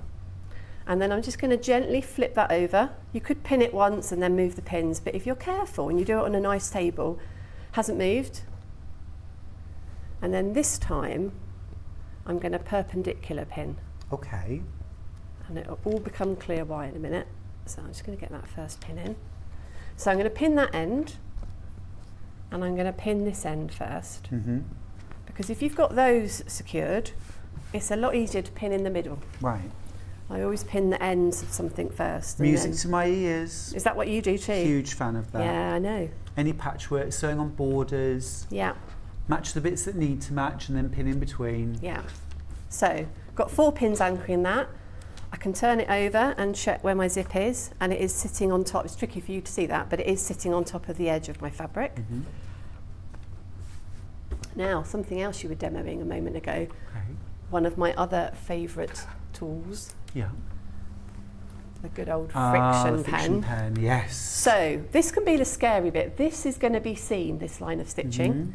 So all you're going to do is pop your ruler down on top and just draw your line in. So you can either have your ruler from the fold upwards. Yeah. I'm actually going to do it the other way, but I'm just going to approach it from this angle because I can actually feel where the ridge of that zip is. So is that where we want the line? We want it just a fraction away from the zip? Yeah. Teeth? Yeah. Okay. So you want it to make sure it's skirting the teeth. And you can check that at the end, you see. And you just need to draw enough that you can see it. So there's my line. And then I'm just going to switch my foot over to the other side. So I'm now approaching the zip from the other side. So you still use your zipper foot for this? Still use your zipper foot because the zip's still there. Oops. And then I'm going to stitch. Make sure my needle isn't going to hit my foot. Just bring it, I'm just going to move it over a little bit to the left to hit where I want to stitch. Another message for you. Wow, mind blown this morning. Let's just hope I can retain all this information. Christine, the good news is you don't have to try and retain this information. You can get the pattern with the fabrics. You could buy a pattern with an online workshop, or you can watch this program again and again. Go onto YouTube. You can keep watching over and over again. I'm going to be jotting down how to do this zip the minute we get off off air, let me tell you that. But yeah, brilliant. Lovely message from Sarah. Hi, Sarah. Oh, for Sarah, beg your pardon. This is from Elle. I thought that was two Sarahs then. You know, it could happen. Hi, Sarah. Great demos and wonderful tips. Who knew? So happy to see you back on Sewing Street. You'll be a great asset to the channel. Welcome, welcome. Oh, totally agree. Thank you. Brilliant. Right.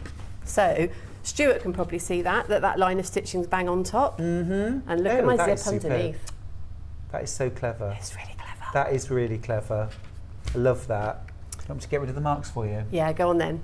I just want to use the iron a lot. Love it. I just love it. So quick and easy and neat. That's brilliant. So don't forget you're going to need a colour matching thread when you're sewing the zip into the outside fabric for that last set of stitching. Beautiful. I've got a jazzy yellow, which is kind of blending in. And then... You just inherited that. I did. It's what was on the machine. And we all then- do that though, Sarah, right? Exactly. And then you're just going to make sure your zip's open, you pop this on top, right sides together, and you whiz around. Always make a cushion though, and sew your seams edge to edge so that you get crossing seams in the corners. Because if you don't, if you go around and you pivot, you've got one stitch in that corner, holding everything together. Corners are a point of wear. Stitch breaks, seams pop open. Okay, now me. Exactly that. Exactly that. Yeah. What? Love it. Love it. That's so cool. Or of course, if you wanted to, you could add piping. You could round the corners. You could do all sorts. Yeah. Whatever you want. It's so clever. Yeah. It's so clever. Love that. Love that. Brilliant project. Brilliantly demonstrated. You are a wonderful asset for us. Do you want to see a big one? Big cushion? Yes, please. Of course I do. So this go was big or go home. This was a scrappy one. So there we go. Look, you can put your accent colours through it. Beautiful. And check out the matched. Was that just a little flash of contrast zip then? Yeah. Hey. That's what I'm talking about. You did. That's cool. But that could be, you know, like when you've made your quilt and you've got those leftover strips, or you've got lots of odd bits of binding strips that you want to use up. Superb. Yeah. Anything else? Oh no, just another cushion in that other one. Beautiful. But lovely again, rainbow. Flashy zip, you see? Flashy zip. Yeah. Absolutely gorgeous. Would you mind just showing us your block keeper again? Because I don't think I'm the only person who's seen that this morning and thought, oh, I need to make me one of those. Okay. So you've got your big panel for the outside, which basically needs to be however big you're going to make your block keeper. Say it's going to be a 15-inch. You need to make that bit 30 inches plus a bit extra. Yep. A couple of inches extra. And then you're just going to quilt that like normal. I've actually got a whizzy pocket in there, and I've got a vinyl one in there for putting bits and bobs in. And then you're going to cut your wadding pieces. Let's find the centre so I can show this. So that they're that size. Yep. And then you stitch them into it like a book. Got you. So you only do 3 layers or 4 layers of wadding at a time, otherwise it becomes a little bit too onerous. Sure. But then you make your blocks, and because it's wadding, they just stay on it. It's a brilliant idea. Yeah. Absolutely love that. Absolutely brilliant. Thank you so much, Sarah. Thank you. It's been nice to be back. Really wonderful to have you back. Really enjoyed that hour. Brilliant project. Gorgeous range of colours as well. Now, Sarah, we're not going anywhere yet. We've had loads of messages for you. Ooh. Sarah has been a joy to watch. I have learned loads. Fab shows. That's from Collector in Merseyside. Totally agree. Another message? Oh. There's 2 messages. Any other messages? Here we go, they're coming. Talk about building the tension. Oh, I'm positively on the edge of my seat. Ordered both panels. Can't wait to start using them. Yay! Gorgeous. You'll have so much fun. Yeah. So much fun. The floral one is gorgeous, isn't it? They're all lovely, but yeah, love that floral. Yeah. Fabulous. Well done. Well done for getting yours. Now, perhaps I'll just run through the options that are available. How about that? Can I just You'll Yeah, want to of take course. that with you, won't you? Yeah, sneak it in my bag. So let's just start with the one that Sarah used, which is the Floral Bounty. Floral Bounty. So for this one, you get your whole kit. You've got your gorgeous exclusive panel, your 18 2.5 inch by 55 inch strips. You've got your 1/2 metre of cream, and you've got your pattern for £29.99.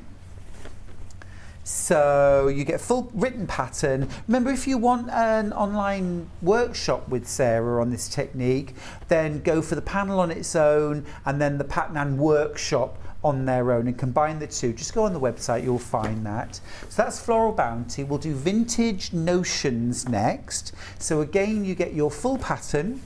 You also get the exclusive panel. Lots of these in baskets, don't forget to check out. Love that colourway. It's really nice. Yeah. And as much as I love colour, I do love a bit of neutral. I like the designs as well. Me Who too. doesn't like a bit of sewing? Yeah, yeah. And vintage notions just look cool, don't Yeah. they? Even if your interior is really modern, there's something quite cool and, Yeah. you know, industrial about those. And then you're also getting 1/2 metre of beige.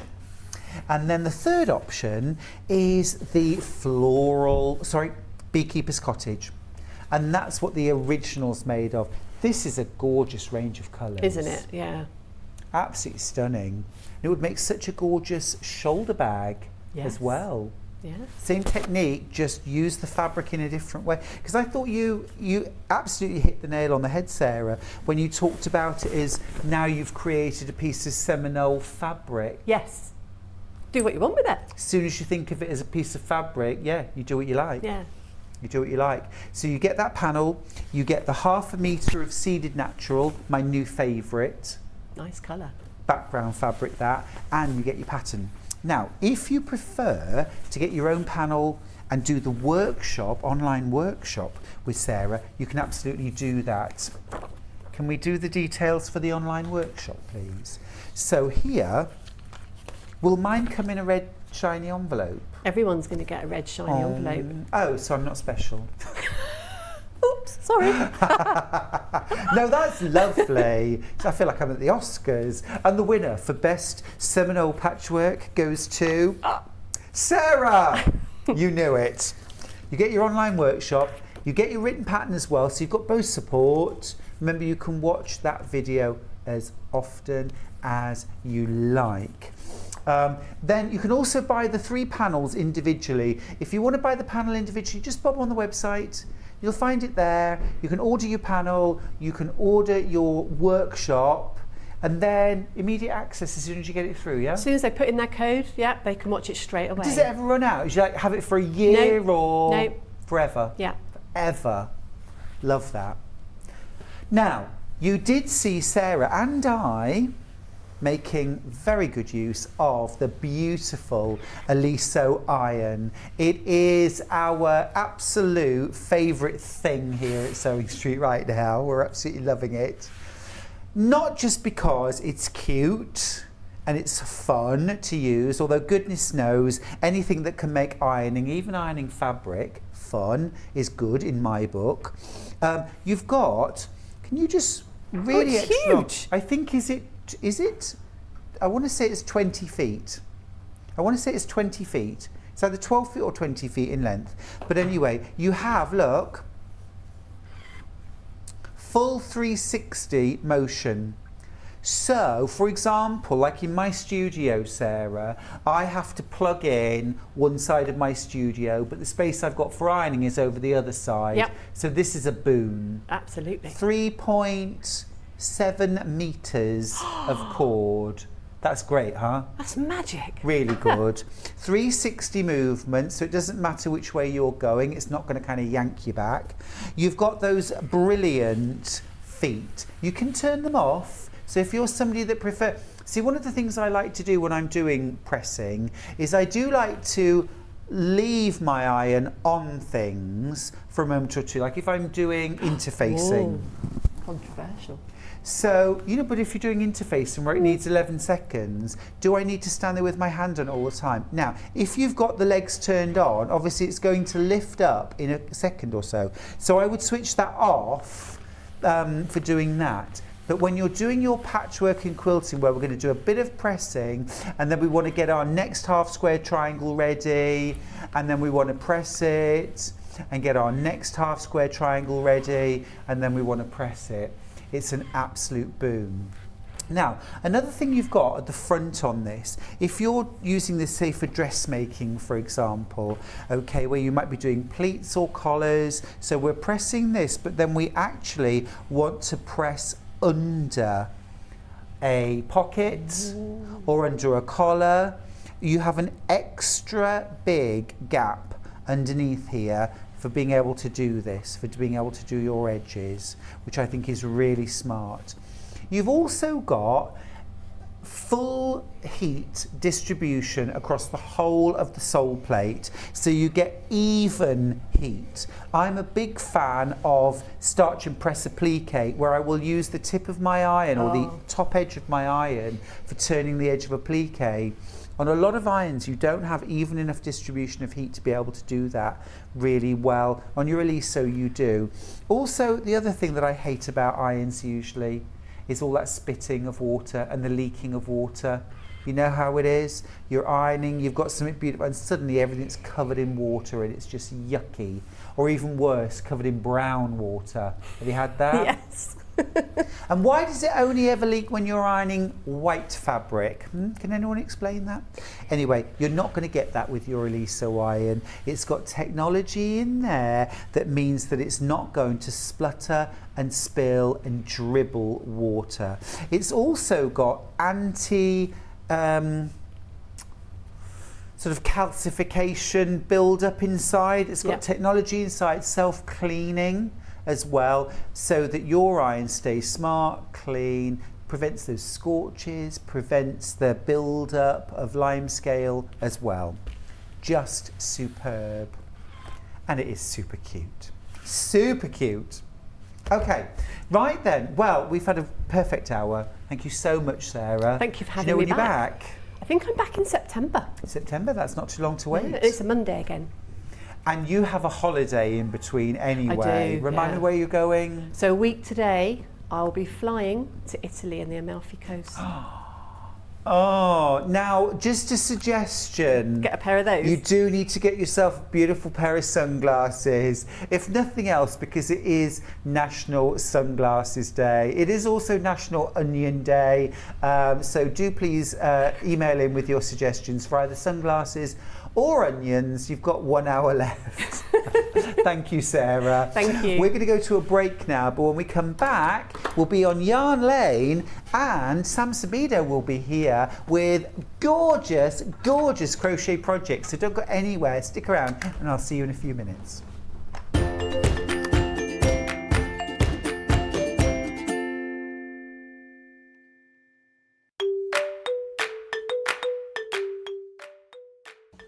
Hi, I'm Sam from Adventures in Crafting. I'm a craft and crochet teacher based in Tring in Hertfordshire. Since lockdown, I've moved all of my classes onto Zoom, so I now have customers from all over the country. I teach lots of crafts, but crochet is my specialism. I became passionate about crochet when I was pregnant with my 4th child and in desperate need of some me time. Crochet became my sanctuary, and I've crocheted every day since then. I'm a qualified teacher, and 8 years ago I began teaching crochet. I love sharing my passion with other people. I design patterns, sell kits, and teach lots of classes. My classes range from beginners to next steps, specific makes and clubs. I also like to design crochet alongs.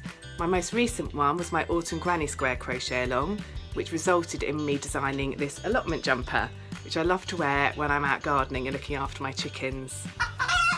My crochet tip for you is to enjoy it. Crochet should be about taking part in a hobby that brings you pleasure. My claim to fame is that I met Kirsty Allsop at the Handmade Fair, and I gave her one of my crochet sunflower brooches. I'm so excited to be taking part in Yarn Lane, and I hope you'll enjoy my demonstrations. Sewing Street have our very own app. You can now watch and shop from anywhere. Simply download the app from your app store onto your smartphone or tablet, then log in or create an account, and you're done. You can watch us live from anywhere, browse all our recently played items and pre-orders so you never miss out on any show deals, and message the studio to say hello at any time. And remember, you can check out as many times as you want and only pay 1 P&P all day.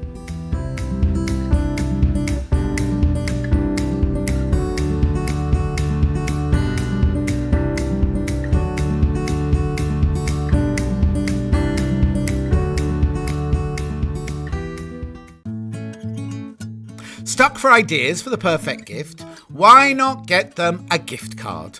You can buy Sewing Street and Yarn Lane gift cards loaded up with anything from £10 to £500. Shop our gift cards online at www.sewingstreet.com or www.yarnlane.com, or purchase them via our UK call centre on 0800 001 44 33. Have you heard about all the different ways you can shop on Sewing Street? You can shop on our website sewingstreet.com, and you can also order by phone by calling our friendly UK customer service team. Just call 0800 001 4433. And don't forget about the Sewing Street app. Here you can shop all of the Sewing Street products as well as watch the live shows from anywhere. You can download the app onto your smartphone or your tablet by simply searching Sewing Street in your app store. And one final thing, no matter how many times you check out on Sewing Street in one day, you will only pay 1 postage and packaging. Happy shopping! Are you a fan of Sewing Street and Yarn Lane? Why not join our growing Facebook fans pages? Just search Sewing Street fans and Yarn Lane TV fans on Facebook and click Join Group. It's that simple.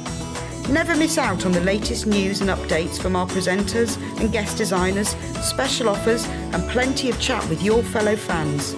Share photos of your makes, ask for advice, interact with your favourite guests and presenters, and be a part of the ever-growing sewing and yarn community. See you there!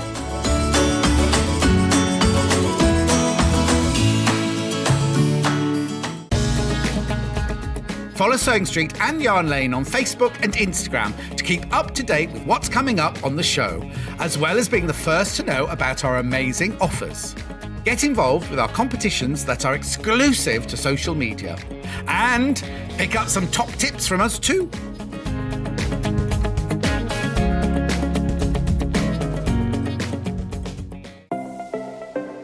Missed the live show? Don't worry, we recorded it for you. Never miss out on your favourite presenters, guests and makes ever again. Head on over to our YouTube pages to watch back the day's live show and enjoy your favourite demos over and over again. We also have lots of great content exclusive to our YouTube pages, such as product demonstrations, troubleshooting videos, and so much more. Subscribe and turn on the bell notification so you never miss a show or video ever again.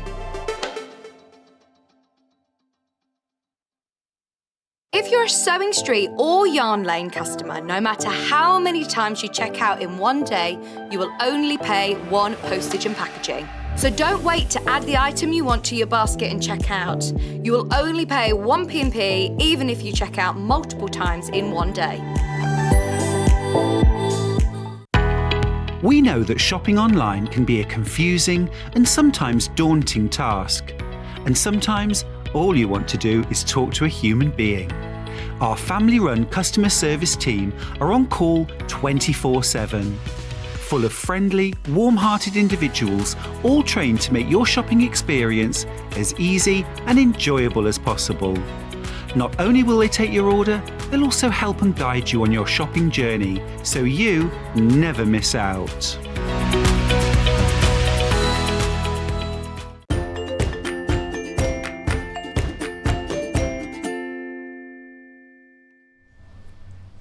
Welcome, welcome, welcome, friends. Welcome to Yarn Lane. Here we are. We love our yarn here at Yarn Lane. Knitting, crochet. We have got the most wonderful hour today, right now, with one of my all-time favourite yarny guests. It's Sam Sabido. Hello. Hi. Sam, you're looking amazing. Thank you. Gorgeous top. I'm so pleased with it, yeah. Well, I just love your Instagram because you always do your little video showing off your having a bit of fun saw with that. this. Beautiful. Thank brand you. new. Brand new design, yeah. Perfect for Launching summer. today. Yeah, it's just And the amazing. name is? It's called the Walkie on Sunshine Tee. So, I mean, it wasn't sunny this morning for the first time in weeks, but, you know, you can bring the sunshine wherever you go when you're wearing Love one of that. these. Great twist. Yeah. And also, it is sunny here now. The sun's come out now, yeah. The sun's come Yeah, out. it's come out. And that comes in 4 options, right? 4 colourways, yeah. 4 different colourways and different sizes within that. It's a beautiful brand new crochet kit. I'm going to whiz through everything as quickly as possible so that Sam's got maximum time to demo. This is very, very beginner friendly. Yes, yeah. Brilliant. Now then, well, let's start. Do you want to tell me where to go with the dark blue? Let's start with the dark blue. Gorgeous. Now we've got that sample right here hanging up. Beautiful. What colourway is that called? That one's called Midnight. Midnight. Or Sunset, actually. I can see it on the front of your bag. Sorry, everyone, Sunset. Oh, I think gosh, I was this toying is... with 2, yes. This is so stunning. lovely, isn't it? Yeah. Now, if you're having a look on the website for this, there aren't the colour names. What you've got are the pictures. So go for the colourway that, you know, they are all right for once. We've got the colours right, we've got the pictures right. So this one, you've got this amazing, like, cobalt, isn't it? It's lovely, isn't it? It's such a lovely bright Stunning blue. bright blue. And then you've got this pistachio and this beautiful teal. It's gorgeous, That isn't is it? stunning. Yeah. All 100% cotton? All 100% cotton, and it's a lovely soft cotton. It's really easy to work with. It's a new favourite of mine. It's quite a new one out. Signet have launched that one. Cotton's a great choice for beginner crocheters, isn't it? It's good. It's nice. It's nice, and well, it can. Other brands can be a bit splitty sometimes, but this one is lovely. It's so easy to work with, and it's really soft on your hands. So and stitch definition, stitch amazing. definition's lovely. It works so well, and then of course it's so comfortable to wear.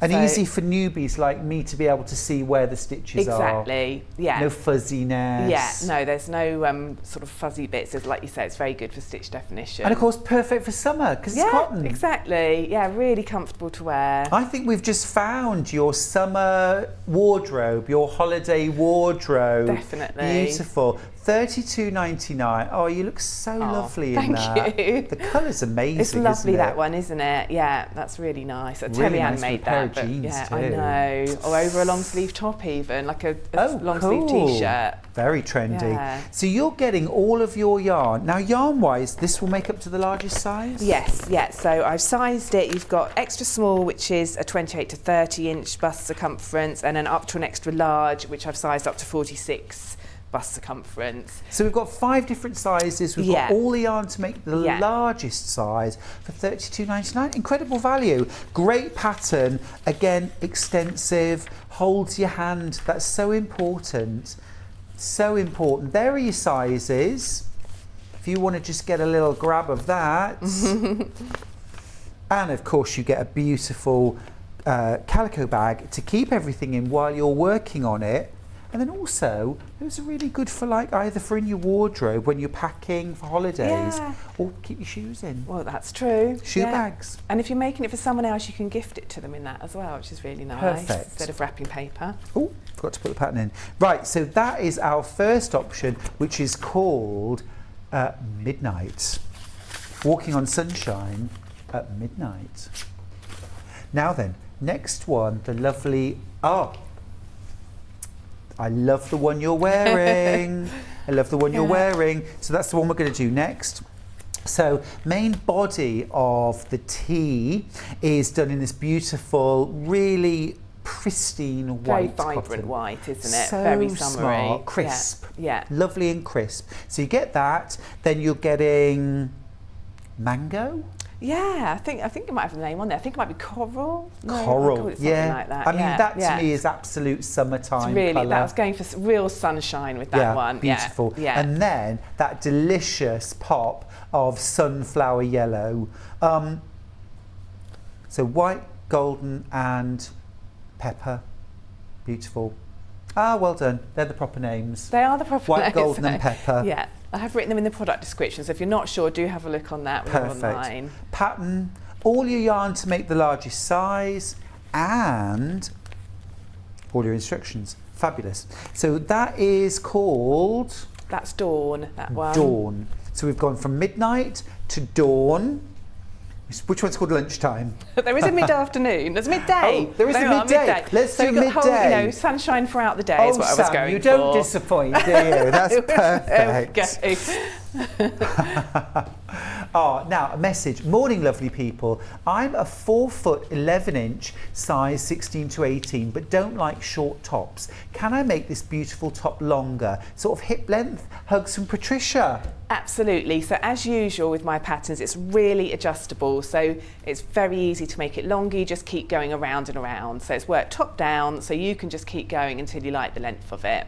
So Awesome. It's really adjustable. So although I've put the sizes in there, don't feel restricted by those, because if you're making it for yourself or for someone who's lives locally that can try it on, I'll talk it through in a minute, but you can try it on as you go along and adjust the sizing. So it's very, very flexible pattern. And it's a really flattering shape, isn't it? I love the way, because it's sort of quite nicely, not very fitted, but quite nicely shaped and fitted over the shoulders. Yeah. And then from there on, it skims your body. Yes, exactly. So, and You I've, can you know, layer with it. a maxi dress, or I've got this orangey one on today, Which or looks so cute. a skirt or over jeans. So Yeah. there's loads of different ways you can wear it. Gorgeous, love it. So let's do our next combination. This is lovely. This is midday. Midday. Midday. Yeah, midday. Midday. So this one, you've got this gorgeous, almost like a periwinkle. It's lovely, lilac. isn't it? I love that blue. Beautiful. Yeah.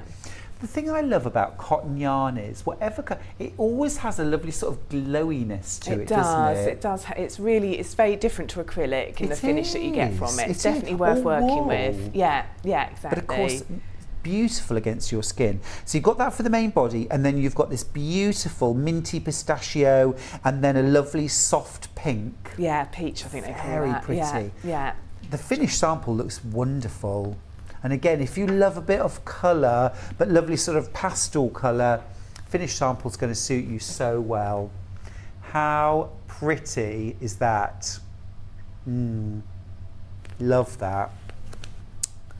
So is that a double knit yarn? Yeah, it's a double knit yarn. And yeah. so hook size, what should we go for? So hook size, work with whatever you would normally work with for a double knit, which for most people is a 4mm. Okay. But if you find that you normally have to go up or down with your hook sizes to match that yarn, then that's absolutely fine, do that. And you have got an indication in here of what size your first square should be, so you can check. So is that how you do like your tension square? That's how I would do the tension for this, yeah. I would make the you. first square and just quickly measure it and check it's, I think we said 11 centimetres, or 10 centimetres, yeah. Now, So, be honest with me, Sam, it's confession time. Do you always do like a sort of a tension swatch before you start making a garment? I think before I started designing, I didn't. I was a little bit hit and miss with that. Okay. But now I'm designing, I really recommend it. And I try to keep my tension swatches quite small and manageable, because I think it's a bit overwhelming if it's something quite big that you have to make before you even make the top. But Yes. so I would recommend it. I mean, it's like when I was on with Rebecca a couple of weeks ago, and she said, having made 1 or 2 of my patterns, she now knows her tension's the same as mine. Okay. So I think once you've got that experience, then that's fine. But yeah, I would recommend it first. But Thank you. Yeah, not necessarily following my example, more my advice. Oh yeah, exactly. Do as we say. Yeah. Do as we say. Now the last colourway, this might be my favourite. Is it? I don't know, I'm really torn. I think they're all Yeah, lovely. no, it is nice, but this is isn't it? just It's very gorgeous. And I pretty. love this sort of ecru for the body of the top. I think that's really lovely. 3 of those, and then you've also got, now then, what's the colour on that one? That one's called Pansy, Yeah. and then this one is blush. That is a lovely colour combination, isn't it? Beautiful, really flattering.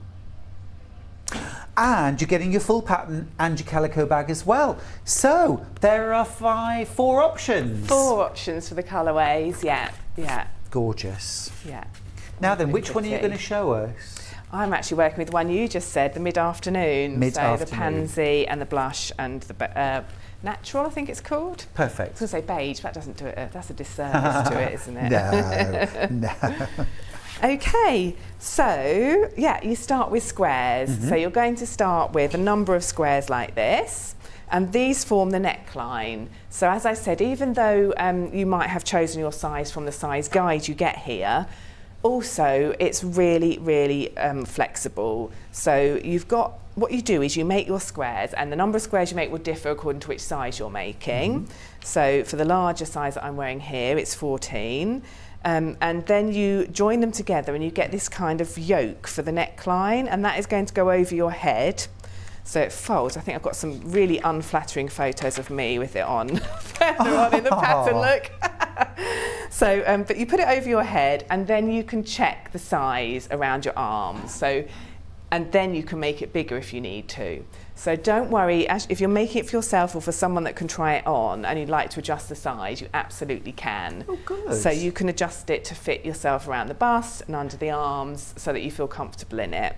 So I have written that into the size guides too, but the great thing is you can try it on and check it as you go as well. Perfect. And then it's not a difficult job if you want to make it bigger. Exactly, it's really straightforward. What would you do? So you'll just, when you come to this part, and I will explain how as I go along, but once you've made this framework, this yoke with your joined together granny squares, you work around and around it, making rounds of trebles. And each time you've made a round, you try it on again to see how comfortably it fits. So you can fold it in half. Let me just see if I can find and that's where stitch markers come in. So you fold it in half like so, put stitch markers in these corners here, and then try it on. And you can see all these written instructions. There's loads of instructions about how to do that in the pattern. And then you try it on and you put your arms through the holes with the stitch markers underneath, and then you see if you feel comfortable in it. And if not, you take out the stitch markers and you put another round in. But you don't have to do that because you've also got the instructions as to how many rounds you'll need according to size. But if you really want to be able to try it on and adjust it as you go along, you've got that option. Brilliant. So I like to make my patterns as kind of as likely to be successful as possible, because there's nothing more frustrating than making an item of clothing and then it doesn't fit you. So the idea is you can really adjust it as you go along. Been there, done that. Exactly. I've done so many knitted jumpers that I've put them on and then I don't. That's it. They don't fit they're me. too big or a bit tight around the neck, and you think, oh no. There's nothing you can do apart from exactly. So I try to take the approach more of an approach that you use in sewing when you're making clothes. That you try it on and you make it to fit you, or you measure yourself and make it to fit you. So. Brilliant. Okay, so you start with these squares. So I'm going to start today by demonstrating how to make one of these squares, and then I'll talk you through a bit of the construction. And the reason I called it Walking on Sunshine is I just love this sort of sun ray shape with the circle in the square. So, and with the one I'm wearing particularly, it does. Hopefully, it's like suns. So you've got this idea of a circle with sun rays, and then you make it into a square with the final round. So. You're going to start with a chain of 4. So you do your chain 4, and this will be familiar because whenever I've done patterns with granny squares I start in the same way. So pull 4 chains, pull the yarn through the loop so you've made your chain of 4 like so, and then you slip stitch in the very first chain, so the one that's next to the knot. Put your hook through that loop, grab onto the yarn and put it back through that loop and the loop on your hook, and that secures it. So you've made a tiny circle. So you've got your little circle, the centre of your circle is there. So if you're not sure when you've made it that you'll be able to keep track of that, you can put a stitch marker in there. So stitch markers are brilliant, I highly recommend them, especially if you're fairly new to crochet. Then you're going to do a chain 3 in the air, and that pretends to be a treble. So that's my first treble, my first post.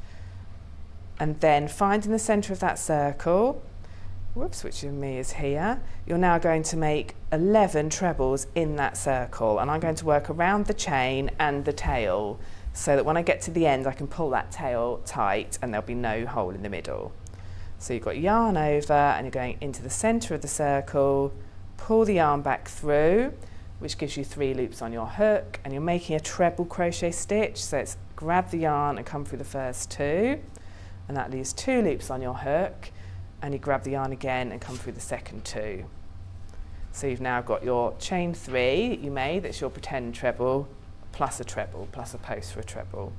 And you're going to keep doing that until you've made a chain 3 plus 11 trebles, which will be 12 posts in total.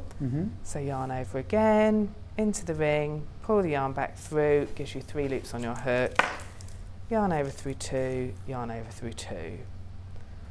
And you can if you do need a crochet hook, by the way, we've just put the details on screen for a 4mm hook. So if you're not sure, I would start with a 4mm hook. That's the most likely size that you'll need for double knit. So I'm just making more of those trebles into that ring. You can see I'm always going into the same place, and that's the centre of that ring there. Whoops, that circle. And as I say, if you're new to crochet, I do suggest putting a stitch marker in there, because then you'll know you're always working in the right place. And you can see it's come up to be a little circle. I haven't been counting, so I'm now going to count and see how many I've got. So I've got 1, 2, 3, 4, 5, 6, 7, 8, 9, 10. So remember, you're counting that chain 3 as a post. So 2 more, 11, 12. Okay, so that's what it looks like when you've finished those 12 posts. So you've got the chain 3, which looks a little bit different at the beginning there, and then you've got your 11 posts for your trebles. And when it comes to counting them, if you're not sure, all you need to do is pull them apart. Don't ever be afraid to pull them, especially with cotton, it's such a strong yarn. And that's how you can count. So I tend to count the posts, 1, 2, 3, all the way back round, make sure you've got those 12. And then to finish the round, you're going to slip stitch in the 3rd of this 3 chain that you started with. So you've got 1, 2, 3 chains there. And so you're going to push your hook. You can either go underneath 2 strands on the top there, or just push through the centre of the chain. And for a slip stitch, again, you're grabbing the yarn and you're coming back through both these loops, through this one and straight through that one. First round done. Closes it. First round done. Little circle made. Always a good feeling. And then you can pull this loop up to fasten off however you like to, but I tend to stretch up that last loop that's on my hook and just cut it at the end there. Pull the other end, out it comes, and you've got your little circle. So these 2 ends here will get sewn in eventually. Sam, those scissors are so cute. Lovely, aren't they? They are beautiful. They're on your website. They're really pretty, aren't they? Yeah, they are. Because they've got such a nice weight to them as well. I do like working with them. Cute. And then you've got this tail on the back here, which I worked round when I did my chain. So I can just pull that, and then you'll end up with no hole in the middle. And if you find that doesn't work, don't worry, because when you sew the ends in, you can sew them in and pull it tight that way, like as if so you didn't have to do a magic loop? No, no magic loop. No. So I tend to use a chain and that slip stitch that I showed you at the beginning with a granny square when I'm making it for clothes, because it's a bit more secure. So if you do a magic loop, I found for experience it might come undone. So a chain 4 and a slip stitch seems to be a more of a secure Absolutely. We don't want any gaps suddenly appearing. Exactly. They'd always be in the wrong place, wouldn't they, well, Sam? Exactly, yeah, especially with a top like this. Oh, I say. So, first round done. First round Feeling done. good. Yeah, exactly. So then you're on to your second round, so you get your second colour. And so for this round, we're going to work not in the tops of the stitches, we're going to work in gaps between the stitches. So what you need to do is just have a little look if you've not worked like this before, and just pull those posts apart and find the gaps that sit between them. So normally when I'm working granny squares, I would work underneath the stitch, under the V there. But we want to go a bit lower down than that. We're going in a gap between the posts. So just have a little play. If you've not done that technique before, just pull those posts apart so you can see a gap coming between them. And the reason I'm doing that is to give it this sort of sun ray look, so separating out the posts.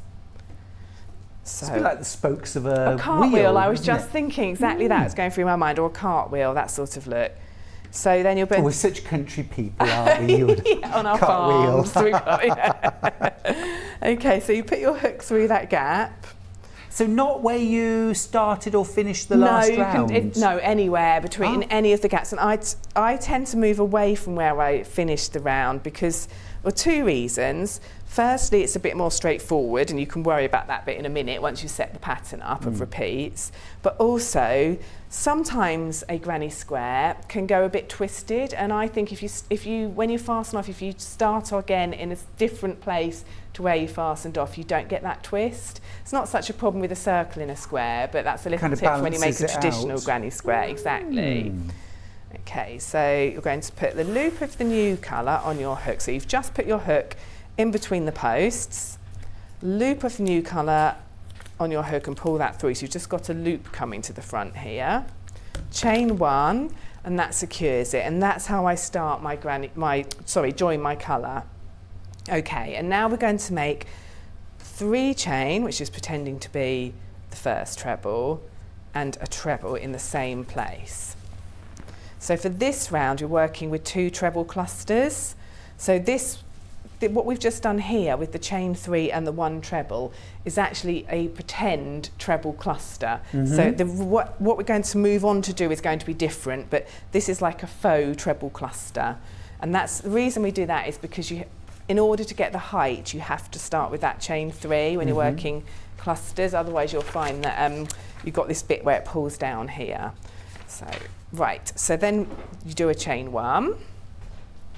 And then you're going to go into the next gap.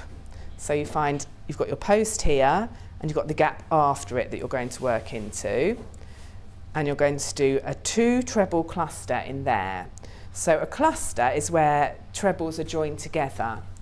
It's a bit like a decrease, but you do it all in one place. And the number at the front of the cluster, so 2 treble cluster, describes how many trebles you're joining together. So you're going to go yarn over into that gap, pull the yarn back through. So it's as if you've started your first treble, where you've got your 3 loops on your hook, you grab the yarn and come through the first 2 of them, and you leave those 2 on the hook. So it's like you've started a treble, but you're not going to finish it. And now you start your second treble. So you go yarn over, back in that same place, pull the yarn back through. And because you left 2 loops on your hook, you've now got 4. But you're starting your second treble, so you grab the yarn and pull through 2. So now you've got 3 loops on your hook. So I'm tangling onto my other bit of yarn there. Let's just move that out of the way. Okay, so you've got your 3 loops on your hook, and if you look below those 3 loops, you've got 2 posts that you've started. So those are your 2 trebles. So 2 treble cluster, so the cluster bit means you join them together. So you grab that yarn again and you come through all 3 loops. So a cluster can be a bit confusing, but if you know the principle behind it, I think it all makes more sense. So then you get 3 treble I'm not in this pattern, but in general you can come across 3 treble clusters and 4 treble clusters. So if you have in your head that means I'm joining trebles together into one, so at the top you've got your 1V. If you look behind your hook, you've got your 1 stitch, but below it you've got 2 posts, and they're all joined together into this sort of petally shape. Sunray is what I was going for, but so then you're going to chain 1. Oh, Sam, you explain everything so clearly. I love how you explain crochet, because it does fox me a little bit. Yeah. But when you're here, I always feel like I could do that. Yeah, absolutely, you could. I think it's well, it's just making sense of it in your head, and maybe something about the way my brain works. I have to work things out. I like the fact that you said once you understand what you're actually doing, it all makes sense, and it is that light bulb moment. It is. And I like clusters. I'm often using them, but I think if you understand the concept behind it, that you're joining, so you get double treble clusters as well, and it's just if you see cluster, all right, let's not run before join them together. I know. Do another. Yeah. Okay. So next gap between posts and another 2 treble cluster. So yarn over into that gap, pull the yarn back through as if we're starting a treble. So you've got your 3 loops on your hook. Yarn over, come through 2 of them. But don't finish your treble, leave those 2 loops on your hook. So to finish a treble, you'd normally do yarn over, come through both, but you don't do that bit. Instead, you start a second treble. So yarn over into the gap, pull the yarn back through. And because you left the 2 loops on your hook, you've now got 4 loops. Start your second treble, so grab the yarn and come through the first 2, as if you were starting another treble.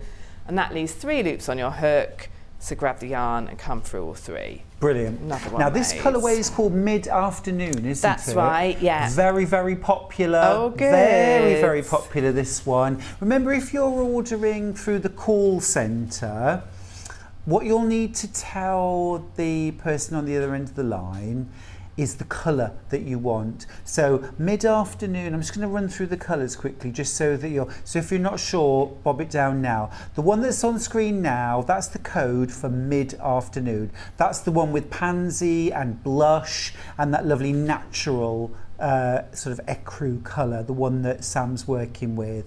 That's Mid-Afternoon. Now the one that Sam is wearing is called Dawn. Dawn. Yeah. Good, Dawn. So the code is on the screen now for Dawn. So Dawn is, yeah, the bright sunshine, the golds, the lovely mango colour, that coral and white. Then moving later on into Mid-Afternoon.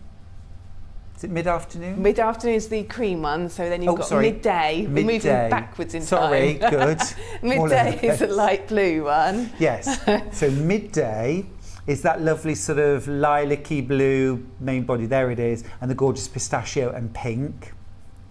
So that's midday. Is that right? Yeah, that's right. Good. Yeah, that's right. Sorry, looking at me. And then the last one I know is midnight. Hurrah! Well, I think it's called. I think I've actually called it sunset. Sorry, it's my fault. Sunset. Should have called it midnight. That would have been better. But I've called it sunset. No, that's good. So Sunset. Sunset works. Tried to match up the colours to the times of the day a bit. Sunset. But yeah. And the details on the screen are for sunset.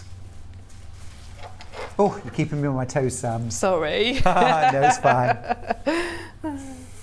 Okay, so I've got to the end of the second round there, and I've done my final chain 1. And so a little tip here is to just count and check you've got 12 clusters there, because when you come to make it into a square, if you haven't got your set of 12 repeats, you won't be able to make a square. So just every round have a little count up, just for the first 1 or 2.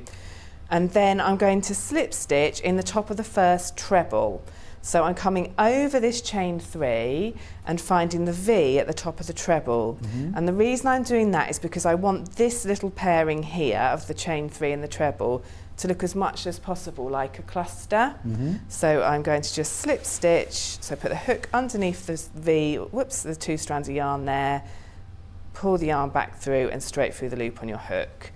So where each one of the clusters has just got 1 V above it, that does the same with that little cluster there. And that's your second round done.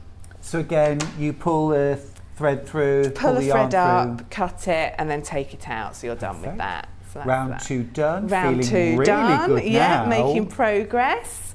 And then you're moving on to round 3. And this is another one where we're working in the round and adding rays of the sun. So you're going to join yarn this time in the chain 1 space between clusters. So find again let's move away from where that tail is. But this is a brilliant pattern because you're not working into the stitches, you're just going into the gaps with these squares. And again, that's so much easier than trying to find a stitch if you're new to crochet. Agreed. So you're going to go into the gap between clusters, and that's that chain 1 space you made. So it's a really big hole. And then you put a loop of your new colour. So we're going back to the first colour now on your hook, and a chain 1, and that's the colour joined. And that's all I do to join the colour. And then we're working with clusters again, so familiar territory. So you're going to chain 3 and make 1 treble in the same place, and that's your first pretend cluster done. Then you chain 1, and then you're going to make another cluster, this time in the same place. So yarn over, into the same place, come back through, yarn over through 2, leave those 2 loops on your hook, yarn over again, back in the same place, pull it back through, gives you 4, yarn over through 2, so you've got your 2 little posts and 3 loops left, yarn over through all 3. So this time you're going to have 2 clusters in every gap. So now you move straight into the next gap and you do a cluster in there. So no chain 1? No chain 1, no. So I'm going to put chain 1s between the 2 clusters in the space, but not as you move across. Chain 1, another cluster. So it makes like a little V stitch with these clusters. So you've got your 2 clusters with a tiny gap between them, but then no chain 1, move into the next space. Oh, I like that. That looks lovely. It's pretty, isn't really it? Nice. Really pretty and effective. And it works up so quickly. And myself and my friend Terry Ann made all the samples. We made 2 each, and it's a couple of evenings each. I mean, you know, we are experienced crocheters, obviously. Yes. But, yeah. I spotted that. But the gallery are marvelling at how speedy you are. It's like, wow, look. So that's me. Do you want me to do one slowly?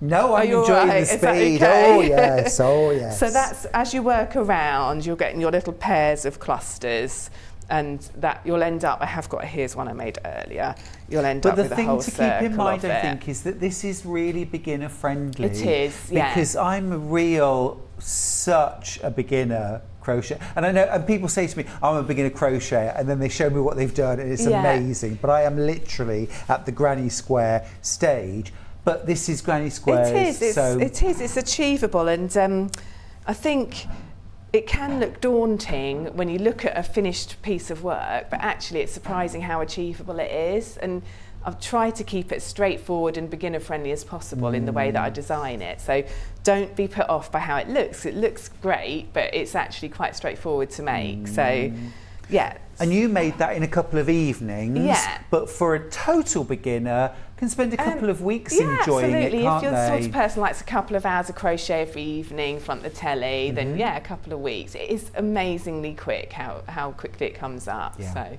yeah. Brilliant. So once we've done 3 rounds we've got our little sunshine, and now we need to make it into a square. So now you'll get your main colour. For in this one, it's this nice natural cream. I think it might be called vanilla now I think about it, which I think is a nice description of it. And you're going to put the vanilla all around the edge to make it into a square shape. So you join it in any of your chain 1 spaces. So that's your little gap between clusters. So all you do is put your hook into that hole there, and then you're going to grab the yarn and pull it back through and make 1 chain to join it. Can I just ask a quick question? This might seem like a really silly question, but I'm asking this for all the absolute beginners out there. Is there a right side and a wrong side to crochet? And does it matter if we flip it? In this instance, that is a really good question, because I have kept all of my stitches on the same side, so you will have a right side and wrong side. It's not the end of the world if it gets flipped, but if I just show you the back of it, I mean, obviously you've got all the tails on the back as well. It does look slightly different. So the trick is, look for your V's, which are the tops of your stitches. So we talk about V's a lot in crochet. They're like 2 little loops, and it's more if you were to hold it like that, it would look like a V. But you've got these 2 strands of yarn, and that is the top of the stitch. So on the right side, because I'm doing all my stitches on the same side, on the right side, those are always slanted up towards me. So I could put my hook underneath them at an angle like that. On the wrong side, you can't see them. Oh, yeah, it's so obvious when you say it like that. So, but it's very much, with crochet, it's very much about recognising what the stitches look like. It all makes so much more sense. And I often say to people, it sounds really obvious, but it's something I didn't do for a long time when I crocheted, and that is to look at the stitches as you make them. Because if you watch what you're doing and think about what your hook is doing, it makes, so for example, the way the V lies as you make a stitch, it just makes so much more sense. So it sounds really obvious, but it wasn't obvious to me. It took me a few years of crocheting before I really sort of sat and thought about it. But that's very logical. But yeah. What was your background before crochet? Well, I'm a qualified teacher, so I was a primary school teacher. Okay. Yeah, so I think that really helps with how I break things down Logical to explain steps, them. absolutely. Exactly. And understanding the process, why you're doing it, and what you're. Yeah, exactly. Makes perfect sense. Yeah, and also I've taught a lot of crochet, and knowing how people what people will ask, kind of anticipating what people have found difficult in the past. And so I think that really helps. Yeah, it makes a lot of sense. Yeah. And I'm with you there. If you understand what you're doing, that's the real route to understanding the process, isn't it? I mean, and it sounds really obvious, but I know personally, it's only really when I sat down to teach crochet and really sort of thought about breaking it down into steps that I started to think about, oh yes, when I do that, when I pull the hook through, the stitch sits that side, and it's just. So anyway, sorry if that seems obvious to everyone. I'm thinking, why is she saying that? Well, not to me, yeah. Okay, so I've chained 4 this time, and that is a pretend double treble. So where we're shaping it into a square, we're going to use a sequence of different stitches to get these straight edges. So don't worry, it's all explained in here, and you've got your stitch description as well. So we're now going to do a double treble. So for a double treble, you do yarn over the hook twice. So you can see I've just looped that yarn over once and then again, and then into that same space, put your hook through, pull some yarn back through, and that gives you 4 loops on your hook. So for a double treble, you approach it just like a treble. You go yarn over through 2, yarn over through 2, and then you've got an extra yarn over through 2. So it's a long stitch, a double treble. And then you're going to do a chain 2, and then you're going to do 2 more double trebles in the same gap, and that's making your corner. So yarn over twice, into that space, pull the yarn back through, gives you 4 loops, yarn over through 2, yarn over through 2, yarn over through 2, and again yarn over twice, into the space, pull the yarn back through, yarn over through 2, yarn over through 2, yarn over through 2. So if you can make a treble, you can make a double treble. It's really straightforward. Now that is the case with most crochet stitches. If you can make one, you can make the others, because they're just made in the same way with maybe another loop over. Okay, and then you're going to go into all the gaps around now. So sometimes it's just a gap between clusters, and sometimes it's a chain 1 space, so it alternates. So the next bit of work, and it's explained in the pattern, that's what you do. The next bit goes in this gap here between these 2 clusters, and you're going to make 2 trebles in there. So yarn over first, into that space, pull back through, just a normal treble, yarn over through 2, yarn over through 2, and again into that space, make another treble. 2 trebles in the next gap, so this time it's a chain 1 gap.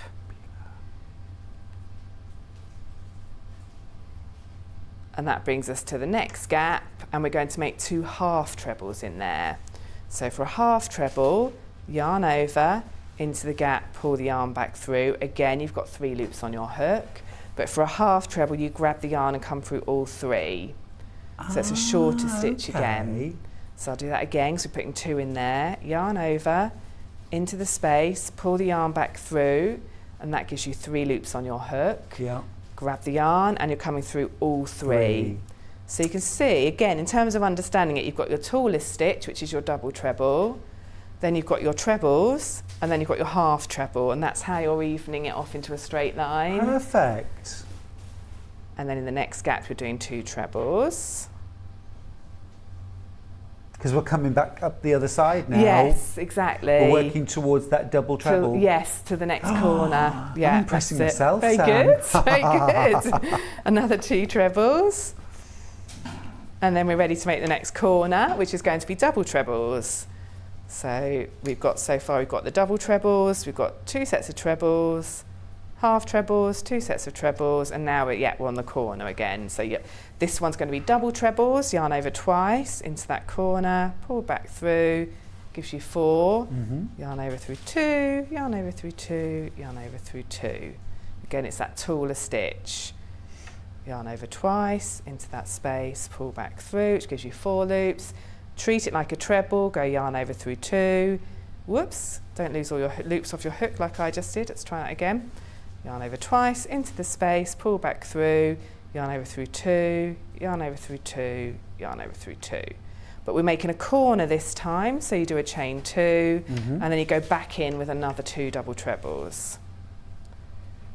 Now, Sam, let me ask you, did you see the pictures of our Rebecca Reed in her Glastonbury granny square trousers? I did. What did you She think? looked amazing. I want some. Yeah, aren't they cool? They're amazing. Yeah, she looked fantastic. Have you ever done crochet trousers? I haven't. Ooh, No. little challenge there. Yeah, absolutely. I would wear them. Yeah, I love them. Definitely. Didn't Rebecca look amazing? I said, because she showed them to me last time I was here, and she was asking for advice about the waistband, and I said I would wear those after Glastonbury if I were you. You For can get away with it. sure. Yeah, lovely. Yeah, no, I just thought they were really super cool. Amazing, yeah. Beautiful. Yeah, really good. Beautiful. Well, I recently saw, who are the three brothers that sing? They're all really nice looking. They're Jonas Brothers, and one of the Jonas Brothers was wearing a crochet top under a jacket. How so lovely. on trend. Yeah, it's so on trend. It's in all the shops. It's just, people keep sending me photographs of things they've seen. Shoes, bags, all sorts. I was going to say, I don't know if it's Prada or Louis Vuitton or something. They've got crochet bags at the moment. Yeah. And they're about $2,500. Hundreds, some of them. Oh my God, thousands. Oh, yeah. Wow. Oh, yeah. Start crocheting. Well, exactly. Yeah. And we're obviously so on trend. It's nice to know that the fashion world have caught up with us. Finally. Exactly. We knew it, didn't we, all along? But yeah.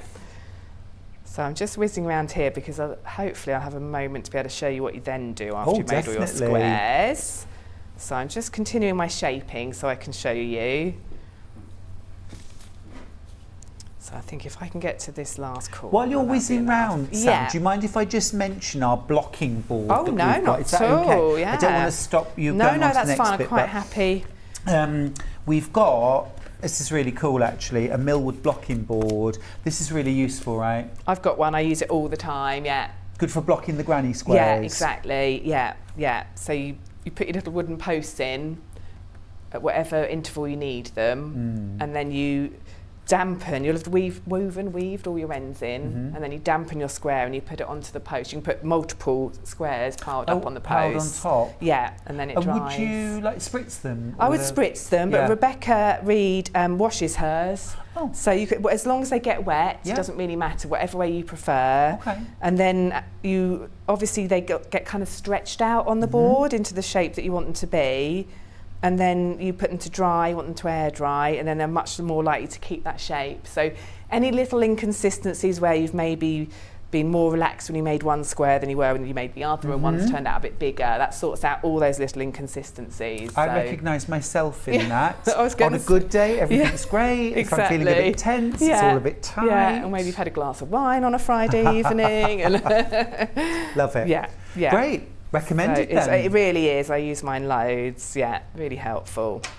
So that is super. There we go. We've got two finished ones there. Sorry, there you go. And so what you'll do is you'll make your number. So for the larger size, it's 14. Lay them out, doing them. I've alternated them into the shape that I showed you earlier, which I'll just remind you of. Here it is. It's like a picture frame almost, isn't it? It is, isn't it? Yeah, and you think your head's going in here. And then you put it over your neck and you try it on. So I just wanted to show you, firstly, very quickly, if I can join them. I was going to say, how do you join them? Crochet? Yeah, crocheting. So you can sew them, but I'd crochet them. And so you'll put them right sides facing. So again, we talked about the right sides having the stitches facing you. So I would have weaved the ends in and blocked them before I got to this point. So they're all looking nice and even. And then put them right sides facing. Put your hook through the corner space on both squares. So you're going underneath the corner on both of them. And rejoin your main colour. And then you're going to do a chain one. And you're going to work with double crochet. So you're going to do a double crochet in that same space. So your hook goes into that space, pulls the yarn back through, which gives you 2 loops on your hook, and yarn over through them both. And then you're going to find your next stitch along. So it's here. And you're going to work underneath the stitch on the top square and the corresponding stitch on the square below. So you're going underneath 4 strands of yarn, 2 stitches. Can you see that on there? And then grab the yarn and pull it back through, which gives you 2 loops, and yarn over through them both. So not a space this time, it's not through a space, stitch. just through the stitches. And you do that all the way along. So you start to be able to do it by feel. You can see I'm not looking too closely. I'm pushing my hook through this stitch, and that automatically takes me to the stitch behind it. Put it back through. And you do that all the way along. And that joins them. And you'll go all the way along to the final chain 2 space. You know, I'm a knitter, and I recently designed a cable knit-along blanket. Right. Oh, how and when it came to lovely. joining, it's all made in strips. Okay. And originally I was going to do stitch them together. And I started, and I just almost gave up the will to carry on. Oh no! With the blanket, obviously. Right. And oh, then gosh. I thought, oh, sometimes people crochet, don't Yeah. they? Oh, Sam. Did you crochet it together? Sam. Oh wow! What a transformative experience. Really? I mean, it's just so easy, isn't it? You just Beautiful. whiz along, and I you've love got the it. look of it as well. Yeah. It's so fast. Yeah. Oh, that's brilliant. If I never do another kind of crochet ever again, I'll always do that. Yeah, I mean, it's. I think the nice thing about the double crochets is you get that spacing that works perfectly with your stitches. Whereas if you sew, sometimes it pulls it in. Beautiful. So that's the back of it where I've done that. So you can use that as the front if you want, but that's You your really ridge that you could. get, and then that's the front. A message. It's been a lovely educational day how today. I've lovely. learned a lot. Thank you, everybody, from Jeanette, who's in Lancashire. Oh, how lovely! Oh, Thank you, Jeanette. you. I'm so pleased.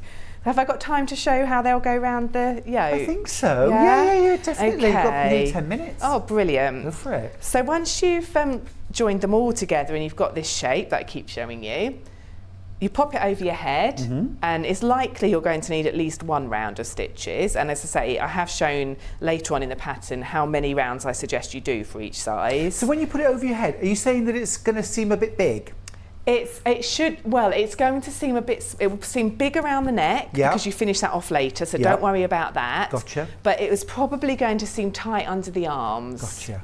It might not, it'll depend if you're more petite frame. So if it feels comfortable around the arms, that's all you need to do.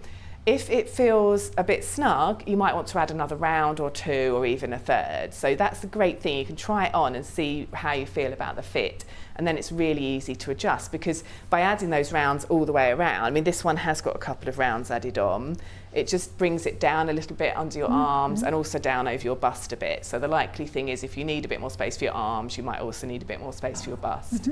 So you do that, and there's lots of instructions in the pattern how to do that.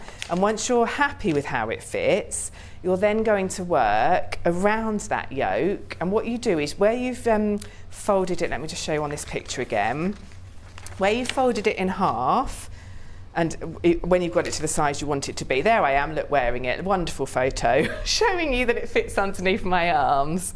Okay, so once you're happy with that, and you've got the stitch marked bits under your arms, you're then going to go around and around it with trebles, but not working the armholes.